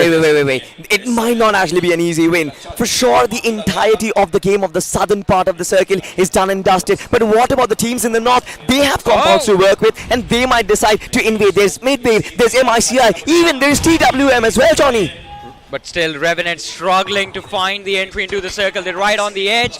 Big Brother's blocking the way. And of course, as you mentioned, the movement up north, it's not going to be an easy one. As soon as you cross this boulder, it's an open position that they have to run through. Speaking of which, your Big Brothers, they're pretty much on the north side trying to sneak their way through. But OR, they're pretty much in the water. They are going to try and play placements here. And Mino gonna be caught out potentially. He's gonna try and take a little bit more damage. But Spider John, he gets scouted out. Guess what? They have a small little window. They get themselves an angle to stand up and go for the crossfire to punish him. What an interesting strategy. But all things considered, this next phase of zone is gonna force a very heavy fight on the north side. Michi, they need to push forward towards Gladiators. M-Wave as well, looking to make a move with the northwest side. They're using smokes to cover their exit with those vehicles, but it's going to be very difficult. Metal Esports now going to be called out. They're going to try and spoil Revenant again! He doesn't have mats! He's going to go down. He's going to deny the finish, but he's going to try and take one. No! But he might just have caused a lot of trouble for the players of Revenant, because they will have to waste time to go for the revives. And as soon as they do that, only 30 seconds remain before the blue zone eventually is right on top of their heads. But ladies and gentlemen, we were talking about Gladiators for so long, and it feels like Midwave did make an attempt to invade their compound, and it hasn't worked out too well for them. Midwave taking control of the first floor of the building, while Gladiators are sticking on the ground. Well, we have Gladiators, we have Midwave. Both these two sides, they are potential contenders for the chicken dinner, ladies and gentlemen.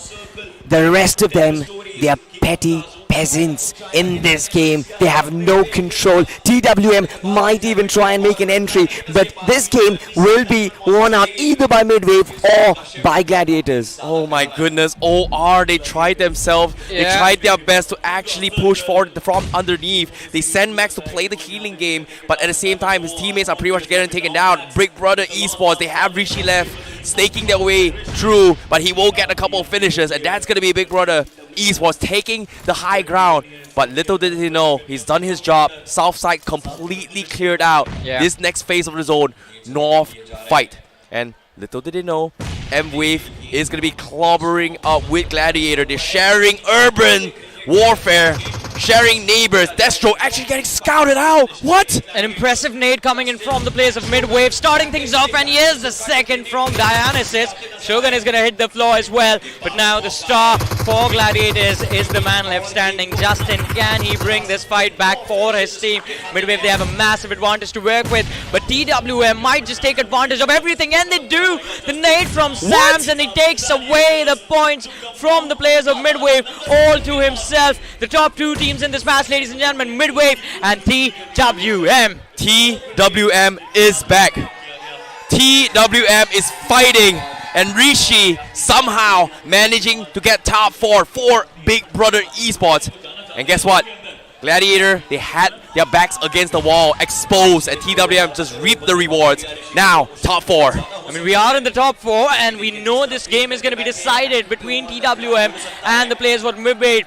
But Big Brothers and OR are still in it. Max in the backlines going for the heal battle, and Rishi has managed to figure out a way to get inside the circle somehow.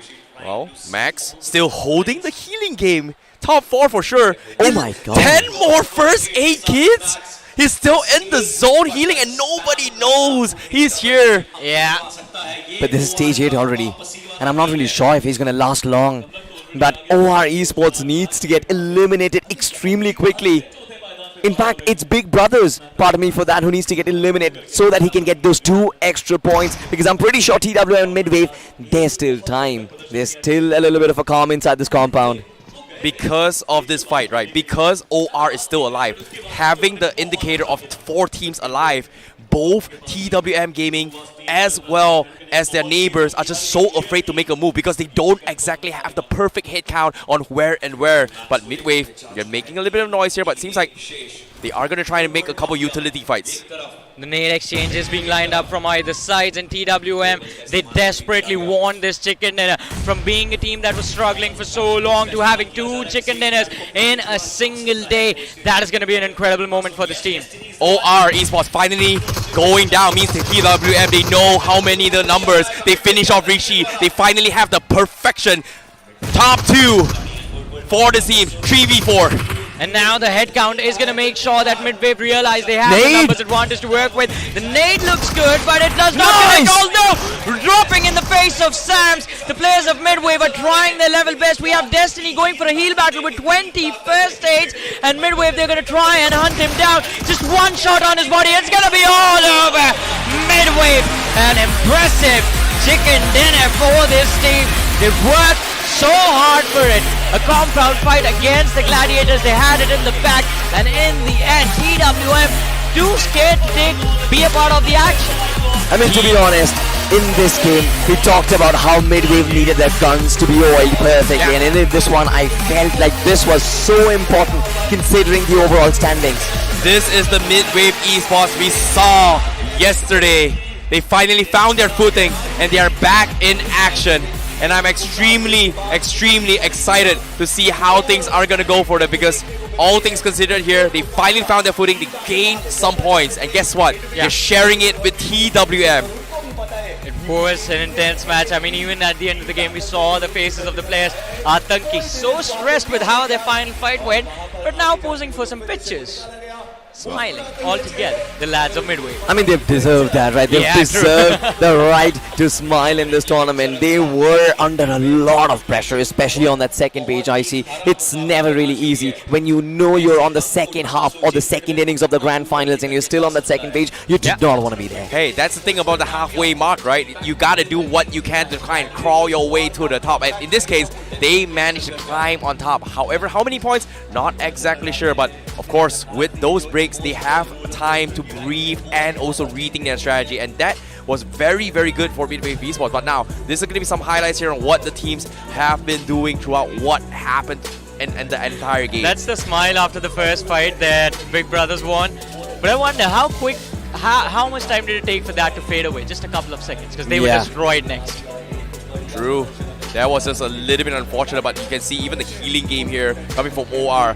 They were the reason why the final 4 was pretty much at a stalemate, right? Yeah. And the moment he died, oh, okay, it was top 3 teams. So that means the numbers wasn't exactly full team. So TWM and also Midwave was a little bit afraid to actually push forward. But as soon as the final snake kind of got taken out, it became a top 2 fight, and because of that, they knew the exact head count coming in from Midwave, and they just overwhelmed TWM, which is too smart. I think props has to be given to TWM as well, because this was never really their game. They were never really supposed to contest. I mean, we did talk about the fact when the circle shift up north that the entirety of the southern part of the circle was taken out of the picture, and majority of the teams at the top, be it GDR, be it Midwave, be it TWM, these were the teams who were still contending, but TWM was never really in the picture. The fact that they invaded the compounds, moved in from strength to strength, finished off GDR and took that fight against Midwave, that's so commendable. I agree, but that's the thing, right? Gladiators, they were the conquerors of that town itself. They were the masters. They understood they needed to push everyone away. And guess what? The moment they tried to commit against Midwave, this is where they had their backs exposed, and they didn't realize that TWM was actually sneaking up with them, which completely blundered them. I mean, to be fair, TWM showed up extremely late. Before that, Midwave had actually made things so much easy for TWM to wrap up their fight. The early nades from Dionysus just changed everything, and Aru as well, so precise with the utility. I wonder why did Gladiators even allow Midwave to close in so much? I have no clue, to be honest, as well, but GlitchX Reborn is another team whose performance has slowly been on the upward curve, slowly been taking a very good shift. You saw how they finished off Team TX. It definitely was a very close fight. Aditya did try a lot, but that final 1v1, it just was all Ralph written all over it. Yep. And as of now as well, we did see Glitch X Reborn trying their best to conquer the northeast corner and just completely shut down X Park. And because of that, X Park, they fell a little bit short here. The moment Pucar died, there was no scouter to kind of set them away into his next phase of zone. However, also talking about the other fights, right? This was the initial fight between both Blind as well as OR that gave away the eastern side control on towards OR vicinity. And Revenant tried their best to conquer the south side and it just got completely demolished. Yeah, and I mean, it was a revenge story from the player Encore from Metal Esports, who was just sitting there in the blue zone doing a heal battle, and well, he was waiting to see if he can get a few extra finishes. Luckily for him, he found the players of Revenant, just chipped off their HP bars, made sure the lads were knocked out and they're going to be stuck in the blue. And Revenant Esports, they had nowhere left to go. But then there was this moment. Spider Drop lined up the nade, but accomplished nothing from it. And yeah, speaking of the fights as well, Revenant, to be honest, they were the conquerors of South because of all this, you know, annoying snakes who was trying to fight their way through. Big Brothers was the reason why they couldn't conquer the south side, and because of that, they took too much time and just got picked off in terms of utilities as well as information and timings. But look at this, right? I mean, the way Big Brothers tried to make an entry into that particular fight, it was brilliant. But TWM, once they had their foot set, I felt like they never really could figure out how to deal with Midwave and the aggression which they brought on. But ladies and gentlemen, the moment has arrived for all of us. I mean, since day one, the moment the gates to this arena opened, everyone had just one name on their lips. That was Scout. What's it, Salt? Oh, acha. Why do you think about yourself all this time? Yeah, I mean, people have been waiting to see this man on the stage. They saw him once. I mean, at least the people who were present in the arena during the opening ceremony got a chance to see him. But now, in a few short moments, we're going to have a word with Scout as well. Wait, are you sure? Yeah. That we are going to have Scout on stage? Yes. Like I know he's in the building, right? Yes. You know, we were speculating that he is going to be potentially a player for X Park. Yeah. But you're telling me he's going to be on stage? I don't believe you. Like, I'm looking at... Look around. Look around, I see. Why do you think the people are on their feet? It's going to happen. The interview is going to happen. I wasn't lying about it. And here it is, ladies and gentlemen. We are here in NSCI Dome. ये है BGIS का day 2. With me is Scout, the owner of Team X Park. Okay, boys, let's talk. Scout idhar aa. X Park, you're missing all of this action if you're not here in the NSCI Dome, so be here for the finals. But wait. We have a couple of questions for you, Scout. We try. Okay, public, thoda jagah do Scout ko, please.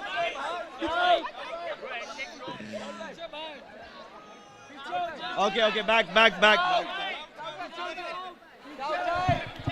Wait. What's up? What happened? What's going on? I think he's been just surrounded by the while we are here, by the crowd. I mean, we look at him and he's there. Like, okay, I'm not gonna lie. That's the first time I've seen a swarm. Like, I've never seen. I have a word for the audience that is standing close to the English desk. If you guys want the man to come here, you have to be loud enough. Yeah, of course. If the chairs are gonna be there, then Scout is gonna be there. Agreed. But as of now, Xerxes with the crowd, Scout in the crowd as well. You can see all the fans trying to get an opportunity for him. People who are sitting at home and watching it, and I feel they should experience this. This is something immense that you get to experience once in a while, and yeah, har roz land nahi hota hai. And players, team owner, that transition. Do you miss this feeling यहाँ पे जो खेलने का feeling होता है? यार retirement थोड़ी लिया अभी ब्रेक पे अब खेलेंगे आगे खेलेंगे. Okay, that was Scout right here. All of this action is happening right here at NSCI Dome. We still have one more day on Sunday, 15th of October. So be there. Scout will be there. I'll be there. We'll see you. Over to the casters for the next match. Let's go. What a humble man. I mean, I love this man so much. I've known him for the last 4 years and he's been so impressive. Just a simple message, ladies and gentlemen, and I believe that is the correct message to all the viewers watching us at home. This is one of those moments that you will rarely get an opportunity to experience, and you need to be in this arena to experience it. You need to be in this arena to, well, feel the electricity. My God, Scout just getting completely swarmed here, and I feel bad because generally we wanted him to be on stage here to give a little bit of message here to hear him clearly, but considering that there was just no way in, I'm sorry, Xerxes had no choice but to go down, and I love Xerxes in the crowd. Yeah, Xerxes was trying his best to give us the best information. Yeah. But guys, please respect the boundaries, man. Like, I don't feel comfortable with this. I know you guys are extremely excited. You've never been in a situation like this? To be honest, I've never. Like, this is very uncomfortable and new to me. Like, I know they are passionate, but give that man some room to talk, man. Like, you guys want him up, respect him, man. At least do that. And he's there for the lovely viewers as well, all his fans. He's in the arena, he's taking a walk in every single position. We see the crowd build up towards the right-hand side of the screen. That is where Scout is right now. People are following him. That's a procession that's following him. But ladies and gentlemen, it was revealed a few moments ago.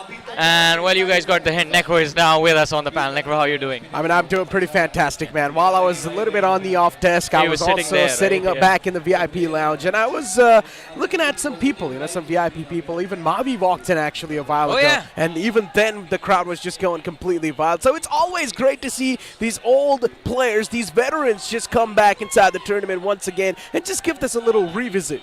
I am just at all in disappointment. Like, why? Bro, like, I know they're passionate. I know you guys love the game. The game is amazing. The community is amazing. It's very, very electric. I'm disappointed because I couldn't hear Scout at all. And for those at home, I'm really, really sorry, if there was a little bit of a mix-up. But here's a little bit of fun fact. On the Hindi desk, something's happening. Yeah, we have the athletes that were there in the arena, the champions of India, Mr. Pramod Bhagat and Mr. Rohit Tokas right now in an interview with Anki the bot on the Hindi desk. There's an interview going on, a special one too. I wonder when are we going to have the interview? Necro, we are having our interview with you. Oh, wow. So you guys are going to ask me a couple of questions? What's going on? How are you doing, buddy? I'm doing pretty good. Speaking about doing pretty good, I mean, midway of Esports, that previous game, they desperately needed that chicken dinner. But he was sitting right behind those two champions. Did you get an opportunity to have a word with them? No, I didn't, man. They were in their own vibe, doing their own stuff, and I do not really like to disturb people and their privacy, so I let them sit down. I let them have a little bit of breather, considering they were also getting swarmed by a decent amount of people. Oh, I mean, were you scared, Necro? Were you scared of the crowds? I mean, of course I am scared of the crowd, man. Who's not going to be scared of the crowd? Look at him. He's already scared of the crowd. Why are you crying, Icy? I'm just sad because I want to listen to Scout, man. Like, the man, the myth, the legend from India.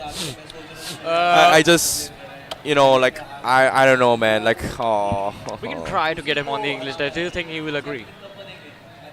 Is it possible? Maybe you know what? We're going to have to ask him nicely. Is it possible? We're going to have to ask him nicely. Yeah, we're going to have to. Okay. Yeah. That sounds like a good plan. I love it. Do we send Salty to do it? That's the question. Oh, that. No, I Since think so. three of us are here, he's the he's only much one more who's of a free. better friend of yours, right? He's much more of a good friend of yours, so makes a lot of sense. Yeah, exactly. You should call him in. Like, I him. think that's the perfect time for you to, like, Yeah.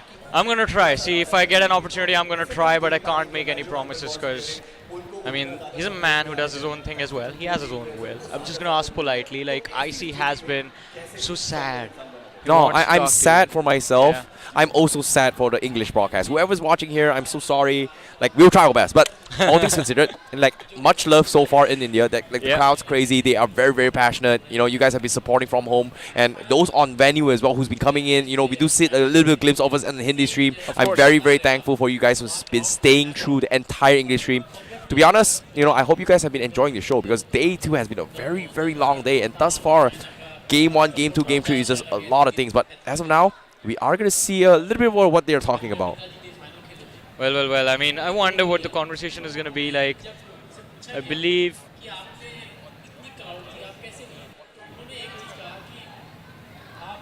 sharing his wisdom right now.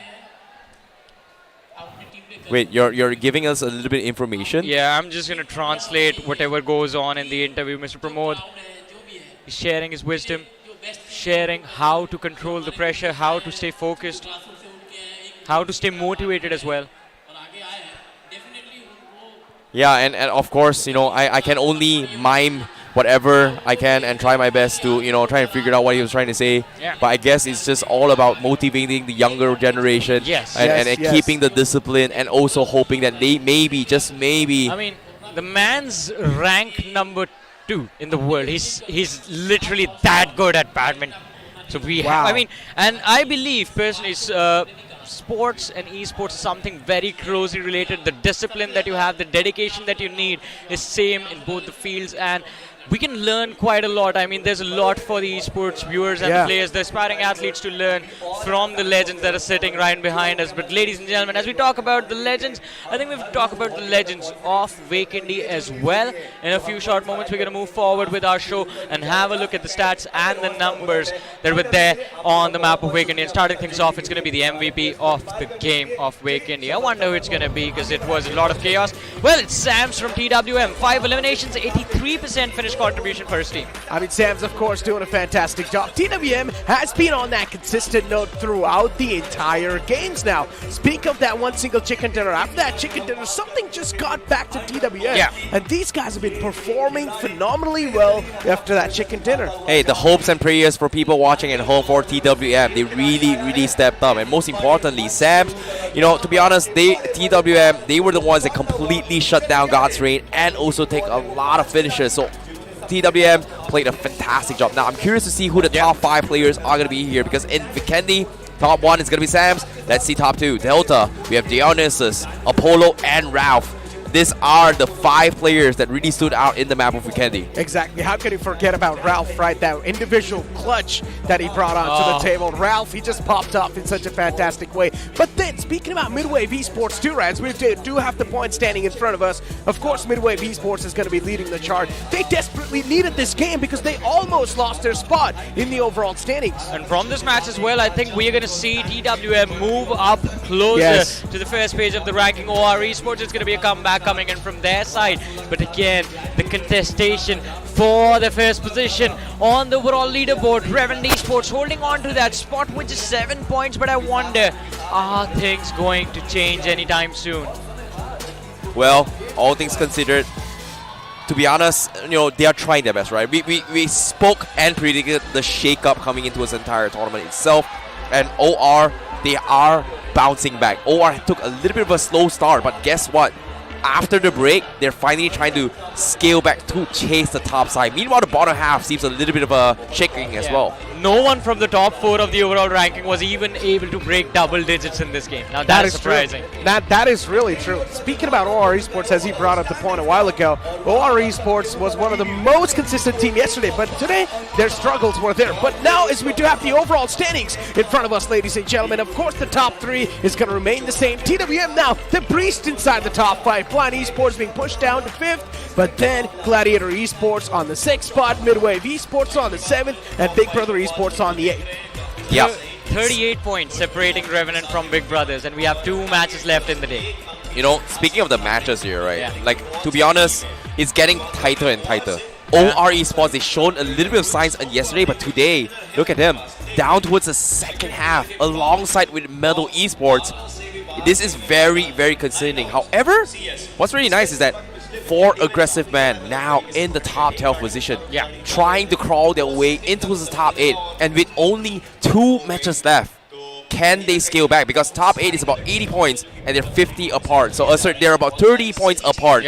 So they need 2 more good games to try and make it into the first page.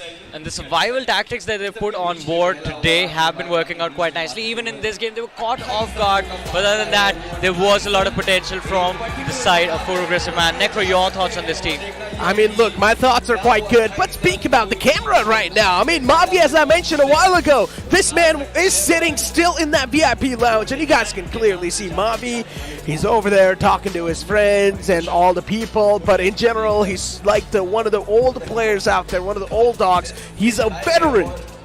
Yeah, a veteran in his own right. Has been there for a long time, has been there for the birth of Indian esports as well. A legacy that was there with him. But still, it goes on till this very day. I mean, even in the arena, the fans are still crazy about him. They were just hoping that even he was going to be playing. Yep, everyone is just having a good time, right? Most importantly, everyone is coming here having a fantastic job. Oh my goodness, is this who I think it is? Even Kotek is over here, finally! I have met him personally when he came down to Malaysia for a visit, and for him to even come down to support the event, I am very grateful. Yeah, I mean, very, very outspoken guy, not gonna lie. Yeah, I mean, another man who you just can't do anything but respect. It has been an impressive journey, but ladies and gentlemen, our journey just goes on. Exactly. Here we go, ladies and gentlemen. The upcoming game of Miramar is going to be on the way as the sun's once again going to be high up in the sky, and so is going to be the plane. Well, as we can see the graphics, we are going to be heading towards it as well. They're making preparations coming in.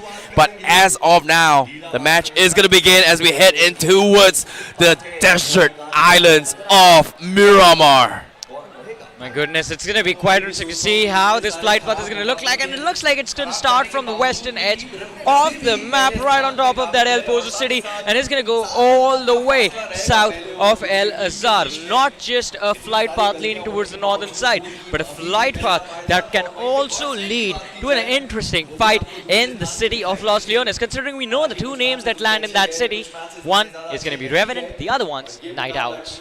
Yep. Speaking of Night Owls right now, it seems like there is a little bit of issue for them, right? Like they started really, really strong in yesterday's game. Today's game seems a little bit shaky, and I'm very, very worried about them because if you think about how they've been playing so far, a lot of, I think in particular, Midwave Esports has been trying to catch Night Owls as rotation to farm some finishes. So I want to see how they tackle this in Miramar. Is it going to be the same scenario again?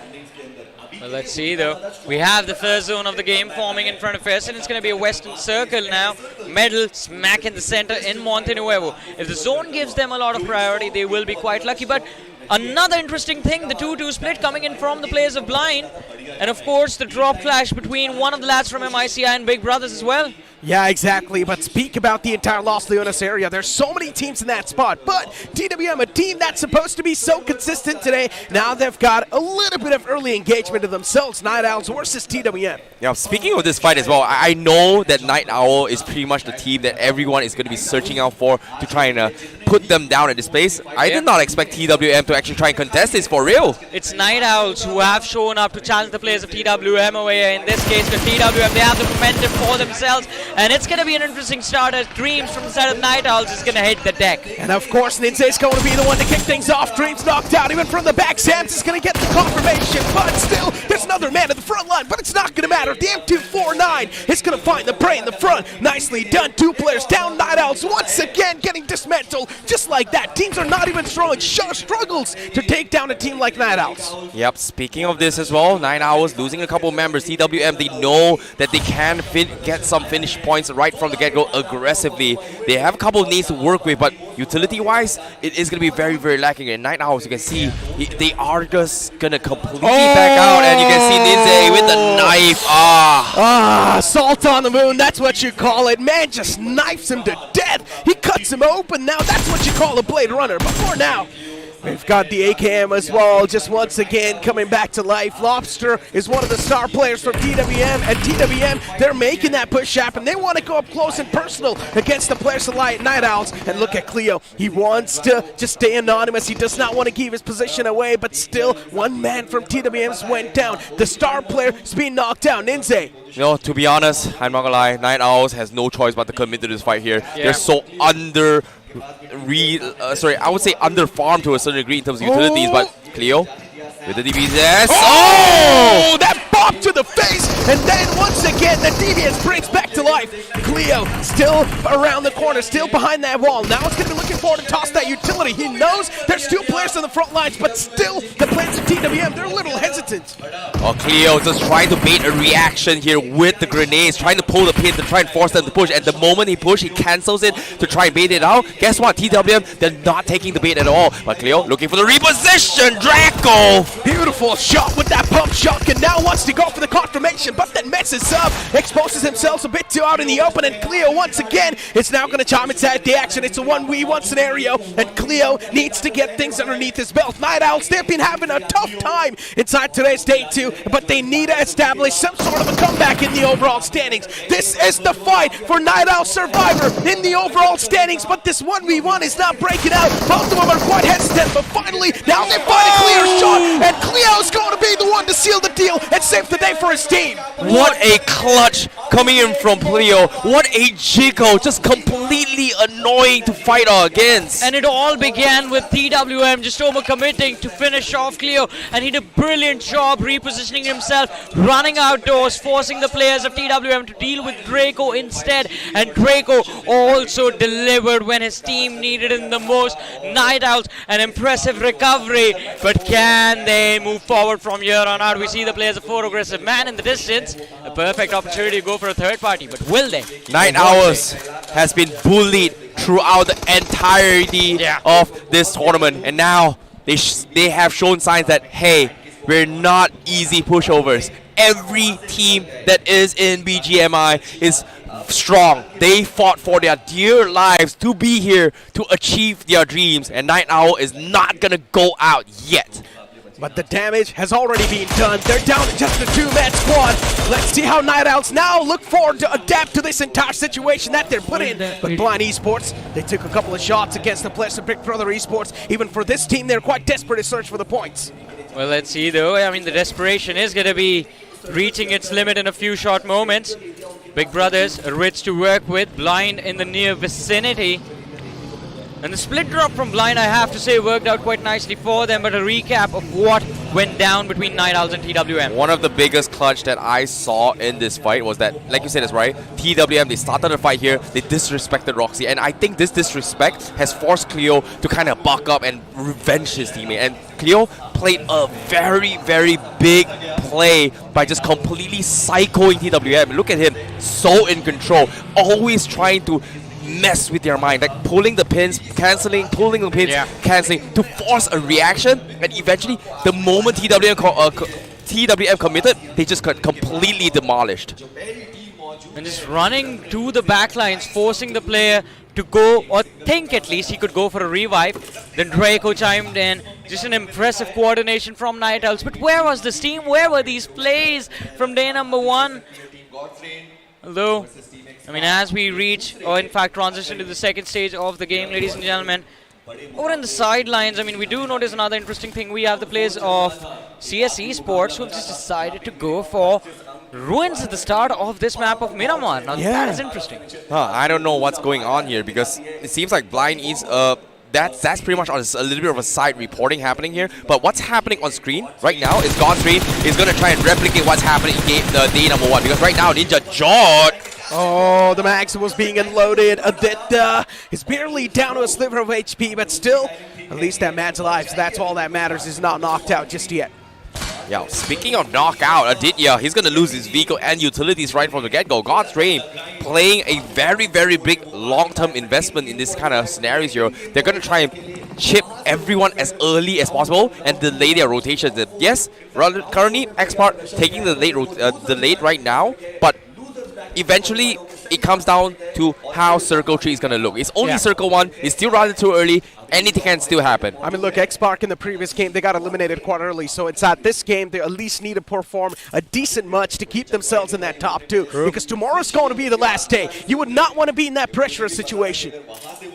Speaking of pressure, X-Park, they tried its best. Pukar, definitely the highlight player coming from X-Park, right? He's the scout for the team. They know for a fact that they are getting camped from God's Rain. And it's interesting to see God's Rain trying to take a jab to stop X-Park's momentum from ever taking them down, because they are currently in more or less the top 4 positionings here. So if X-Park bows down early right now, God's Rain will have a huge lead against them.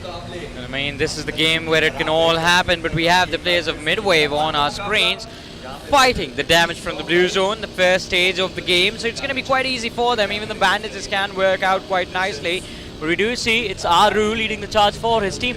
Has lost quite a lot of HP to the blue, but they're not too far away from the safe zone, so it's not going to be too difficult for them to find themselves in the safe haven, put on those bandages, put on those first aids, bring their HP back, and then move forward from there on out. Well, that's pretty much the guys on the north side, right, for Midwave. You know, they did really well for Vikendi, but this time they have to play catch-up. So hopefully they will find a way. Let's talk a little bit more on the circle and how things are happening right now in the middle. We have Blind Esports, we have Glitch X in towards Nuevo there, and at the same time, Meadow also going to be on the south side of this quadrant. So people are starting to kind of compact into the middle zone. But it's interesting to see all 16 teams have a different approach in this game in particular, right? Why I say this is because there's 6 in the mid. There's more or less 6 to 7 teams in the middle, 6 to 7 playing late. So today's games in this map in Miramar is a split decision on whether or not they want to play late circle or early circle. Exactly. I mean, speak about the late circle, right? It's still a little bit of the mid phase of the game, and teams are still having a decent amount of chance to get their hands on some of the prime spot that are still available inside the circle. And speak about the prime spot being available, Metal Esports right now, they've got the high ground to play with, but growing strong, looking forward to invade that territory. It's going to be quite interesting how this fight develops. Growing strong, still quite hungry to recover from the losses of the day. In fact, since yesterday, they've been just facing defeat, dragging them, even though they have a chicken dinner, to the bottom 3 of that leaderboard. Metal with the high ground can spot the players of Growing Strong on the top of this hill, and they have to be extremely careful about this. But now we switch focus to the Gladiators, who start their game always from the city of Impala, and it's always the same journey. They traverse through the southern highway and then enter the circle through the south. If you guys have noticed one set pattern inside Gladiator Esports this entire game, and that is they always go for the late game rotation. Yes. They always like to rotate when the blue hits the first stage and when the stage 2 begins or the stage 3 begins. But one thing that I'm trying to say is that they always like to rotate from the blue because they know that's going to be the safest way inside the safe zone. Well, it's a pretty late one indeed. Hopefully they have enough mats to do so, because another team that's going to be doing it as well. It's going to be 4 a.m. They are going to be playing it on towards the northern section instead, whereas Gladiator is doing it from itself. So there is a split decision on half and half from all teams. Meanwhile, Aggressive Man, Kick-God, it's got 5 first aids. Fortunately for them, they have a lot of pit stops to actually rotate their way through. It's going to be a long journey, but it is still very possible. The best part about today's day is that we've seen a lot of the varieties. Even 4 a.m. was able to outshine a lot of the competition, especially in the Sanhok game. 4 a.m. performed exceptionally well. Well, it was an exceptional run from them, but they have to make sure that the momentum is still there. They can regain that form again in this map of Miramar, or at least on the last wrangle, to find themselves in the top 8 at the end of the day. If they fail to do that, then it's going to be a massive challenge from their side, but let's see how things are going to look for them. Big Brothers on our screens now, a team that has been playing quite close to the center of the circle, but they haven't really attracted a lot of attention until now, as Revenant Esports is going to be on our screens. MJ armed with that Mini 14 and the 8x scope, trying to see if he can at least secure the opening knock. No, to be honest, I like what Revenant is doing right now, right? Like Revenant, they're pretty much in a situation where they are going to try and control the tempo in terms of spacing, because if you pay attention to the circle right now, they are in the bottom right, so they are trying to zone people out, but it is still rather early here. So they have about 300 over ammo here to actually fight this, and as of now, they are going to try and push in towards the zone. But as of now, this circle is going to be a little bit of a problem, because if you think about here, because everyone is expecting to try and play high ground advantage on the southern side, guess what? Everybody's got to get down from the high horse, push in towards the outskirts of Monte Nuevo, because this is a terrain where it's going to be open fields. It is going to be no man's land all the way through. It's one of the most difficult ones to play if you do not have the compound. This is where we're going to see a lot of bodies hit the deck, and soon enough, as soon as the rotation clashes happen, a couple of shots will be fired, and that's what happens. CS Esports, they're just unloading these magazines against the players. So Glitch Reborn, Duke gets knocked out, but the rest 2 players still in the house. It's going for the sprays. Leo YT, he's managed to find 1 knockout, but he's not able to continue that spree. Looking to continue on the momentum from the previous game. Glitch Reborn, things are not really working out for them. CS going for a push, and it's going to be Draken starting things off. He did try to secure the opening knock, well convert from the opening knock and put additional pressure on the opposition, but now we have Roman and Chris spread about from each other, and the runover is going to be there as Ranadeep just runs over Roman OG. Roman OG being knocked out. Now only 2 players left to life for the side of Glitch Reborn. Chris OP, man's pulled out a shotgun in his hands, and he's also getting shot at a little bit from the back line, but the man is in the back lines. What's going for the knockout? Chris OP finds that. The rest 3 players now looking forward to make that push happen, and Chris OP is barely surviving. He still finds the second knockout, but eventually they wipe out the existence of Glitch Reborn. Oh my goodness, it took almost everything out of CS Esports to actually take that down, and not gonna lie, that was a very, very difficult push here, but Glitch X, they tried their best, but eventually CS Esports will be the victors. They will be able to loot out a little bit more, and while this is happening, Glitch X Reborn, they will have Ralph just completely turn tails and say, you know what, guys, I'm sorry, but I'm gonna play placement, and this time he is gonna try and rat his way for placement points in this next phase of the circle. It's going to be so difficult for him. He's already trying to see if he can survive outside the safe area. And even though the terrain is going to be quite decent to work with for him, I mean, even if he managed to find the first stage, that is the only way it works out for him. But now, medal still quite close to the players of MICI, and they're going to be fighting for the center of the circle. Yep, speaking of Cento here, Metal Esports, they're playing a little bit of a different approach this time. Like, I was expecting Metal Esports to get a little bit more aggressive, considering that how the first half has kind of happened, and considering that how Vikendi kind of did them dirty, it feels like they're playing a little bit safer now. Meanwhile, this is pretty much a little bit of highlight of how things happen between Glitch, X Reborn, as well as CS. So now, how the entire of that fight actually began, it resulted with CS actually finding a drive-by KO kill, and because of that, they immediately knew that they had the man's advantage to push forward to deny them some, to clear out the vicinity. So nice stuff coming from CS. And that was nice indeed, but moving forward, it's not going to be easy, because look at that western edge. As soon as you try to contest it, it's going to be a massive challenge. But now we see Metal challenging MSCI for the circle entry. Yeah, the Mini 14, it just keeps on tapping away, but still he was able to find a couple of connections, not the knockouts though, so that's still a bit of an issue. But the players of Gladiators now, they're going to be the one to enter inside the fray, and they're going to be the one to party poop this entire scenario. They're the party crashers. And speaking of party crashes, right, thinking about this, right, BG and Gladiator, they are going to try and fight this as well. I can't believe Destro is committing to fight, and Gladiators, they're just shutting them down. Exactly, MICI Esports, the bodies are now going to be hitting the floor, and Gladiator Esports, for them, everything's going to be on their way. Everything's looking quite good for them. The wind is in their sails, and now 2 more players to go. I can't believe that they actually did this. But look at the radar, Big Brothers, they're closing in from the back lines. All they have to do is just wrap around the hill to take that fight. And it's not just them, there's Blind present in a 3-man wide split in the distance as well, who have the opportunity to, and also the line of fire available through that open field to actually get a few points from themselves without directly being involved in the action.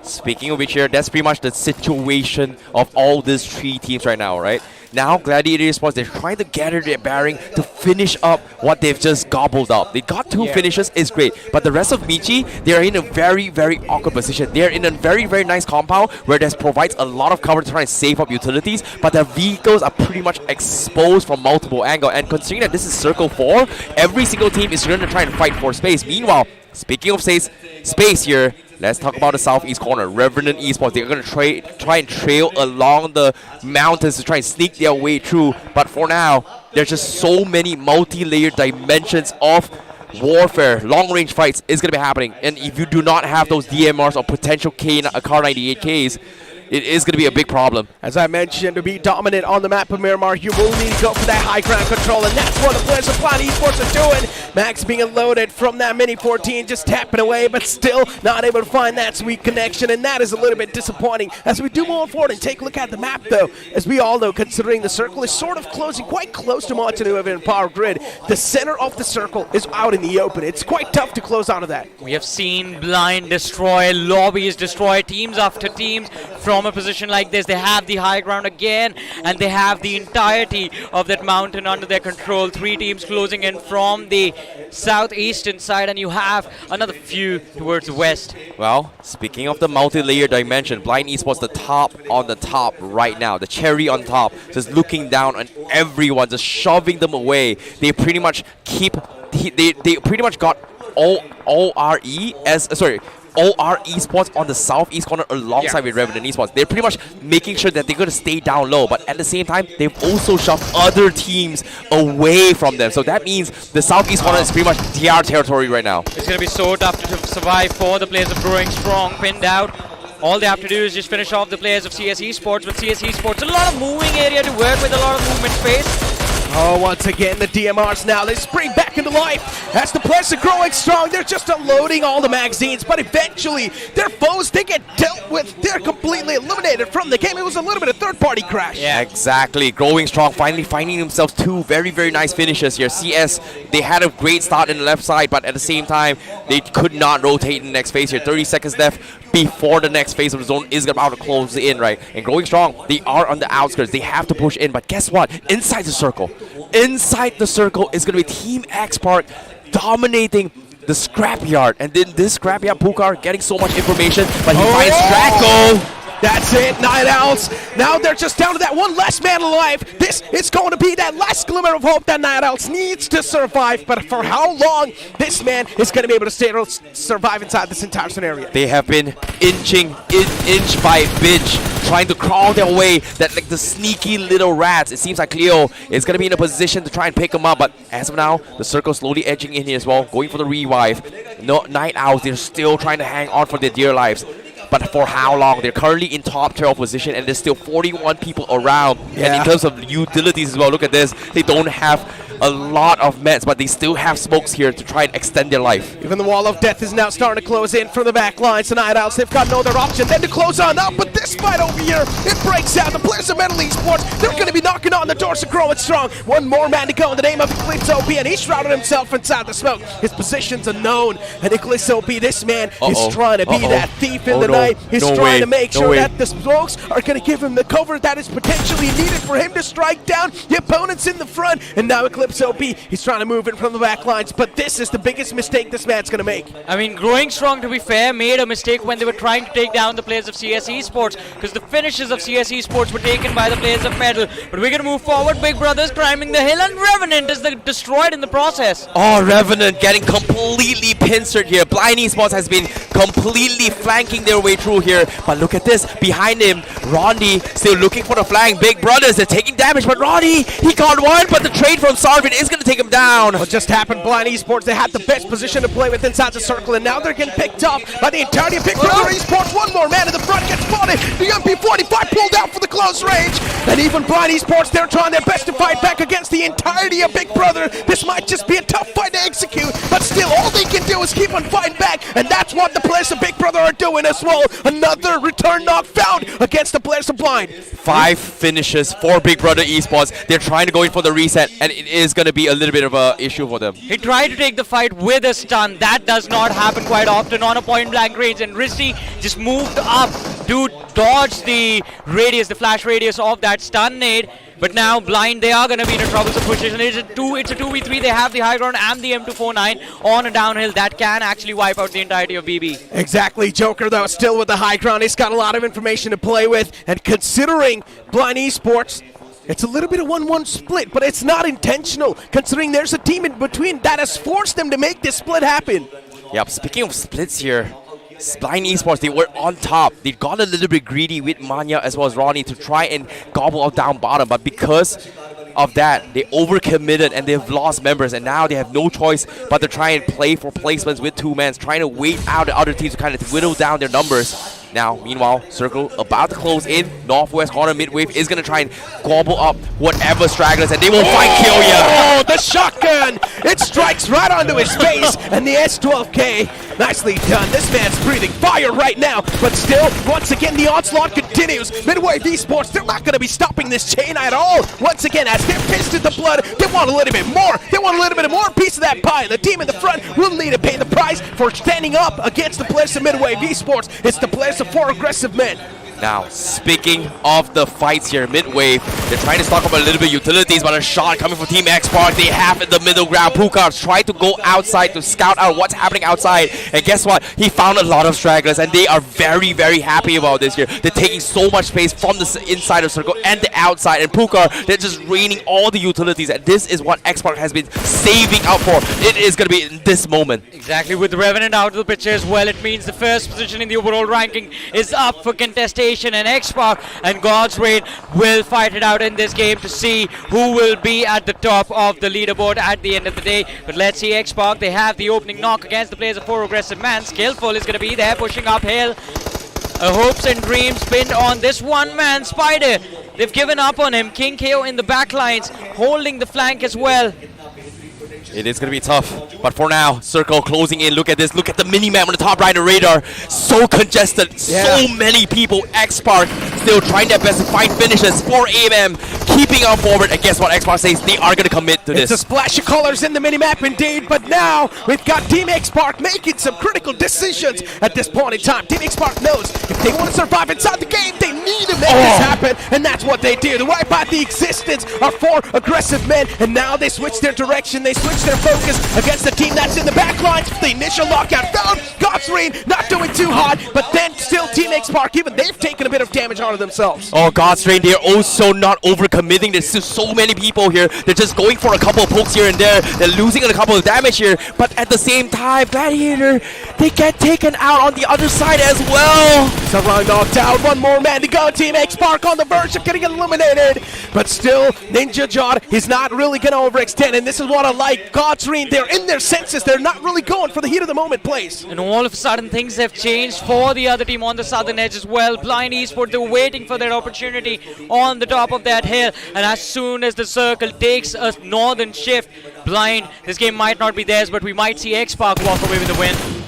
Now, speaking of which here's the calm before the storm. 6 teams left. It has been a hectic battle. Everybody needs to reset this fight. Aditya, he picks himself a level 3 helmet. He's going to try and protect Dreams, and Sarang try to reset this and take this into his 3-man fight. But as of now, with this 7-stage circle, they get the full reset in. But now here comes Godsreen. They want to commit to this fight. Finally, the battle breaks out, and Godsreen, they make a big mistake. Team Xpark, they slap them back in return, but instead now even Team Xpark, they're taking a bit of damage. Sarang goes down, the man in front lines, he tried his best to hold the enemies off at bay, but it's not that possible. Even Godsreen, they tried their best to fight back, but somewhere else on the map, Blind Esports, they've been eliminated. Oh, Gladiator has been poking everyone in this fight. They're reaping bits and crumbs of every single one, and finally they finish off the solve. They are going to try and join the party to fight against Michi as well. Michi playing a little bit of a rally position on the southpaw side, but Kunal, he's got his pick, so he might die, and they finish him. And what a shot from Distro. What a spot on that pixel perfect shot,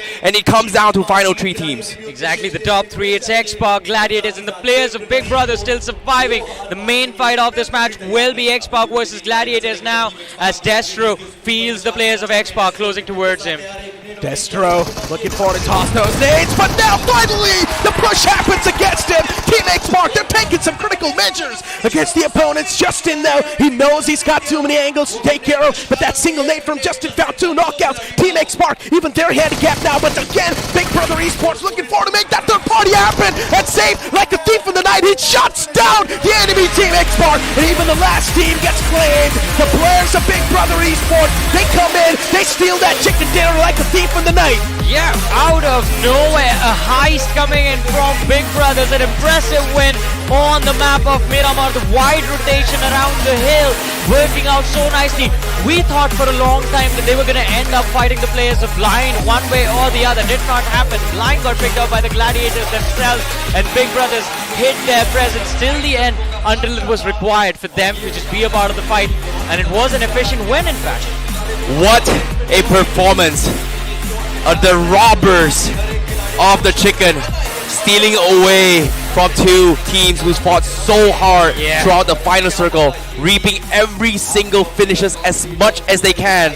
Eventually taking them all is going to be Big Brother Esports. Oh, feels bad. Feels bad. They stole everything. They stole the finishes, the chicken dinner. The best part is Big Brother Esports had a decent amount of finishes too. They had so much to back themselves up, and considering now that Big Brother Esports, they've got such a good performance, there's a chance they can catapult all the way back inside the top 5. Wow, what a performance coming in from them. And like, I'm in an extremely tired position. Like, for you guys who don't know that you guys are watching at home, the pressure, the intensity, the stress in Miramar is just insane, because there's so many things happening, so many micro little details that every single player has been doing there to try to prolong their lives into the final circle. A lot of macro aspect was involved as well, and I don't know if I can explain everything, but if I had an illustrator right now, Yeah. there's about 7 teams doing 7 different things to poke the bear, and it's crazy. Exactly. And it was an interesting moment in the game as well, because, I mean, as you talked about 7 different teams doing 7 different things, one of those teams was actually God's Reign. I felt God's Reign had such a great opportunity to win the game. They were on that northeastern entry towards that hilltop, but as soon as they started moving west, the clash against the players of X-Pac did not work out. And look at this was the moment they were picked off.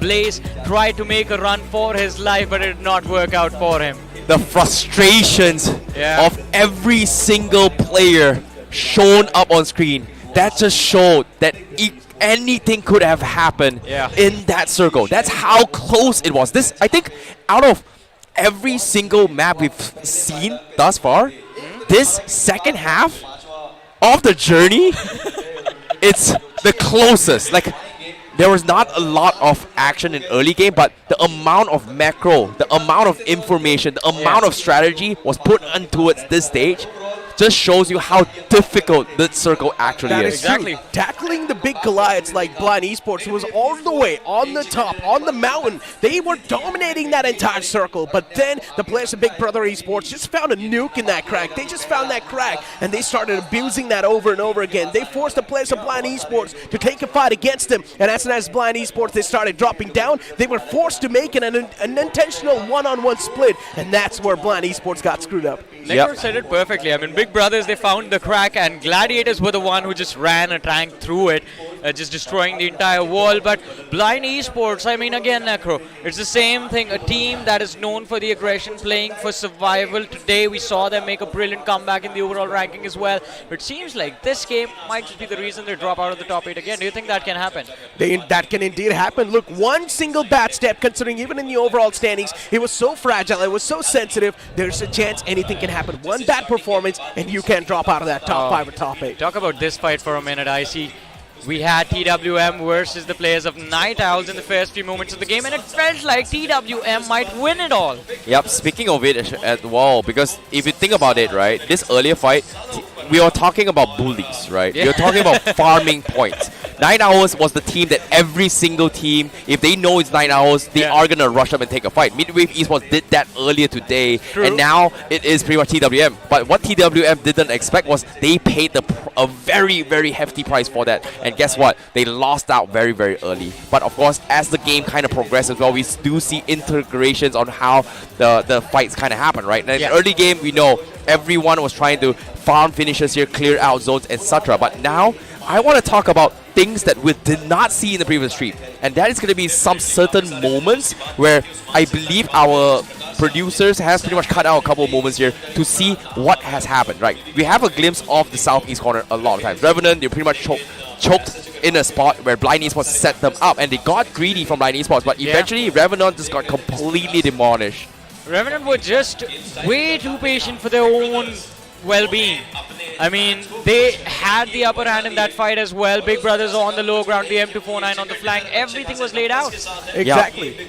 Yeah. Exactly. And speaking of which as well, you can see in this moment, Manya, he was holding up the flash, trying to set up the play to counterplay, but instead, the moment he held it up, he got pushed and got taken down. So that was just a little bit of a minor plays coming from mistakes coming from Revenant here. But like I said, too many micro things happening and too many macro things happening at the same time. It's so much to talk about. If I can take a moment of breather and dissect and analyze what is happening, there's so much to talk about. And even Team X-Pac taking matters in their own hands. They realize if there's always going to be enemies right next to them, Team X-Pac needs to push against them and get rid of them. Because if the enemies are always going to be there, it's going to be in the back of your head. You never know when you're going to get shot at from the back. You see, even Blind Esports, right? Oh my goodness, they had high ground, they tried to poke fun in the bear. It's all about poking, trying to farm finishes and annoy everyone else. And because of this, everyone was coming down towards a situation where they needed to farm. And eventually, it came down towards Gladiators Esports versus Team X-Pac. And guess what? Whoever pulled the trigger first in that supposedly Mexican standoff, which didn't happen, Big Brothers just came in, boom, I'm just going to get 2 finishes here, because that overcommitment and the nade coming in kind of mess each other up. Wait, they have the numbers advantage. guess what? We have the numbers advantage. We've got 4 men. We're going to rush in. We're going to take everyone. And I think they do have to thank the Gladiators just a little bit for that distraction that was there, because Gladiators dragged X-Pac towards that southern slope of the hill, and Big Brothers were on the northern side where X-Pac was eventually going to move after finishing off God's Reign. Okay, I'm going to stop you right there. Yeah. I disagree. Why? The reason why Big Brothers won was because Big Blinds got a little bit too greedy. I would say that too. They got a little bit too greedy. Right. Big Brothers were in a kill zone, in a choke spot alongside Revenant. And guess what? The moment they send people down and they lost that flank to Revenant as well as Big Brothers, that means the guy on top does not have numbers advantage. And because of that, Big Brothers maintained the 4. They pincered Revenant. They pincered Blind Esports and just completely pushed in the circle. That is true indeed. I mean, that happened a few moments ago before the end, but that one decision from Blind to commit players to a fight that was basically unwinnable for them changed everything. I mean, once again, right, can you really blame Blind Esports, though, considering there's so many fights happening right underneath, and they're like, you know what, it's our time to third party. Maybe we can get a couple of more elimination points. But then that's where Big Brother Esports were like, no, you're mistaken, my friend. I'm sorry, Blind Esports. I know I called you guys for blind yesterday.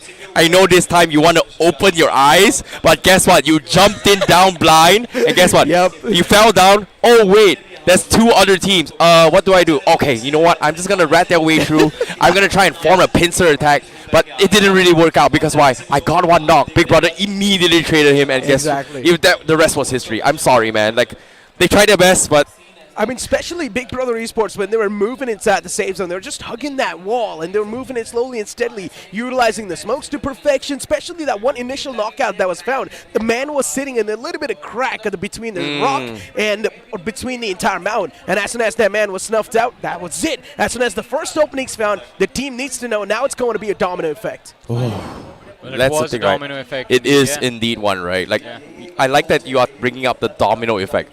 Yeah. The macro game was just unreal, and not gonna lie, when you reach the halfway mark of BGMI Grand Finals, where the stakes are even higher, your window of opportunity to taste the trophy, to become the best, be number 1, slowly closing and closing and closing. It's just nice to see that every team has put their all. Yeah. But I'm going to tell you, this map 5 is going to affect a lot of the team's mental health because they had to commit so much. And based on what we've seen through the highlights as well, a lot of disappointments. And the secret to overcome this is they need to reset and maintain the composure. If they don't, it's over. It's over. I think along with that, a lot is going to change in the overall ranking as well, and that is going to build up a lot of pressure for this team. Even if you remember how many finishes Gladiators were able to walk away with, because that will actually be important. God's Reign, they were there in the top 5, they were surviving for a long time, and they had just 1 elimination, that's all I remember. But we'll have a look at that soon enough, ladies and gentlemen. We have the MVP of this match on our screen. It's going to be Seth from the side of Big Brother Esports. 5 eliminations on the board. Yep, speaking of eliminations right now, Big Brother Saif, he really pulled it big time. And to be honest, Saif, he's got some really good trades. I believe he was the one that just completely demolished the one on the bottom. With that, 5 finishes for him. Let's talk about the top 5 players left with Justin, Shogun, Nako, and Top Dog. I mean, with that, your question as well should be answered. You asked me how many elimination points Gladiator Esports had. Yeah, One thing is there, that they had a decent amount of elimination points to keep them consistent in the overall standings anyways. And here we go. The match standings are in front of us, ladies and gentlemen. Big Brother Esports getting 26, Gladiator Esports getting 22 points. In general, all the top teams, they're doing fantastic. Yeah, especially X-Pac. I think a lot of attention needs to be there. 14 points now. Is that going to be enough to help them get to that top 2? Hey, it's all about being consistent to farm points, right? And we're talking about consistency. Let's talk about the second half here. Night Owls, 4 AM, CS, Revenant, GS, TWM, Glitch, as well as OR, pretty much not even going towards a second digit. And this is a very big hit towards the top team, especially coming from OR as well as Revenant. But does it affect them? Let's take a look at the overall standings. Revenant still number 1, surprisingly. 2 points away from God's Reign. It doesn't matter if they're number 1, because remember, the competition when we started the day off was just between Revenant and God's Reign. But now, from 114 on Revenant to X-Park, who is sitting on that 5th position at 108 points. The difference, a mere 6 points. And we are about to begin the last game of day number 2. That is true, but I'm just happy for Midway Esports. Once again, they make their mark in the top 8 because they slipped out a while ago, if you remember. Yeah, this slipped up massively. Agreed. That is how close it is at the top, right? And a lot of unexpected things.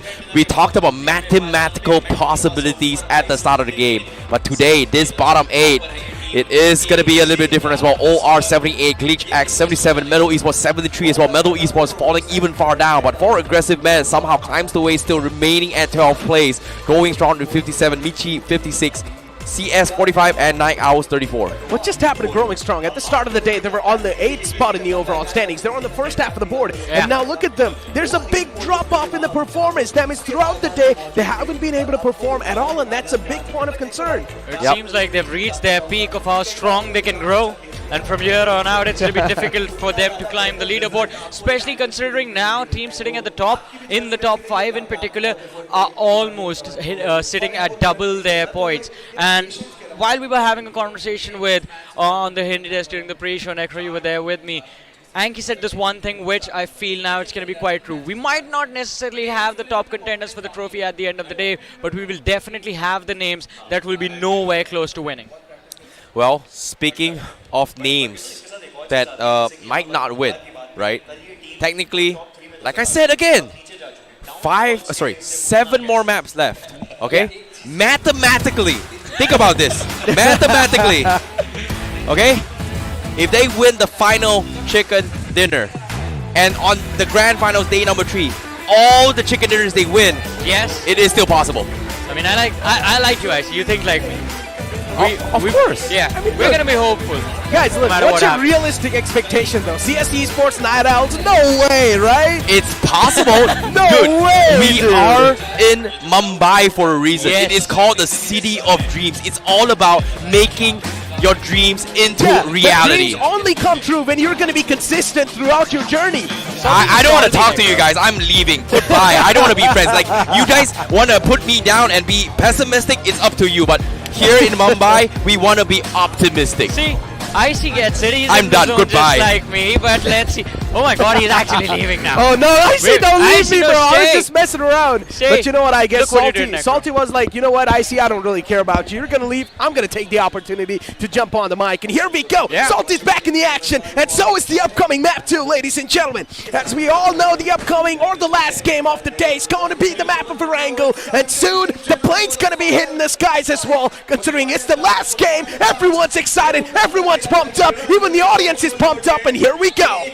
Well, it's going to be an exciting end to this day for sure with this last Erangel underway, and especially the trajectory of this plane. It's going to make things a lot more interesting, ladies and gentlemen. We're going to start off from the Stalba Kameshki Hill and go through the hospital ruins area towards west of Gatka, a flight path sticking towards the northern half of the map, and of course that means the two teams that like to drop on that military are now going to be completely cut off in the early stages. But Salty, welcome back on the panel. How are you feeling, buddy? I am feeling absolutely pumped. I just had a look at the overall standings, and that is the talking point. Like, I have never seen a grand finals where 7 matches remain and there is 7 points, or rather 6 points, pardon me for that, which kind of separates so many teams. It's absolutely incredible. But let's just talk about this particular flight path and the teams dropping together. You expecting any sort of teams, any sort of drop collisions happening? Whoa, Salty, what just happened to your voice? This is why I told you not to go amongst the crowd. You've been yelling with the, you've been enjoying a little bit too much. Now it's taking a toll on your throat, man. Do you go meet that member in the audience who is flexing, showing his muscle? Do you ask his Yeah, liberty? you should do it together, man. Just take off your shirt, do it together. Oh, by the way, I actually went to the audience and I asked them who they think is actually going to win. I did a sideline interview and everyone is all about either Revenant or Team X-Park. There is no other contender, at least in the fans. But let's talk about the circle instead. It's a very much of a normal circle. And now look at this. It is absolutely insane. Revenant, they want to fight them, and it's collision. The table toppers, they lock horns. Exactly. Revenant Esports off the bat to kick things off in a fantastic manner. Blaze did try to do at least something incredible. While the players of Revenant had the buggy, he got on top as the Pillion on top of that buggy. But we all know if that happened, actually, Sensei would have taken him to his team. But Night Owls, what is happening next? Why are they in Yasna? Night Owls, I'm not really sure, but I guess they were like, you know what, 2 teams are over here to loot. I really feel left out. I feel lonely, so I should join you guys as well. Now they're going to be feeling cozy. Now they feel like they're amongst themselves. At this point in time, I think so Night Owls has given up on winning this entire game because this type of a drop location change is something that really makes me weirded out.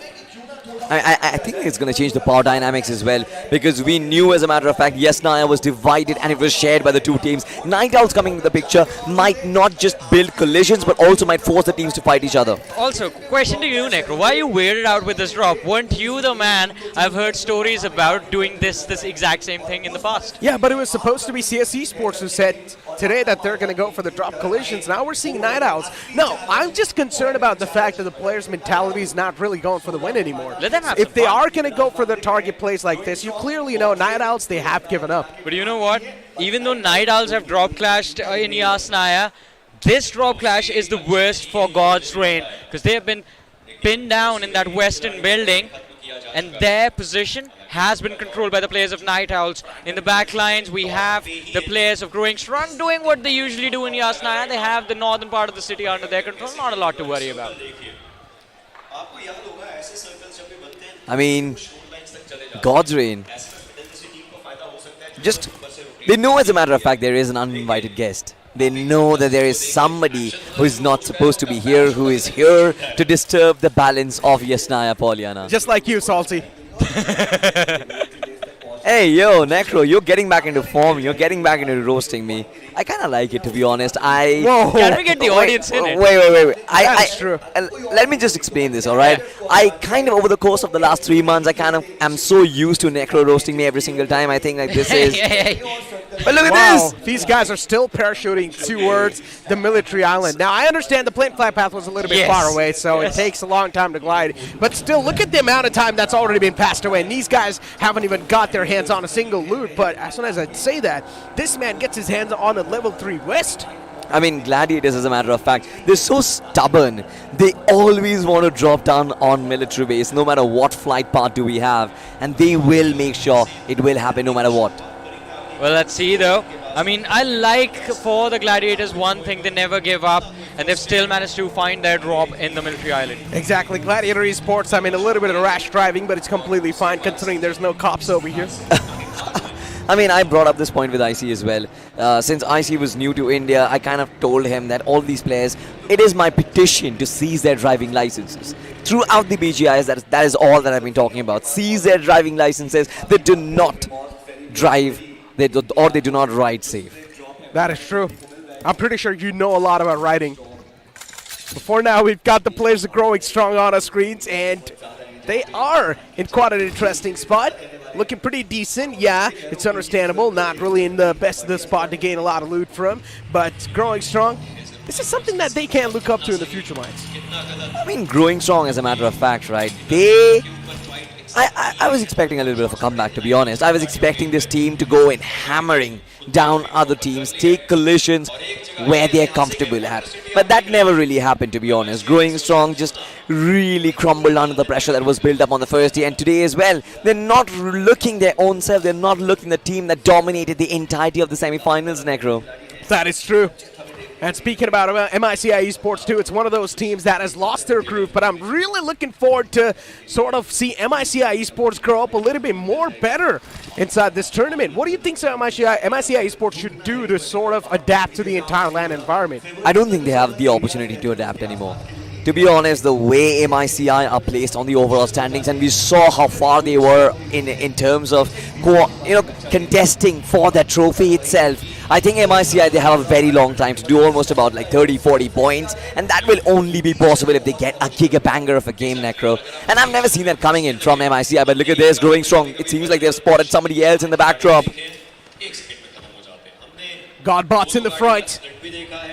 And for Godbot to find any type of an opening, he needs to find someone in the front lines, that's for sure. Speaking about Godbot, though, this man recently sort of got riled up a little bit, but once again, now he's calm inside the tournament. And there's a reason why the players of GlitchX Reborn, they're not able to perform. There's a reason why GlitchX Reborn now has been forced so far away in the overall standings and even growing strong.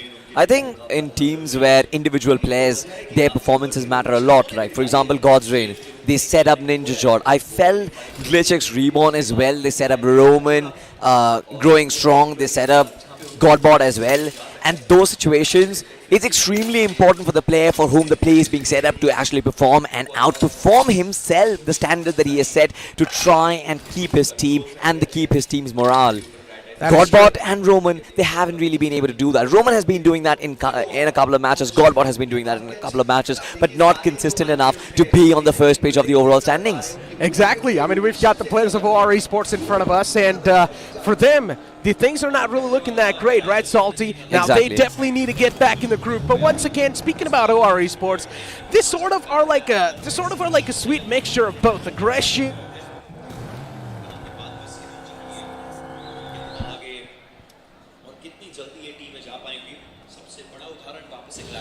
I mean, look at this, right? The circle again.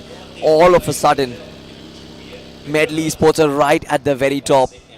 They know, as a matter of fact, that this is the shoreline which they will have to control. MICI as well, trying to make that entry. So many teams will start to huddle up in the same vicinity, in the same cluster. Indeed. And we have one man just going for the Mets now. It's going to be Knuckle. And speaking about that guy, we know what he's capable of too. Blind Esports as well is on a move. CS Esports is one of those teams that desperately needs to perform. But what do you think so can actually happen? Well, we're about to find out what's going to go down in this position. Well, CS Esports, they know they have at least an inkling of information about their surroundings, about where the opposition actually is. But what can they do about the last team? Well, the team on the southern edge of the circle now, all the competition is literally up ahead. But talk about being too far away from your goals, and we see still in the military island the players of Gladiator Esports. Calm and collected. I'm pretty sure they don't really care, especially when they took that deep plunge, the deep dive on their parachutes to make that decision to go towards a military base. I think they knew exactly what they're doing. They knew that they will have to tank the damage from the blue zone up until the second zone itself. And now the fact that there is a northern circle, they'll have so much work to do. But look at this. Speaking of work to do, there's Blind Esports as well and CS in the backdrop. Exactly. Blind Esports, a little bit of fire being caught amongst themselves, considering Knuckles now down to a little bit of HP, but still, it's not really that big of an issue. Blind Esports should be in the good spot, at least for now. And you can clearly see them cruising around still. They know now exactly where the foes are too, so they can try and adapt on the ways like that. Well, CS, they have the vision of the opposition up ahead. Shots fired on the players of Growing Strong. And Leo White, he did in fact manage to connect a few of them on the opposition, but still, the opening knock is what they are lacking and hungry for. But yeah, GlitchX against Midwave. Exactly, but the DBS clicks into action, and one man gets taken down once again. Midwave Esports, they're like an unstoppable freak of nature currently inside the lobby. Even Duke now is going to be looking for a peek out. A little bit of parkour moves to showcase. Duke almost was able to find the second knockout too, but then Roman OG from the back line, he provides that cover fire. Midwave Esports in a bit of a trouble themselves, but now this is where the players of GlitchX Reborn just bring it back to life, and they're doing a fantastic job in dealing with this threat named Midwave Esports. Another man in the front lines, Roman OG. He definitely can't feel the hype, and he knocks down another player, but even Duke gets in return knocked. And now Roman, the last man left with a HP, shot in the face by the players of Midwave.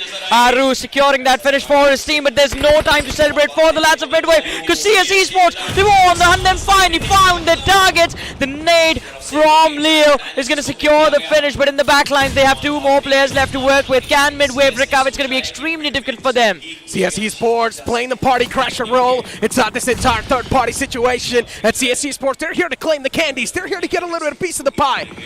And Midwave, now even they've got a couple of more troubles to worry about. It's going to be the players that are Growing Strong now, knocking on the doors. This is not really looking that great. Aru is going to be the last glimmer of hope alive for the players of Midwave Esports. But look at the amount of shots that are being inflicted, the pain stats being inflicted, and eventually CS Esports, they're going to be the one to come out on top. But it's not over yet. I think even Growing Strong from the vicinity, they've heard all of these gunshots, and they are considering to actually move up. CS Esports, their timing onto this particular fight was absolutely scintillating.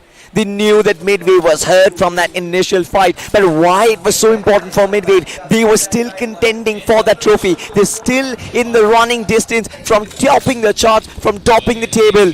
But all of those dreams have been crushed by somebody from the bottom, somebody from CS Esports, and this is what I'm expecting to happen on the third day of the Grand Finals. Yeah, it's not going to be easy for any of these teams to be able to survive in this match. The Northern Circle in front of us for the second time in the day, ladies and gentlemen. And as we look at the next zone shift, we also see the players of Gladiators finally making their way inside the zone, but the zone betrays them completely. We have an extremely eastern shift, and as Blind Esports also try to rotate and make their move towards the zone, they're going to be shot at by the players of OR Esports. OR Esports, they have a direct entry inside the circle, but look at that commotion. Look at so many teams. Look at that convoy necro as well. There is so many teams who are on that eastern edge who are trying to make that entry, and OR, they're not taking a longer rotation. They know, as a matter of fact, they might actually have to fight in order to make their place inside the circle. And up close and personal, it's gonna be the lads from Team Growing Strong. There is absolutely no one in the eastern half of the circle. The Stalber Hill is completely empty, and it's a very nice high ground position to work with in this matchup. But let's see which one of these teams is going to run and take control of that hill. In the meanwhile, though, we have the players of OR Esports trying to survive on the southern side of this mountain, and Big Brothers, who looks like are chasing the players of Night Owls. Big Brothers are definitely feeling the momentum. They were on the hot tails against the players of Night Owls, Cleo, but he finally stops out. He takes a couple of shots against the players in the front lines. It's going to be CS Esports, who also try to knock on the doors, but then CS Esports, now they've been sent back once again. But this fight, it doesn't seem like it's going to calm down. But as I say that, the fight once again calms down.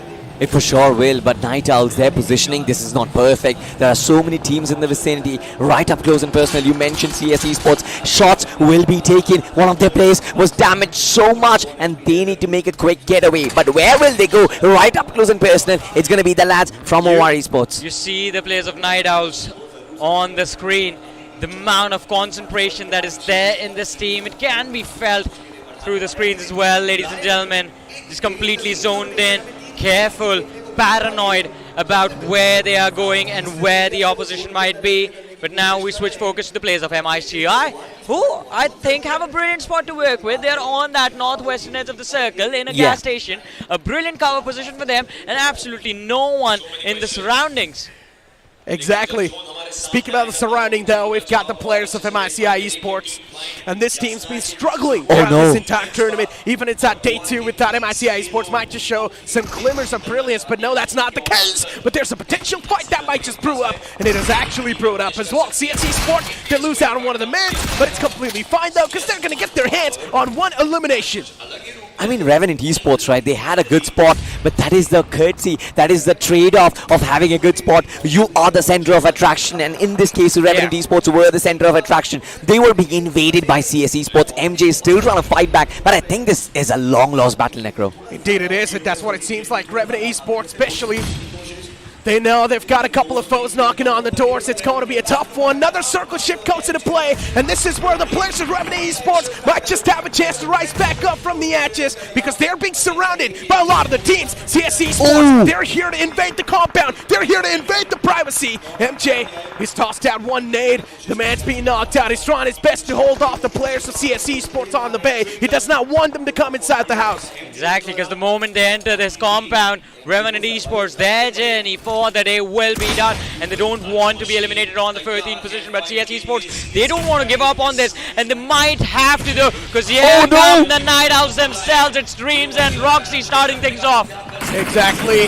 Things are now getting spiced up as the time keeps on passing by. Oh, and even nice. Night Owls now, they're here to knock on the doors of CS Esports. Tables being flipped. CS Esports, they've got so much of the trouble to worry about themselves. The shotgun pulled out. S12K, this man is just raining down hellfire on these players. This is the Night Owls. This is the dark horse in the competition, and they're coming with no fear whatsoever, taking down the top dogs.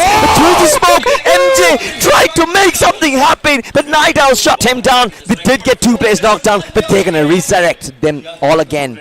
Here comes the third party for the third party, because Night Owls have just lost their players to the players of 4 aggressive men in the distance. But Karan, even though his nade was good, he refuses to push forward. But CS Esports now, they have that opportunity to get their revenge. Ranadeep is still present in the compounds, a 1v2 for him to work with. And the DBS in his hands, he can actually pull this off. Roxy with the nade is going to decide against this. But Ranadeep was quite close. The DBS shot's not connecting on the opposition. But finally finds the pick. He finds the opening that he was desperately looking for. And now Night Owls, they've got only 2 players to try and hold things together. It's going to be a little bit tough considering Draco's the only one who's the healthiest amongst all of them. But for CS Esports, Ranadeep is the last surviving player. This man has pulled off some insane clutches in the past, and Ranadeep needs to pull that same scenario once again. Can he make that happen? I'm not really sure, Necro. I think the only viable solution for him is to try and find an exit from this particular spot. There's too many players, there's too many teams. On the other side, have a look at this, TWM as well as 4 AM.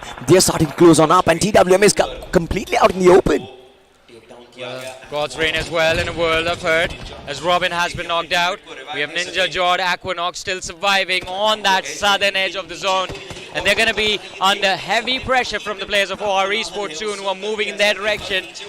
And on the radar, it's quite clearly visible there's more teams waiting for them as they look to climb the hill. It's not going to be an easy journey for this team.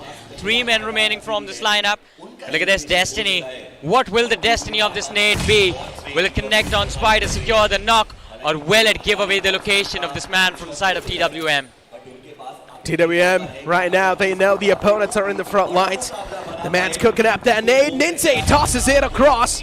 It's not really going to find the marker, considering Ninja is a little bit too far away, but Destiny does have a chance to toss that nade between that crack, but once again, it's going to require insane amount of precision. Yeah. Well, talk about precision. I mean, if Destiny is precise enough, he can also line up a spray on that one last remaining player. Not one well isolated player from the side of Growing Strong. 4 aggressive men, I'm sorry. And it's not going to be too difficult for him to actually be able to pull off. But look at this shift of the zone. It's again moving towards the north. All of a sudden, Gladiators find themselves in a prime spot for the win. Gladiators, they came in from the military base, Johnny. Yes. They were getting the blue zone damage inside the second circle, and all of a sudden, they make that rotation possible. Big brothers, for them as well, there is the entirety of the northern hemisphere that is left to be taken. And Night Owls, they are in the midst of the southern warfare. Only one team or 2 team is going to make it inside. It's a 1v1, and Dreams smacks him. A knockout punch from Night Owls. He indeed does, but Ranadi just shifted out in the open and sat down there. It's a little bit tough to swallow, but still for now, Team X-Spark is going to wipe out the entirety of Blind Esports. A big elimination in the last game of the day. And well, we have the top 9 teams remaining of this match as well. X-Spark, 2 players down. Aditya going for a revive. Well, he's going for a revive on one of his teammates. Pukar has been brought back by Sarang. But can X-Spark recover? That is a question everyone finds asking themselves. It's not going to be easy for them as well. Dream still on his knees. He is being brought back into this matchup. OR Esports with a high ground, planning to take down their biggest competition with the wall of smoke. A distraction for OR Esports. They have no information that X-Spark has moved behind the cover. OR Esports, they still have the high ground, but their current priority should be making it inside the circle, because there are a lot of obstructions. Gladiators, they found their position already. Team X-Spark, they are in the midst of battle. Oh no, Jelly knocked out. This is not a good news for the entirety of OR Esports. Still though, 3 players in the back lines. At this point in time, OR Esports knows that that's it for Jelly. There's no way Jelly's going to be back upon his feet anyways. But Sarang is still continuing to apply that pressure against the players of OR. It's getting a little bit too tough considering X-Spark too. They're losing out on the man number. Exactly, X-Spark has lost a player indeed in that position, but still a massive blunder coming in from Jelly, as I said a few moments ago. Now, OR Esports have lost an IGL. They might have just distracted the players of Team X-Spark from moving inside the zone, but for how long will X-Spark hold? We see them on the radar, still on that northern edge. They're down to their last player. Aditya is going to be knocked out. The man inside the circle goes down from the side of X-Spark. Team X-Spark now, this is where things are sort of flipping against them. Aditya knocked out. Team X-Spark not really in that good of a position, but somewhere else on the map is the players of 4 aggressive men now getting picked up on the entirety of TWM Gaming. And TWM, of course, the momentum speak of that. This team's been doing quite a consistent job so far inside the day 2. TWM, they still have an opportunity in hand, and the only only thorn in their way is going to be Gladiators, who hold such a nice position right at the smack center of the circle. And now look at this, the circle shift. Gladiators, they still have the edge. TWM have to find that entry point. One of it is being blocked by 4AM, one of whom is being blocked by GDR, and another one being blocked by another team. And that nade coming in from Uzumaki wipes the floor with Team X-Pac. Of course, Uzumaki is the pop-off man for the entirety of Big Brother Esports, and once again, he makes that happen. Now trying to create a smoke pathway with the utilities. They have the control of the northern edge of the circle. Big Brothers, this win, all they have to do to get this win for themselves is just try and pick out the players of Metal. Paradox is going to be the first man to go down as Safe is able to connect the shots. Kyoya is going to fall next, 2 players down, 2 left. Safe, this man is an absolute laser beam, just beaming down the players of Metal Esports. And now it's down to Encore and his teammate who's in the back lines. But Encore is the only man in the front, and there's a chance Safe can be picked off over here, considering it does not really have the cavalry of Big Brother Esports backing him up. But finally, he's got one teammate. Now that closes up. There's a chance Metal Esports can be wiped off the route inside this game, but Safe is catching a bit too much hurt. Now Metal Esports, once again, they're back on a 3-man squad. I like the fact that Safe, he had information that there were 2 players in the backlines, but look at this. Big Brother Esports going in on the offense. It's Night Owls who are trying to hold them back, but Big Brothers, they have found form and they have found the groove. They are pulling up the aggressive shots.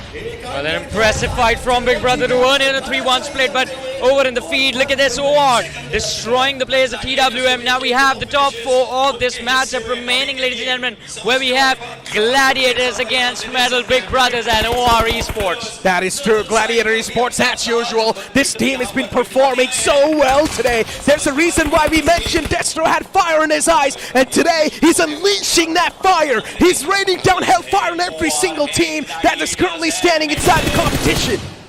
Shogun, shots on Mac, secures the finish for his team. 10 eliminations on the Gladiators from this match already, but still their ability to move, it feels like, is going to be a little bit compromised. They have the vehicles to work with, but their flanks are already under immense control. You have OR on one side, you have Big Brothers on the other, and Metal as well, blocking the left-hand side for Gladiators themselves. The next shift of the zone is going to be the one deciding the game and deciding the winners of this last game of day number 2, but it's going to be Top Dog starting things off against Big Brothers. Oh, the man turns around and slaps him down. Top Dog knocked out. Metal Esports, the problems, the woes just keep on continuing for them. Knocks after knocks upon themselves. Metal Esports, they're just not able to find that sigh of relief. And this is where there's a chance they might just crack under the pressure if it keeps on going down like this. Big Brother Esports just unleashing hell against the players of Metal Esports. So many shots being taken, so many magazines being unloaded. But look at this, Metal Esports. It seems like they have been blessed by the circle a little bit, but Gladiators from the flanks, they just completely wiped the floor with them. And now it's all about OR.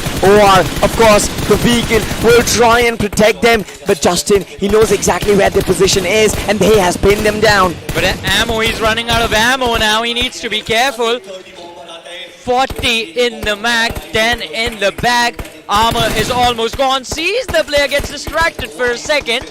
But now Gladiators, top 3 teams, and they have all 4 players alive, just like Big Brothers. But Big Brothers, this is going to be a kamikaze mission. Either they win it all or they're going to get destroyed with a single nade. Justin's running low on resources. Gladiator Esports at this point, they've sprayed down the field so much, they've mopped up the field so much, that now they're running out of that cleaning potion.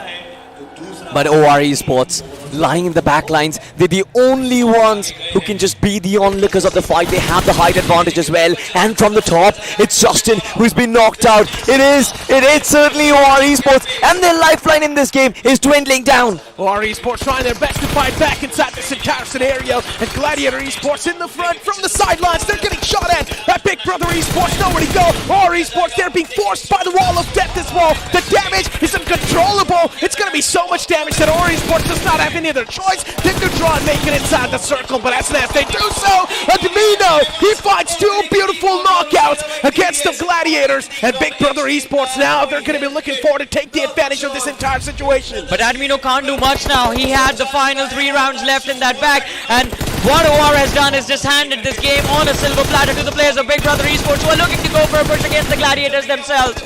And Gladiator Esports now, they're getting picked off. One, left, right, and center. This is not really looking too good. Justin's going to be the last man surviving, and even he gets dealt with. Some solid stuff by the players of Big Brother Esports. Speak about the patience paying off, and once again, Big Brother Esports, they played that game perfectly. Once again, the patience pay off for these guys.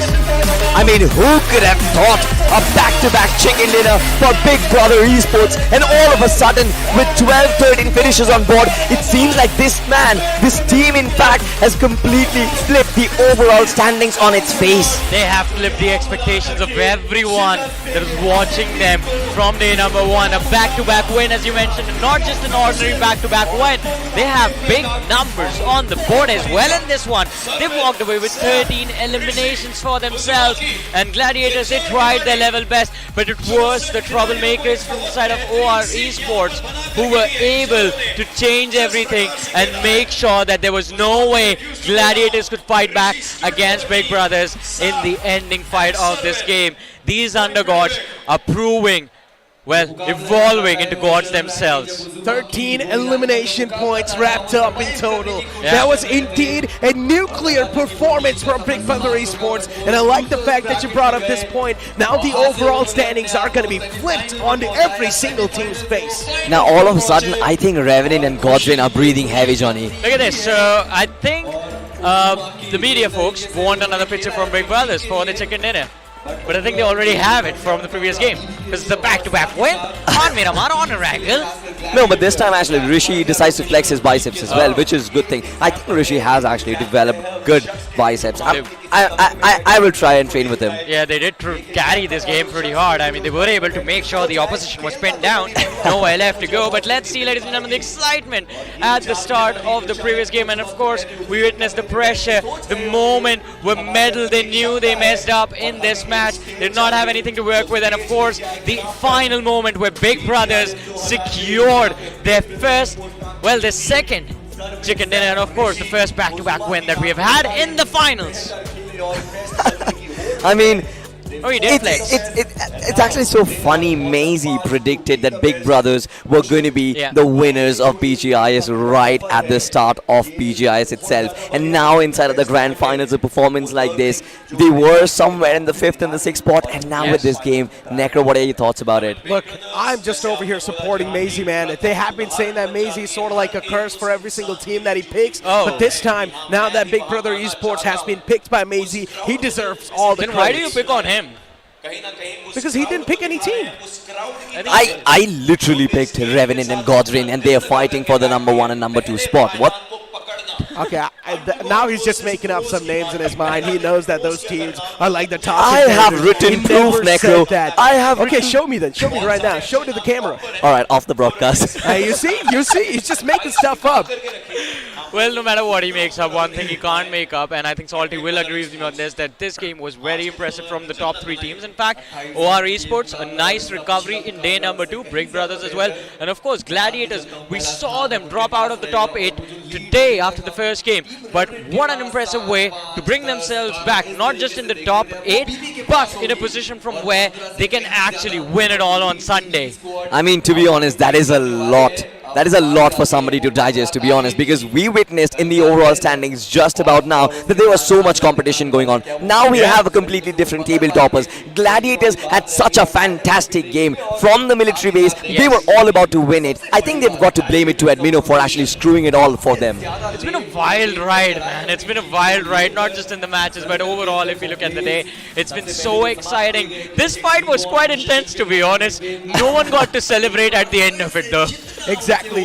Third parties after third parties. That compound was just completely cursed in the end. But still speaking about Glitchix Reborn though, right? They were trying their best to fight back against Midwave. But at the end of the day, Midwave Esports are just feeling the vibe right now. Yeah. They've got the momentum supporting them. And why not? Of course, when you've got the momentum with you, you're going to be having so much confidence that you might just crack open a mountain. Well. I think that CS Esports and Night Owls were on a mission to spoil for everyone. They were on a mission to hunt down players in the process, and Night Owls kind of managed to do so. I think it was a very valiant effort, but I think it's just too late inside of the Grand Finals to actually pull off something like this. I do agree with you, kind of, and I think we did see CS do that in a few games. Night Owls tried to do that in this match as well. Did not work out too nicely for them. They did get a decent number of eliminations, but then they won't have any placement points to work with, considering all thanks to that early exit of theirs. Yeah, but look at this fight as well, right? Team X Park was another contender for the title. Yeah. But I think Team X Park, the point which I mentioned right at the start of the day, right? They just enter the venue with one thing, and that is to get the chicken dinner in the first game.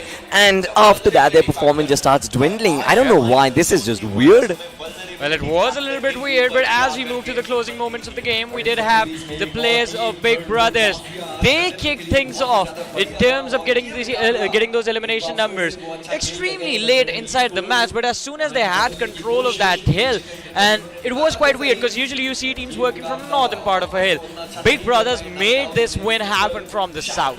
During the cast I mentioned this, patience pay off, and Big Brother Esports, they knew what a good fight is, they knew which is going to be the bad fight, they waited for their opportunity to strike in the final few moments. As soon as they knew that Gladiator Esports is really hurt, they took down that solo player on the opposite side, and then went for that push against the players of Gladiator Esports. And at that point in time, Justin all by himself could not really hold off the players of Big Brother, and that's where Big Brother Esports just got the advantage in general.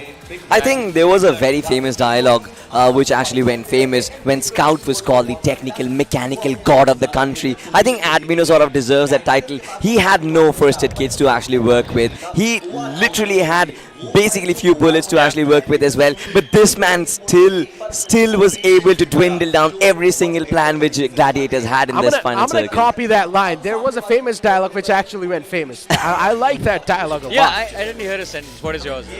What? What is your line? No, he said there was a dialogue which is famous that actually went famous. So I said I'm going to copy that line. I mean, that's like saying in order to be a good player, you have to be a good player. Yeah, exactly. And that's actually true, right? Somewhere down the line, if you take a look at that, in order to be a good player, in order to be a pro player, you need to be good at the game in the first place.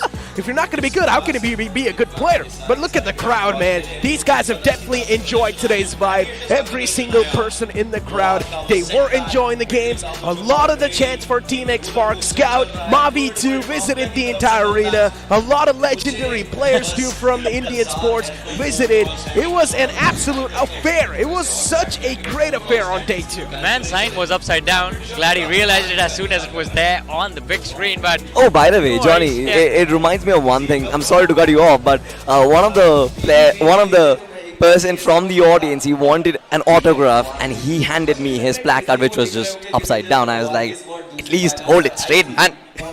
I mean, you could also turn it around. Yeah, I mean, that's what I did, and then signed it. Wow, he asked you for your sign? Yeah, I mean, like I said, I'm famous, man. Inside the arena, this is my territory. Oh, wow. After the players, of course. After the players. What are your thoughts on that? I think he can be. I mean, as I mentioned, Salty's a good-looking guy. But you know what? Speak about good looking. You do not really need to be good looking when you're going to be performing well in the games. The other option. And these guys, they're good looking and they also perform well inside the games. That's what the crazy part is. And that's why they're sitting there on that stage. Yeah, absolutely. And I think they deserve that as well. But of course, we'll have to talk about who was the man who shined the most in this particular game. And it's going to be Uzumaki from Big Brother Esports. I still remember that nade. That one nade which took two people off. That was intense, and I think Uzumaki definitely, the Rasingans are firing on all cylinders from it, one after the other, not stopping at all. Even at the end of the game, when we see the player's reaction, he just kept his device down and just let out a sigh of relief. The job was finally done. All the pain and misery that this team went through yesterday was relieved at the end of this one. One thing is for sure, Big Brother Esports will be remembered for a long time in the IGC with the amount of performance they've showcased, with the amount of caliber, the improvement they've showcased throughout the entire BGIS. It's incredible. As we do on forward towards the top 5 players, it's going to be Shogun from the side of Gladiator Esports, even Rishi's going to be there from Big Brothers, Delta PG from Gladiators, and Leo YT from CS Esports. Finally, we're seeing CS Esports somewhere on the limelight. Yeah, but I believe it's going to be a little too late from their side. It's going to be extremely difficult for them to bounce back into the action, but let's see how the future is going to go for them and what the future holds in particular. But ladies and gentlemen, the rankings of the previous game on our screens, we have Big Brothers 28 points to them, Gladiators 24, OR finishing with 13 and Medal with 12. Then we have Team TWM following up with 9 points. Night Owls on that 6th spot with 8.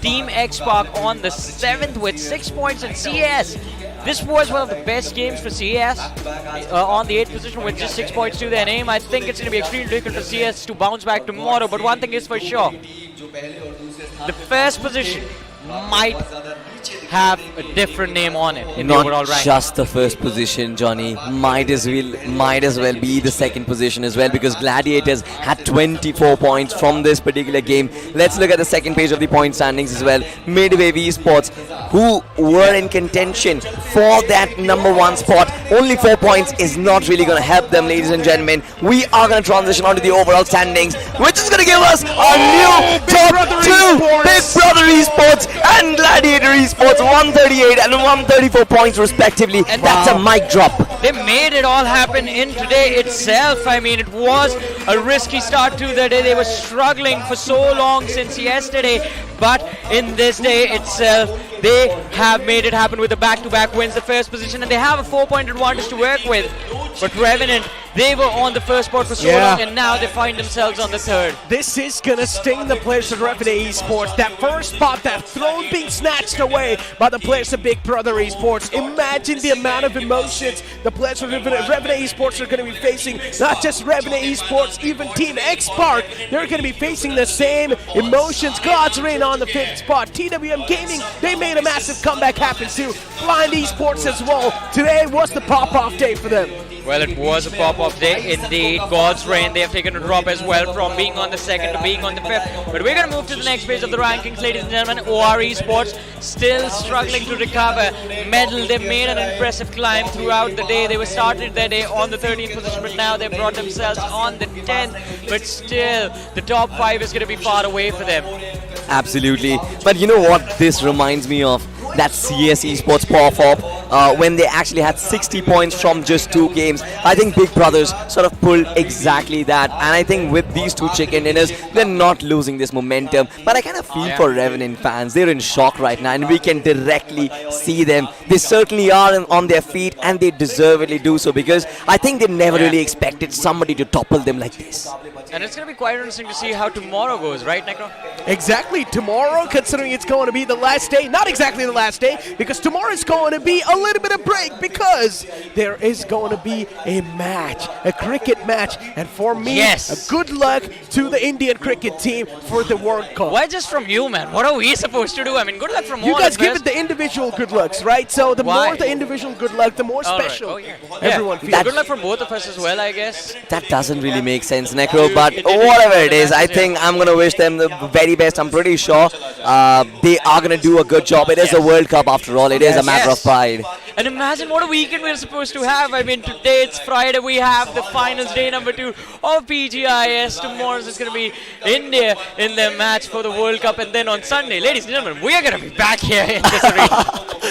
I think this is the best schedule. This has to be the weekend of the year for me. Exactly. Not just that. Imagine we started off all the way from grind, guys. This journey has been so long. Feel a bit emotional. We have had some great moments in Hyderabad as well, casting from the studio. And now we've made our way from Hyderabad to Mumbai itself. So many memories with so many people, even with the crafted people who work in the background. It's not all done. We still have one more day left. For now, we're going to go to an interview on the stage. Hi, welcome back. मेरे साथ है Aru from Midwave Esports. Aru, how do you feel from going from a support player और अब एक IGL आप बन गए? तो काफ़ी एक डिफरेंट सा ट्रांजिशन था मेरे लिए. काफ़ी सारी डिफरेंट एडवर्सिटीज़ आई ये रोल चेंज करने के साथ में. सपोर्ट का रोल एक काफ़ी डिफरेंट रोल होता है और आईजीएल का रोल एक काफ़ी डिफरेंट होता है. सो काफ़ी डिफ़िकल्ट भी था ये चेंज करना, बट बहुत ज़्यादा एक्साइटिंग भी था. तो मज़ा आ रहा है ओवरऑल चेंज करने के बाद में. And as Team Midwave, you've already gotten 2 chicken dinners, but somewhere you're on the 8th in the table. It's not too far. कुछ भी हो सकता है. 6 matches अभी भी बाकी है.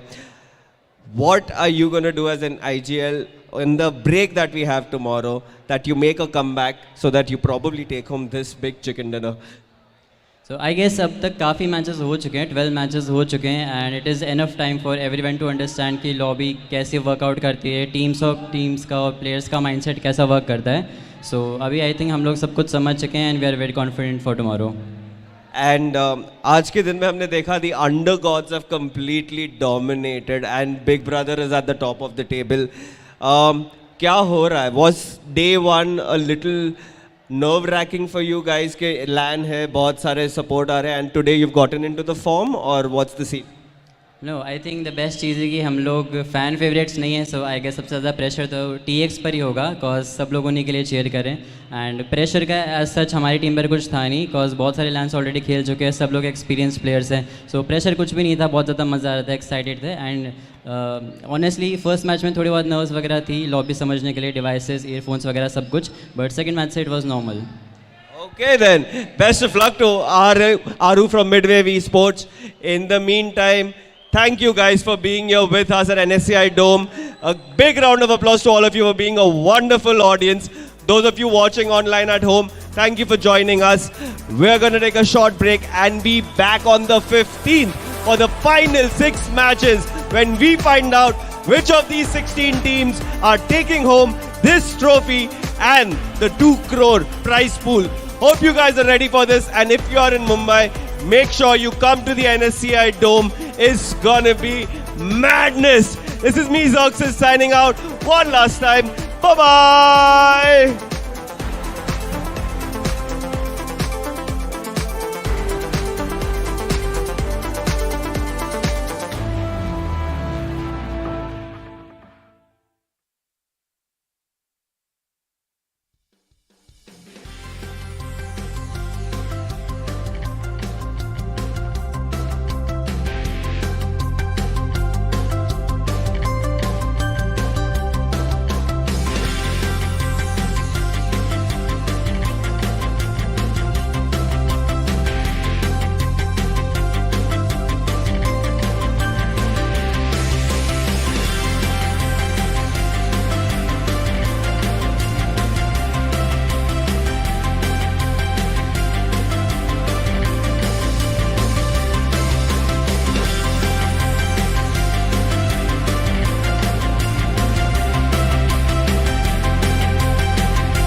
है